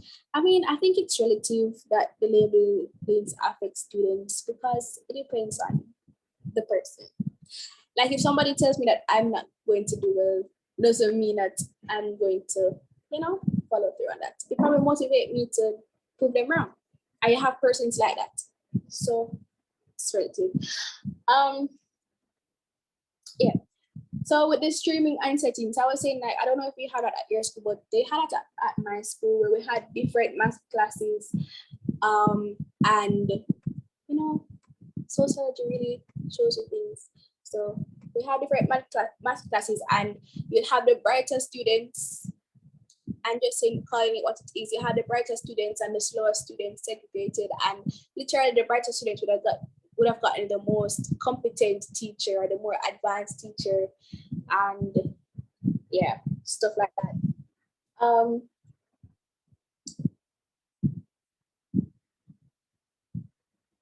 And you also have setting where students, you know, they're placed on groups by subject basis. So yes. And the thing is that with when you put these children now into the different streams or whatever, then the teachers would tend to spend more time. That's the argument that they posited, that the teachers tend to spend more time correcting the students' behavior because it's assumed that the students who perform the worst are the ones who have behavioral issues, etc. And so when they put them in these places now, in these rooms, the teachers have to be spending time correcting them and stuff like that, rather than actually teaching. And yeah. Criticisms of the interactionist.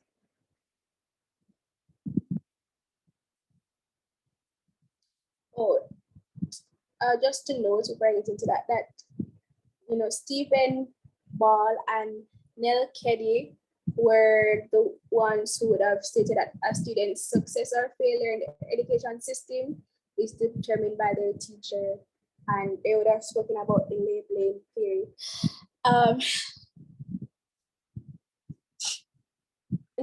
I need another minute. Apologies. And when I come back, I want you guys to give me some criticisms on the interactionist perspective.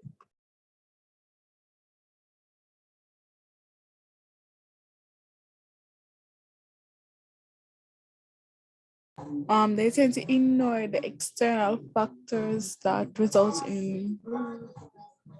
affect a student's performance in school, such as their housing conditions and their parents.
All right, I am back.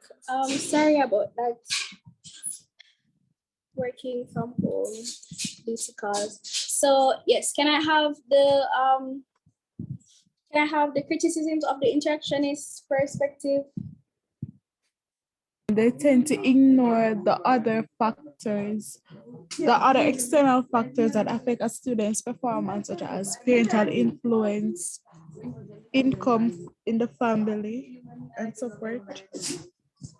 All right, that's one. Anybody else?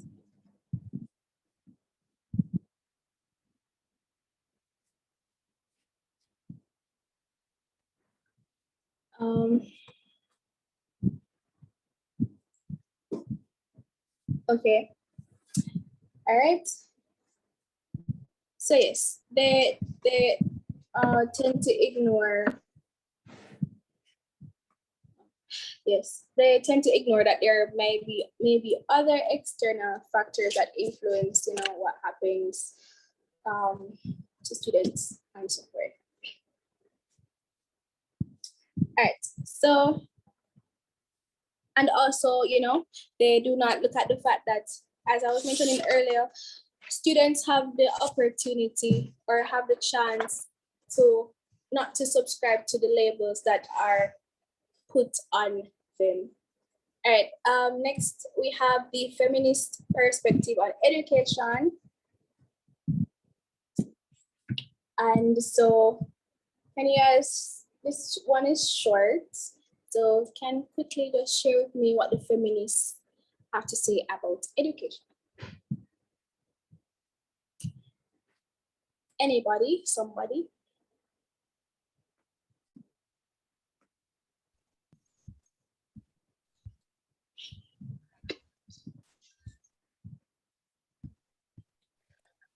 Feminists say that men are usually the ones that hold the high positions within the education system. So you will find more male principals and so forth. Right. Anybody else? Them help to enforce patriarchy. Okay. Any other? Okay, Melanie, can go ahead. Just to add to what the other person was saying about patriarchy, I believe it's the radical feminists that think that the education system works to reproduce in gender differences. So for example, the types of subjects that we do in school.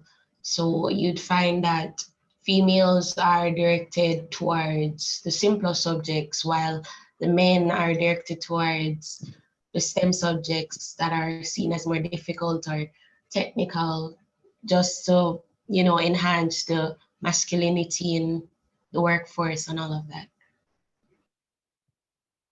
Okay, thank you. All right, so yes, so the feminist perspectives on education. Oh, somebody said something in the chat. They talk about the imbalance of careers for males and females. Right. All right, so feminist, so the feminist perspective on education will differ depending on the type of feminism, right? So, the Marxist feminists, of course, they are going to argue that schools or the education system push capitalism by providing a workforce of women who are docile and underpaid and are a part of the secondary labor market, right? And so they speak about how, the jobs offered to women are part-time or they're lower paying jobs. And you have the radical feminists, which speak about, the patriarchal nature of society and educational system, which reproduce gender differences. So, they conform girls to do certain subjects such as home economics, etc., where when the males are given the technical or sciences, those subjects too. And they also have the Black feminists, which says that they focus on the racism that Black girls undergo which keeps them subordinated and has an impact on their school experiences. Right. And I mean, we can come up with, our criticisms of the feminist perspective, because a lot of those things, especially with the difference in the subjects that children or students are allowed to do, a lot of that has been eradicated. But we can also see that being prevalent, especially in the Caribbean, because I know that even at some schools, like my school, I went to an all-grade school, right? And we didn't have certain technical subjects. The most technical subjects that we had was TD. And so, things like woodshop and stuff, those courses were not offered to us. And I also went to St. George's for sixth form, so that's predominantly male, and so there they didn't have subjects like food and nutrition, and you can see that that's an all boy or predominantly male school, and they don't offer those subjects there. All right. Okay. So some issues that affect education in the Caribbean.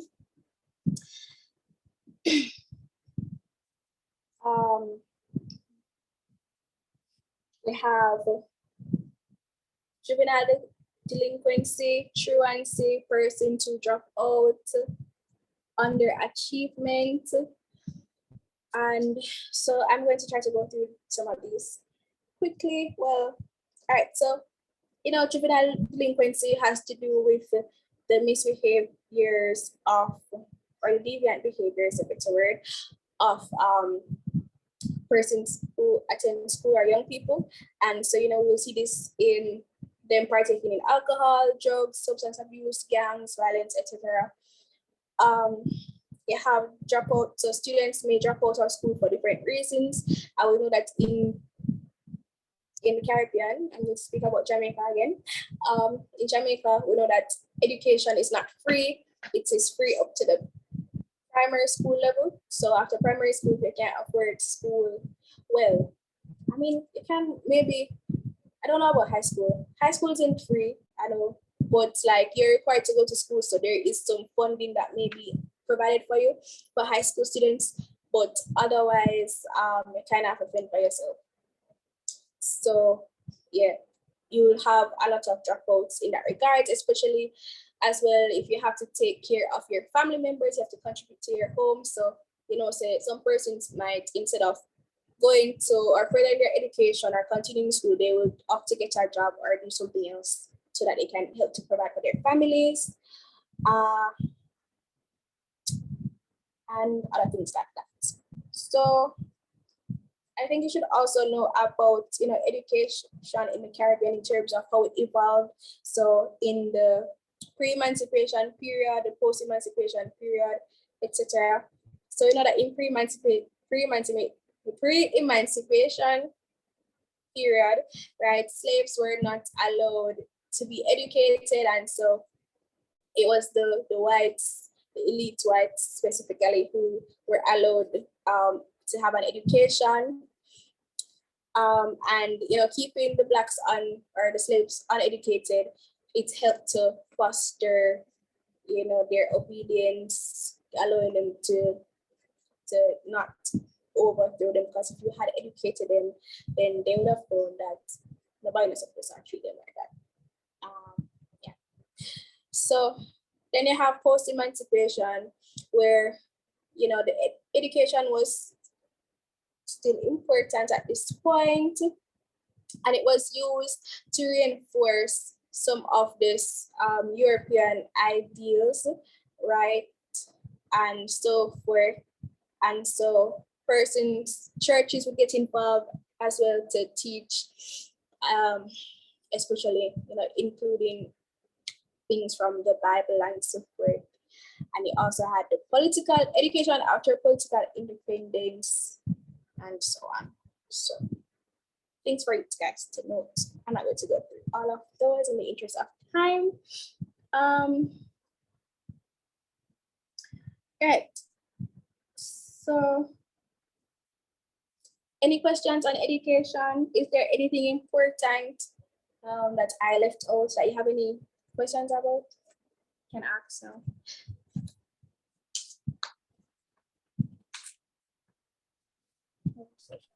Can you please repeat the theories too? You said talked about, I think it's under Marxism, the theories too talked about socialization into the capitalist ideology. Socialization. Social said what? Socialization and what? Into the capitalist ideology. I think you said Lewis, but I didn't get the last name. Oh, sir, let me type that in the chat.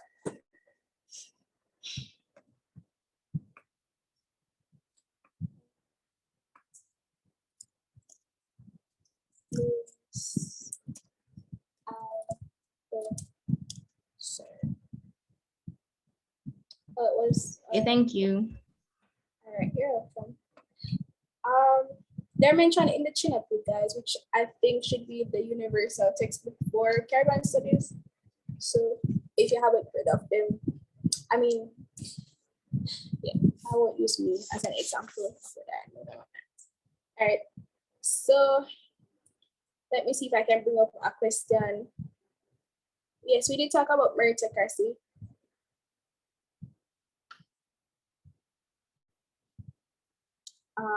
We would have mentioned that under functionalism and Talcott Parsons, we would have spoken about that. Okay. Right. I'm just trying to bring up a question. Trying to bring up a question for us to look at really quickly. Then we can move on to social stratification. Why is it not coming up? Okay.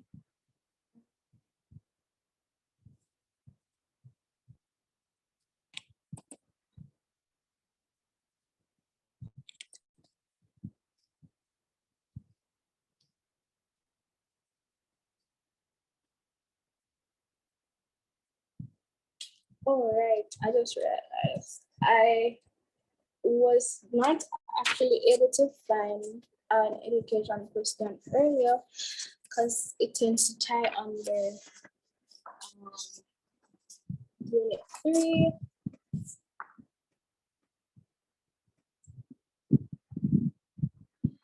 I have a picture of it, so I can send it in the WhatsApp group, the family question.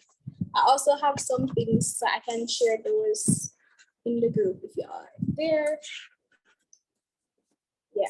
All right, guys, I'm going to omit the education question because I just remembered that I couldn't really find one because it tends to just tie in under module 3 with social stratification. So we're just going to move on to that part now. And yeah. All right. So we're on the last lap, guys. Do you want like a 2-minute water break? Are you guys fine, ready to continue? How are we feeling? It's normal, 5 minutes. Oh, you want a 5 minutes break? Okay. All right. So I'll give you guys 5 minutes and then we'll continue at 4:09.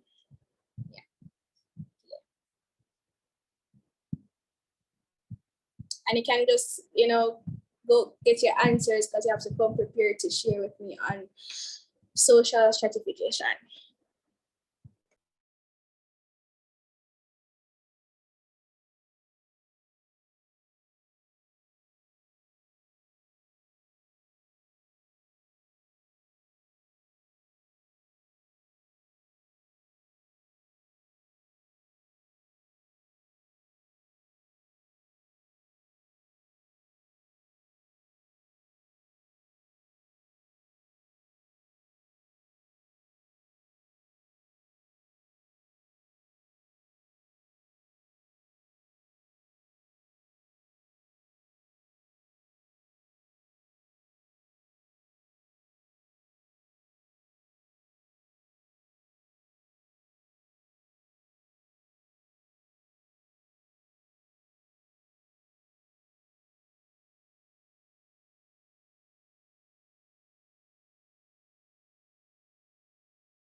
Okay, ready again? Everybody back?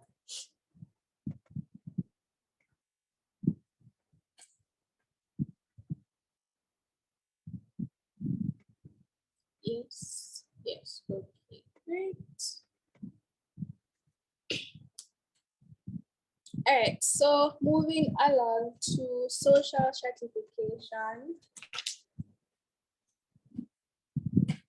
All right. So, can anybody share with me what social stratification is? What does it refer to? Social stratification is a division of sociology that's based on characteristics on gender, age, sex, status, income, prestige, and status. Right, thank you. And I see in the chat, Lenisa said that it refers to the way in which people in a society are ranked.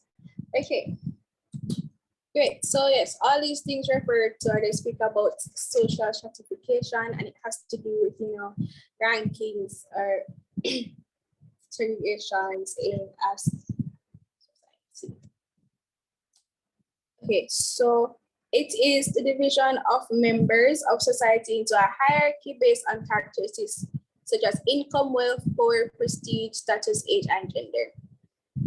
And so I'm just going to go through some terms that you guys should know that come under stratification, and then we'll touch on the theories. So, all right. So we have the egalitarian society, which is one in which all members are equal and no one is rich or poor. We have social inequality, where there is unequal distribution of wealth, power, prestige, opportunities, and influence.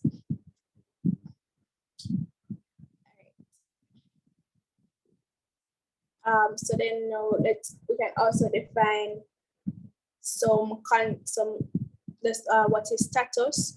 And so status refers to the amount of honor and prestige that a person enjoys in a particular society, depending on their role.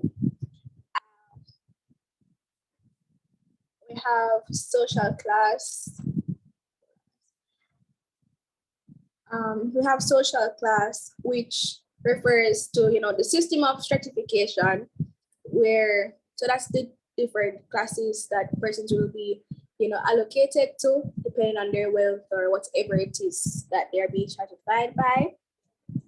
Some other concepts to know: we have sex and gender. So sex is a biological concept, whereas gender is a social concept. We have race and ethnicity. So race has to do with your biological traits. What's the right words to use here? It has to do with color and so forth. I don't want to use that word, but for lack of a better word right now. And then we have ethnicity, which speaks more on the cultural aspects. Right. And so you have different types of stratification systems, which we will also get into. Okay.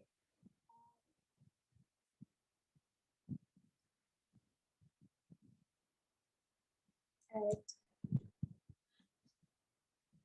Okay, so all right, so the types of stratification system we have. Can somebody tell me what are the different types of stratification systems that we have?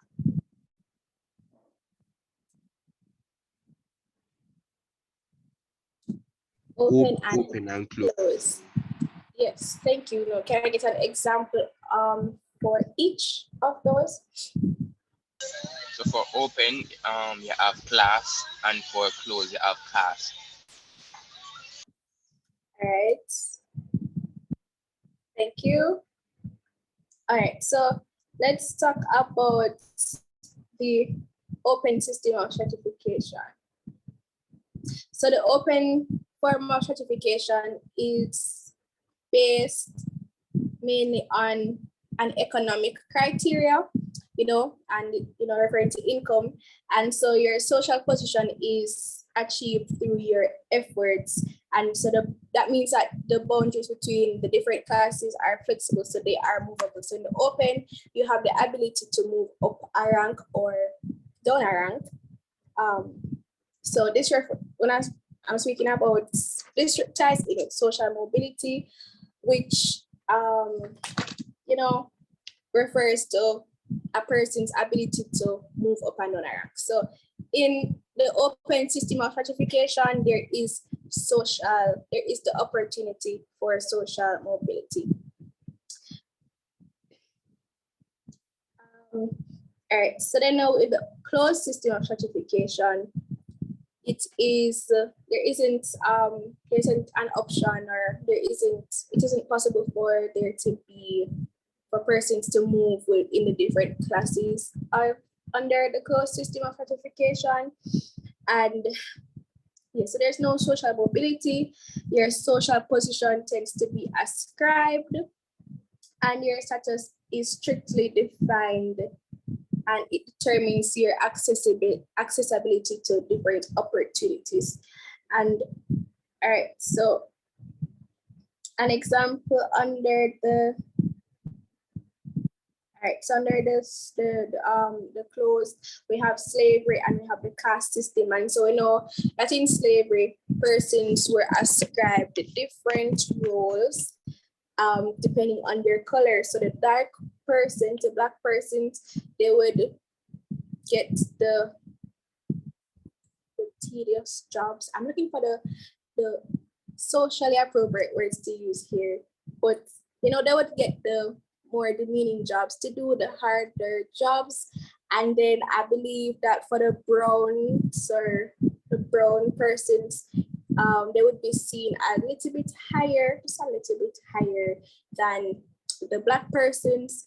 And so their jobs would be a little bit different. And then, you had the whites who were the most elite on the plantation and so on.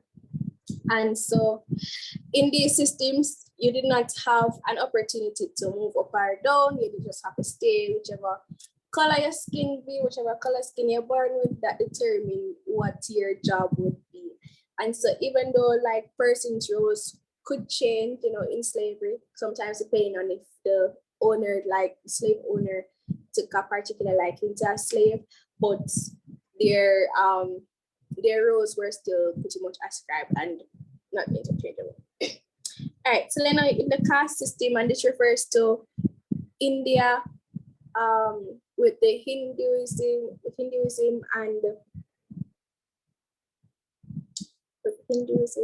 right? And so in this caste system, basically you had whatever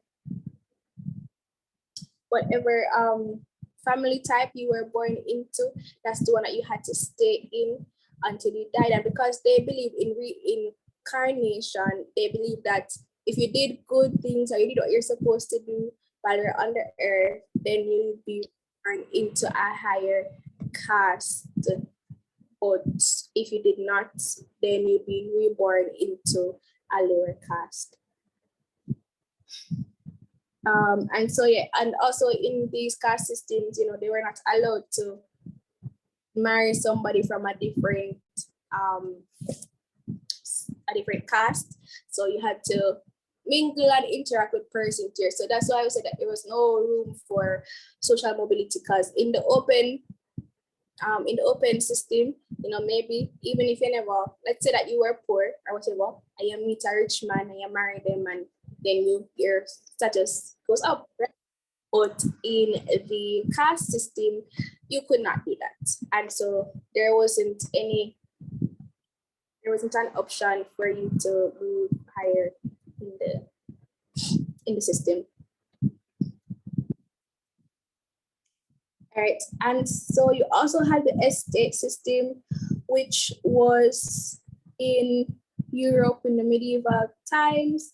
And so this system determined your position, your position rather was determined by law and inheritance. And so it had a lot to do with hierarchy and, different roles according to this, and different rights that you were availed according to the hierarchy. So now in the class system, right, their status is achieved rather than ascribed, and so the class system would fall under the open system of stratification. And so you work for what you want, or you marry somebody and you achieve them riches, I guess, and so you go higher in the system, the stratification system. All right, just checking if I left out anything under this. So we can move on to the perspectives of social stratification. So, what are the sociological theories? Can somebody tell me what the functionalists had to say about social stratification?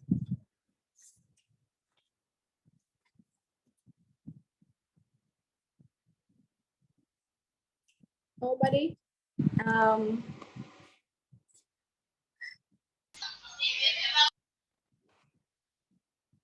you repeat the question, Miss? All right, I'm asking you to share with me on the functionalist perspective of stratification. Oh, they feel as if it is. They feel like it's open. Reason for this?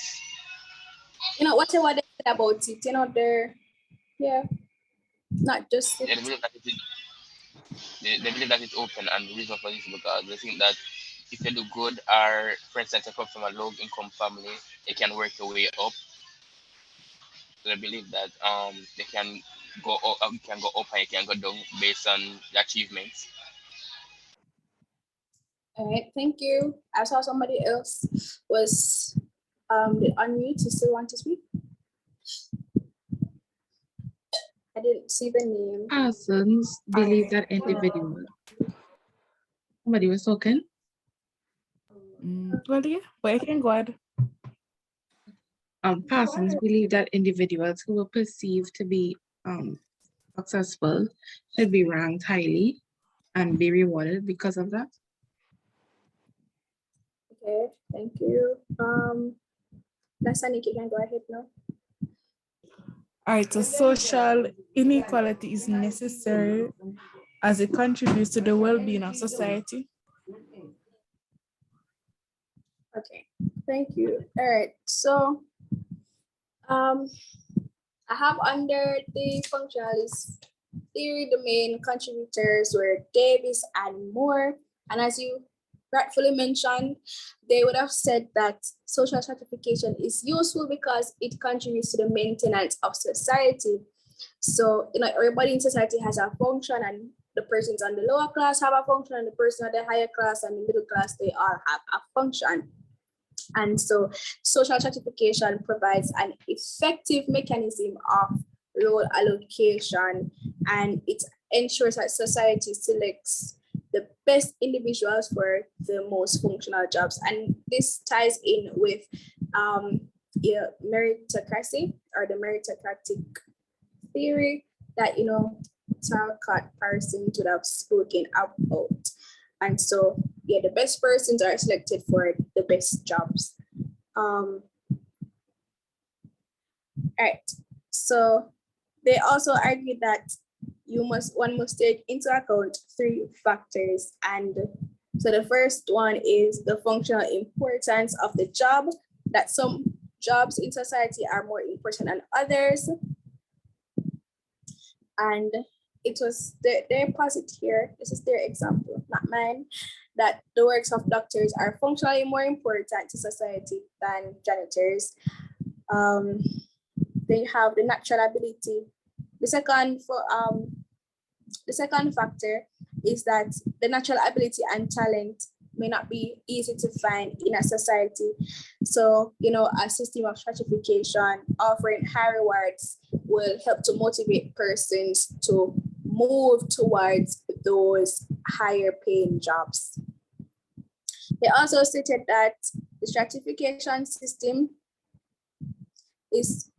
rewards based on different rewards based on the functional importance of the task or job, and it is necessary to reward people who have to undergo long periods of training and personal sacrifices. So those are the 3 points that they would have spoken about.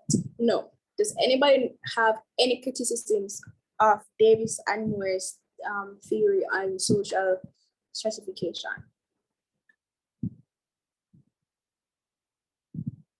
Well, yes, because Melvin, to me, he argues that it is very hard to differentiate which jobs are functionally more important in society. Yes, that's correct. Anybody else? Well, personally, I believe that I'll say they're right in terms of each job in society being functional, whether it is on the higher end of the pay grade scale or the lower end. So for example, when we look at the garbage collector in the community, we need one for society to function, because without it, then we'll have poor hygiene all around. But at the same time, we do need someone to help us with financial literacy, and we need someone to govern our country. And altogether that works to maintain social order within our society so that we can function as a unit. All right. Sorry, thank you for sharing. Okay, so I do agree with, to an extent, what you said. But let me just get into what I have here. So, as was mentioned before, okay, yes. So they assume that some positions in society are more important than others, and this criticism was posited by Melvin Tumin. And yes, so he's saying that there's no acceptable way to measure the functional importance of some positions.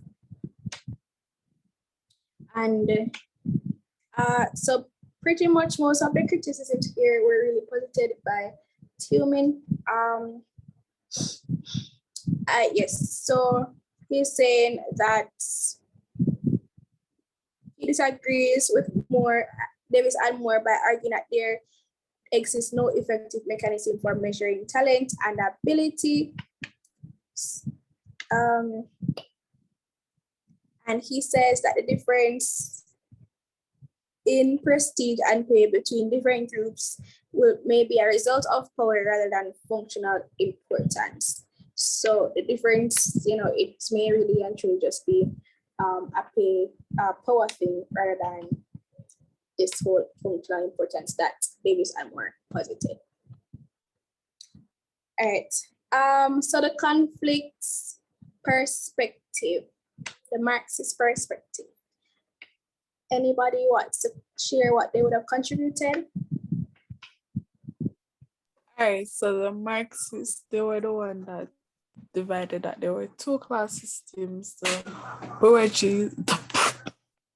the ruling class and the proletariats, the working class, and they tend to ignore other factors that contribute to stratification, and they only look at economic views of stratified persons. All right, thank you. Anybody else wants to add?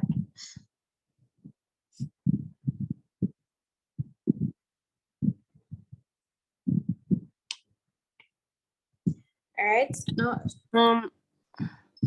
I have that social class stratification in the capitalist society. It is in favor of the status quo, meaning that the wealthy remain rich and then the poor will remain poor. Okay. All right.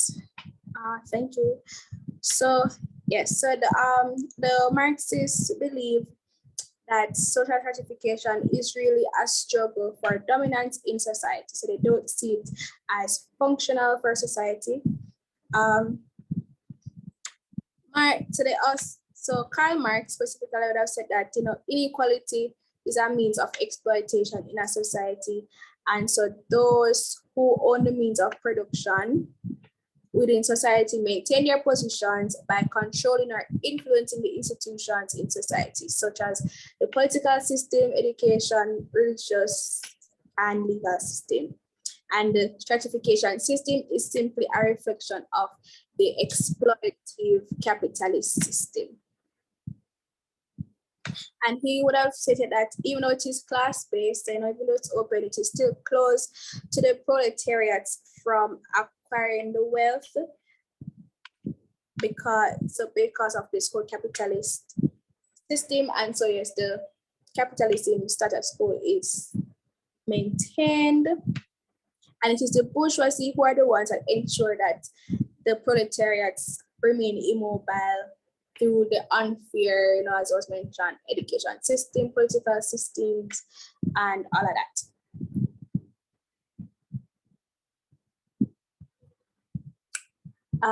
And so, yeah, so basically he also argued that the bourgeoisie will allow a few people to move up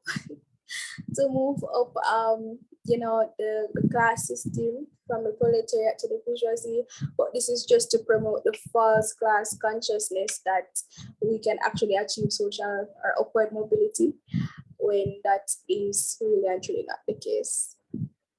Okay. So, any criticisms of Karl Marx? Anybody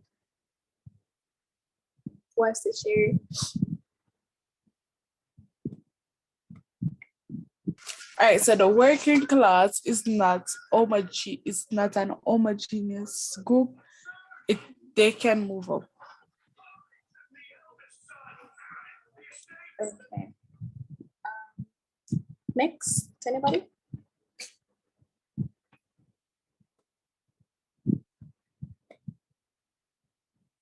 All right, so, okay. So yes, he was criticized for viewing the society in an overly economical manner. And he was also criticized on the fact that the process of change is more complex than he has portrayed it to be. So change is unpredictable, and it can lead in any direction. So, economic factors may not be the only thing that hinders a person from moving up in a class system. And he also fails to neglect that there is a middle class in the society, and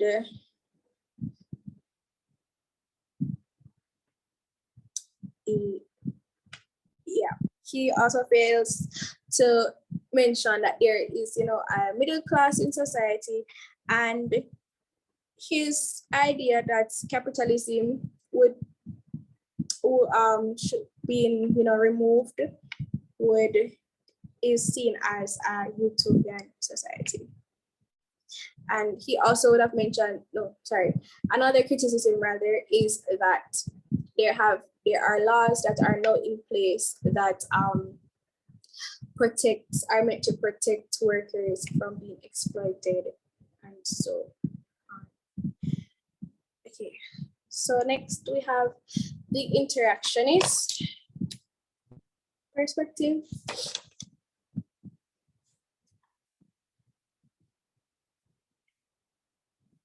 Space will release the Wendy-Ann paper. Hold up for a second. Anyways, yeah, we have the Wendy-Ann perspective. Anybody like to share?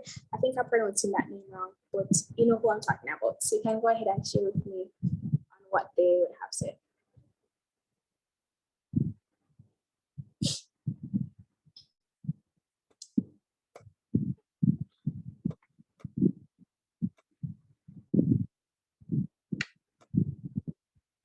All right, so Max Weber he argued that he relied on the economic views of Karl Marx. However, he identified that there were other factors such as wealth and education and politics and all those things that would help to stratify persons and not just the economic views. And he further went on to divide the two classes that were presented by the Marxists, and he gave them further divisions. Okay, thank you. Anybody else?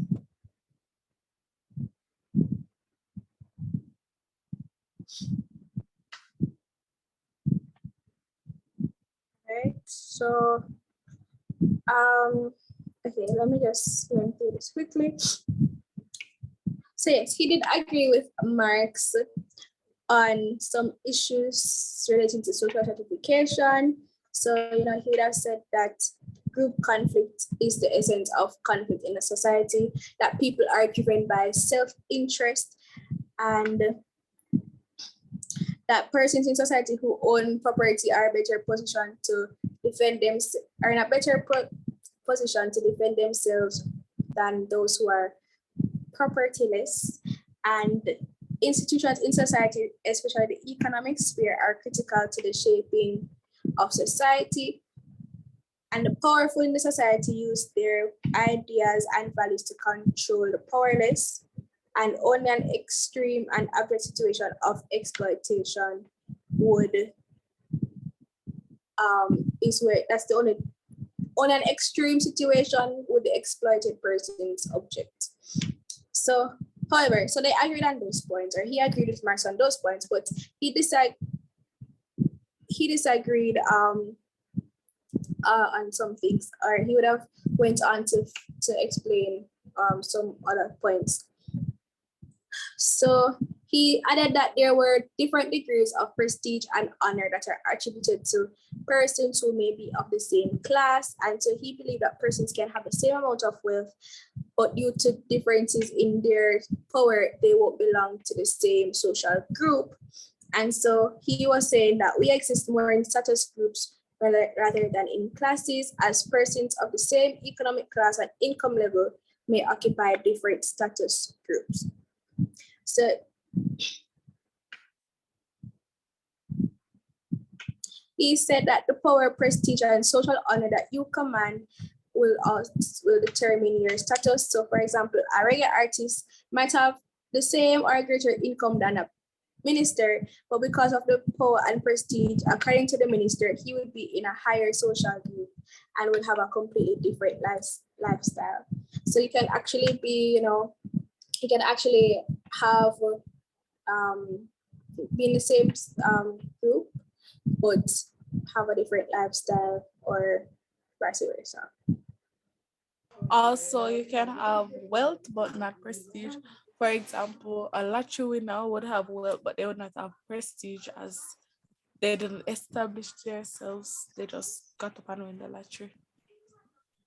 Yes, thank you for your contribution. Right. So that's what I was asking for, right? So yes, and he also stated that persons who share similar lifestyle gravitate towards one another, and they establish bonds and develop an attitude of social exclusivity. And so those who are outside of the group are seen as outsiders regardless. So I think that's a point that you were touching on. So the prime example is like Butu in a Benz is still a Butu. So it doesn't matter because you were not affiliated with those persons, or because you just get up and win the lottery. So you never really work for your wealth or whatever. Just because you have the wealth doesn't mean that you have the prestige. All right. So generally though, so persons who have a high social standing usually have high economic power and prestige in society, but that is not always the case, because persons can have economic wealth without power and prestige, just as in the case of a drug lord. So, and to conclude, so Weber in this theory makes a distinction between class, status, and power. For Weber, these concepts were sources of stratification, which can ultimately impact upon the life changes of individuals. All right, and then we also have, you know, stratification in the Caribbean. And so you guys should know these theories. So can somebody tell me what those are that refer to the Caribbean specifically? I know that I have omitted the feminist perspective, but that's fine. Like you have George Beckford. He would have done the plantation thesis.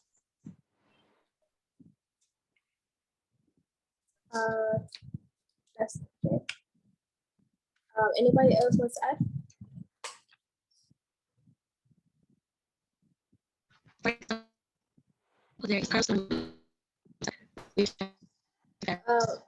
Melanie, not hearing you again.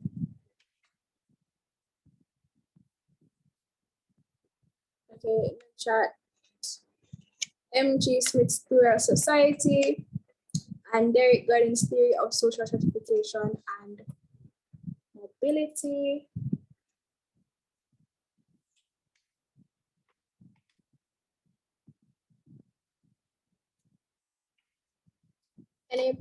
All right. So, okay, so we have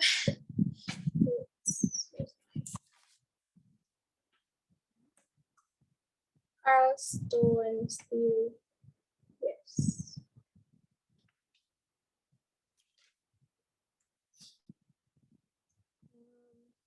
All right. Kyle Stone spoke about the breaking down of social barriers and class society. I don't remember what this theory is specifically. All right, so we have M.G. Smith, who would have spoken about the plural society model. We have Lloyd Brathwaite, who would have spoken about the Plantation Society, Trinidad's Plantation Society, and George Beckford also spoke about the traditional Plantation Society. Let me see.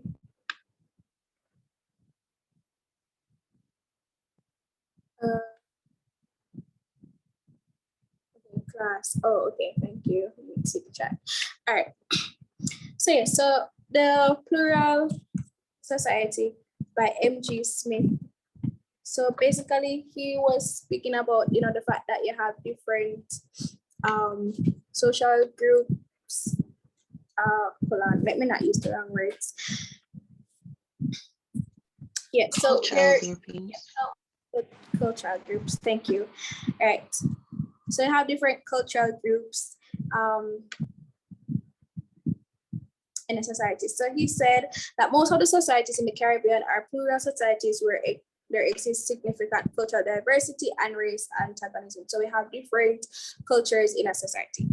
And, you know, we can see that in the Caribbean, especially. Well, this is a Caribbean theory. Right.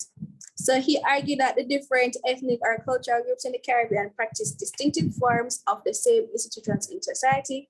For example, in Trinidad, the Hindus have a distinctive marriage practice of bamboo wedding and the extended family and a family system that was built on a patriarchal system.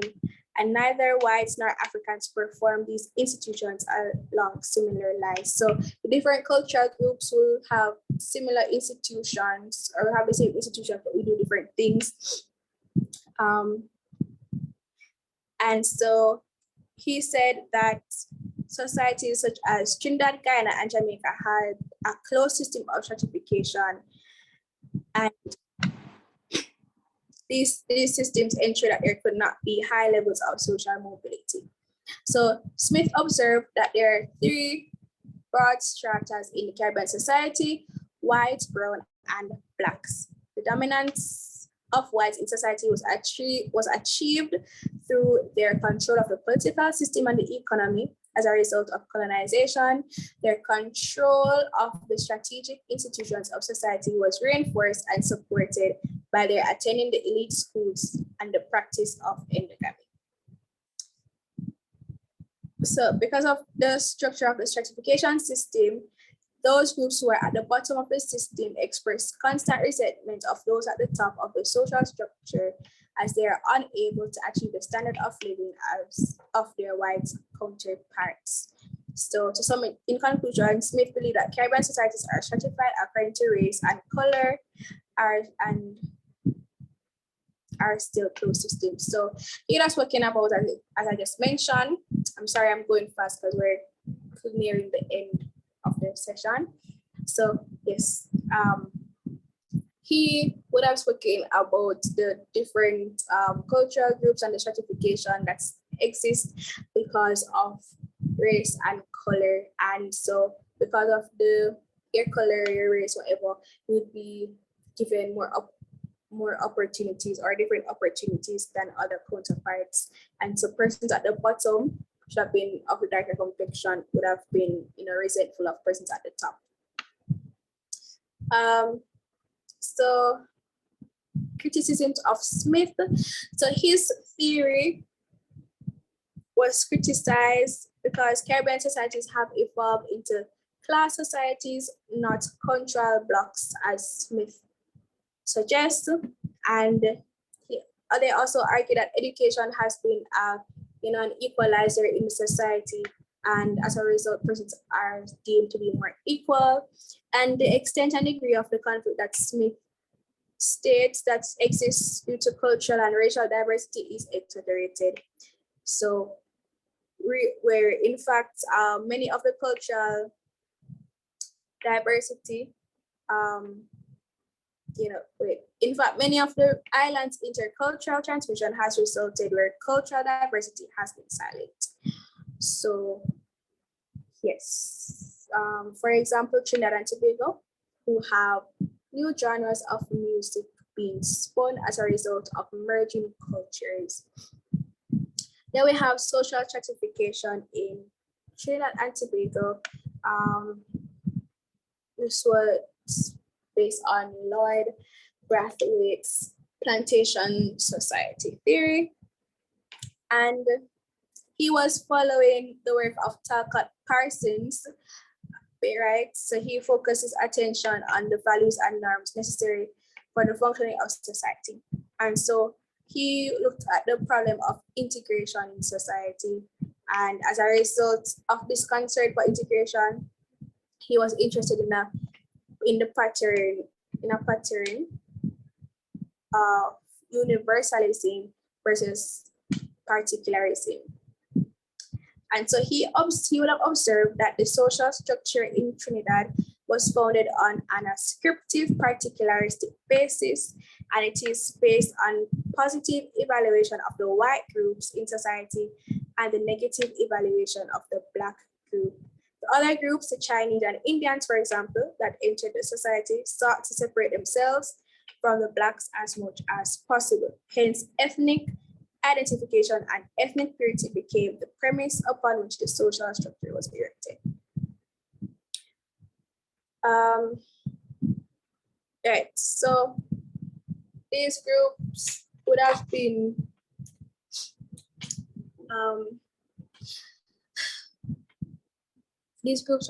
separated on these basis, on the basis of their ethnicity. Here. All right, so Brathwaite said that there were certain shared values within the society that would actually bring them together, and these values, while having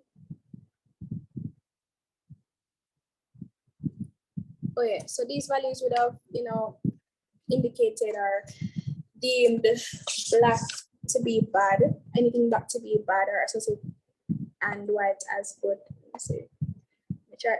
TNT showed many features of a plural society with different cultural groups having their own interests and beliefs, but held together by a powerful white minority.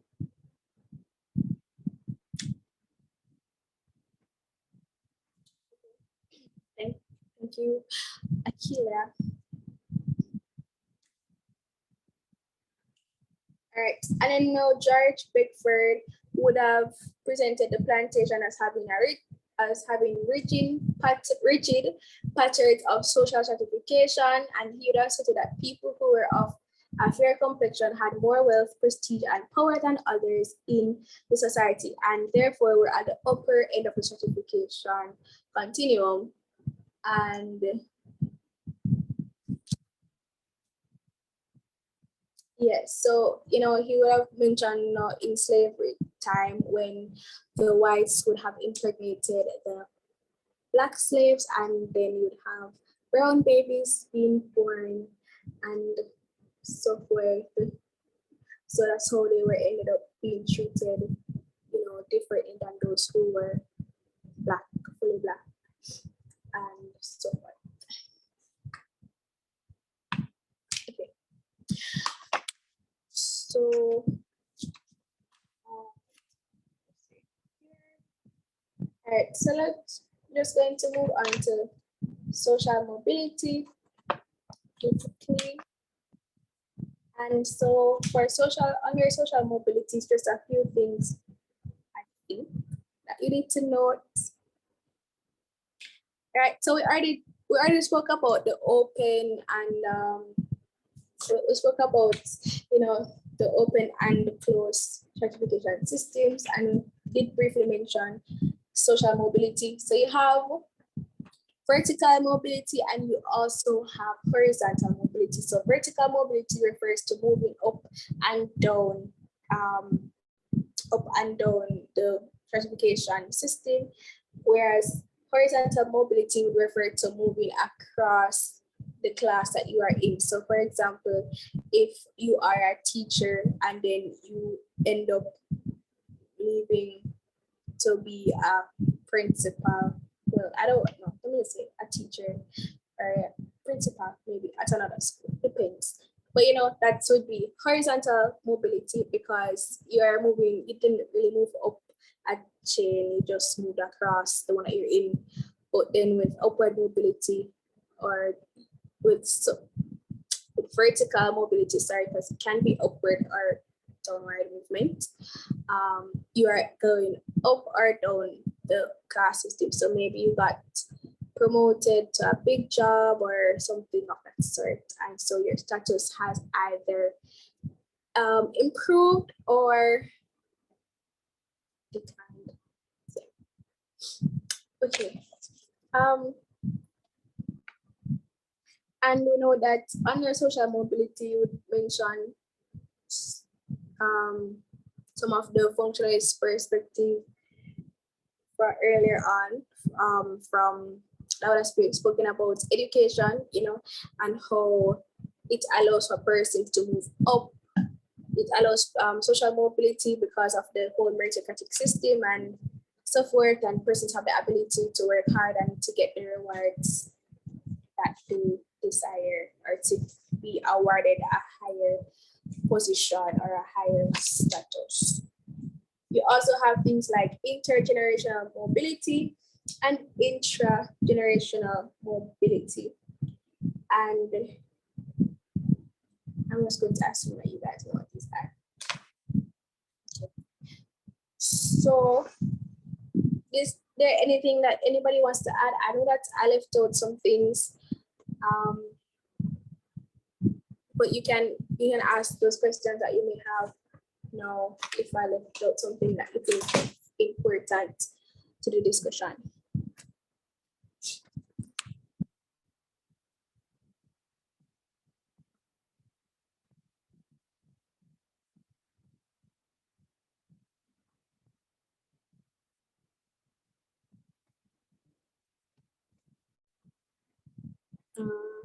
No questions? Okay.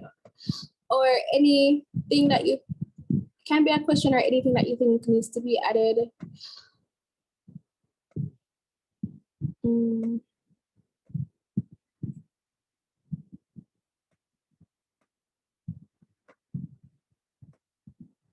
All right, I'll take the silence to me, no. Okay, so let me just see if I can find a question. All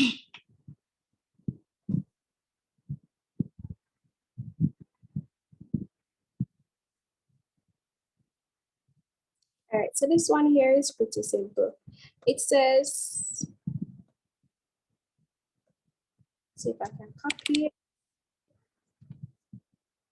Okay. Here it is. All right. Here's a question in the chat. I want to paste it there.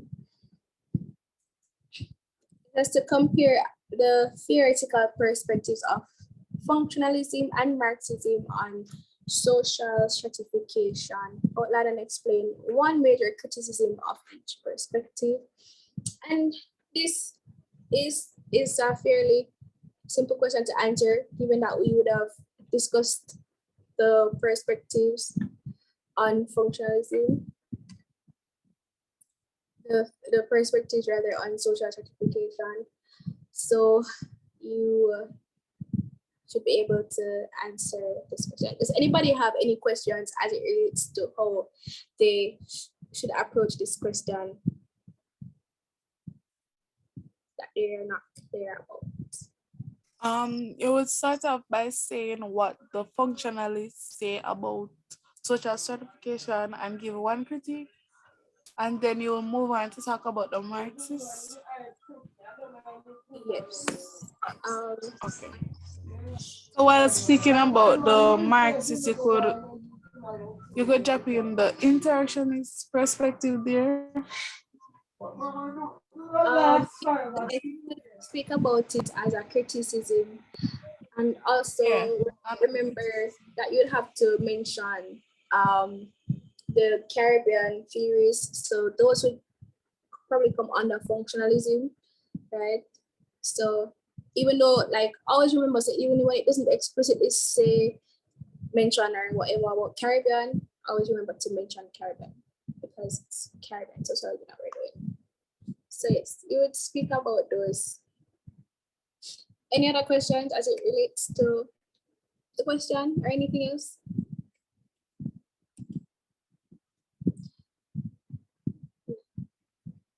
All right. Yes, so hold on, the quick question. So you're saying that for the third paragraph, although they gave us two theories here, you're saying that for the third paragraph, we can just drop in a Caribbean perspective? That's what you're saying? Yes. Because I've seen numerous questions like this in a way. They just give us like 2 points, and then we're there sitting thinking like, yo, which part we can get the third paragraph from? The question isn't availing itself for us to write a third paragraph.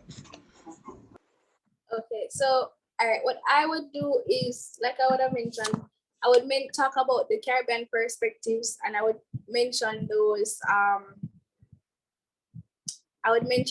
perspectives, especially under functionalism, because I think most of, which one was it? Was it George Beckford? I think, I don't remember, or Brathwaite, one of them.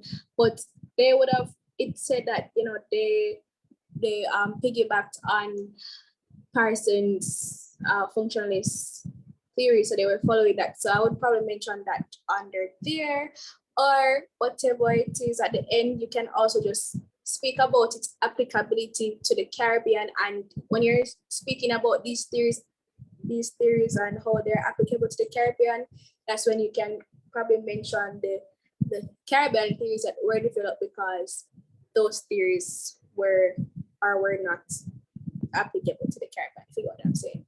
But it's always advisable to try and mention the Caribbean culture. Okay, thank you. I get what you're saying, because many of the Caribbean theories, they indeed piggybacked off the functionalist perspective for real. Thank you. All right, you're welcome. I put in another question in the chat just to give a little bit of variety. So again, just look at this and tell me if you think you can answer it, if there's any question that you have on any questions that you would like to ask now on how you should answer this. So it says, with reference to any one Caribbean society, analyze the changing nature of social stratification and social mobility in the Caribbean from 1960 to the present.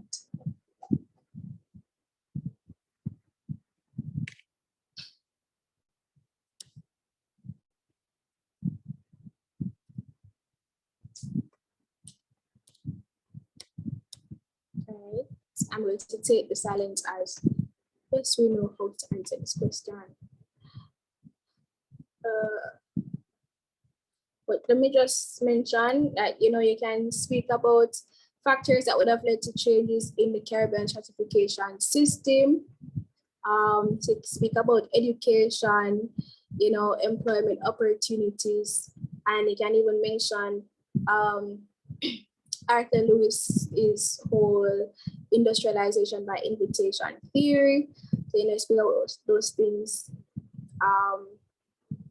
So, you know, you mentioned the things that would have, the different changes that would have led to, it says, mention the different changes that would have taken place in the Caribbean, especially as it relates to education. So when you really look at it, education under social mobility, it does play a big role because, you know, you look at how education was dealt with in the different eras and how we would have, the accessibility that we would have had to education as the time progressed. I would know that through those things, that's what really led to us getting to the position that we are now. Right, and you also mentioned Carl Stone in this as well. So I think that is it. Like I said, I know I did not mention some things, so if you have any questions, you can feel free to ask them now or in the group. You can ask in the group or you can message me directly. My number is in the group, so you can find me there. When is the exam, by the way? Which date? When is it? May 24.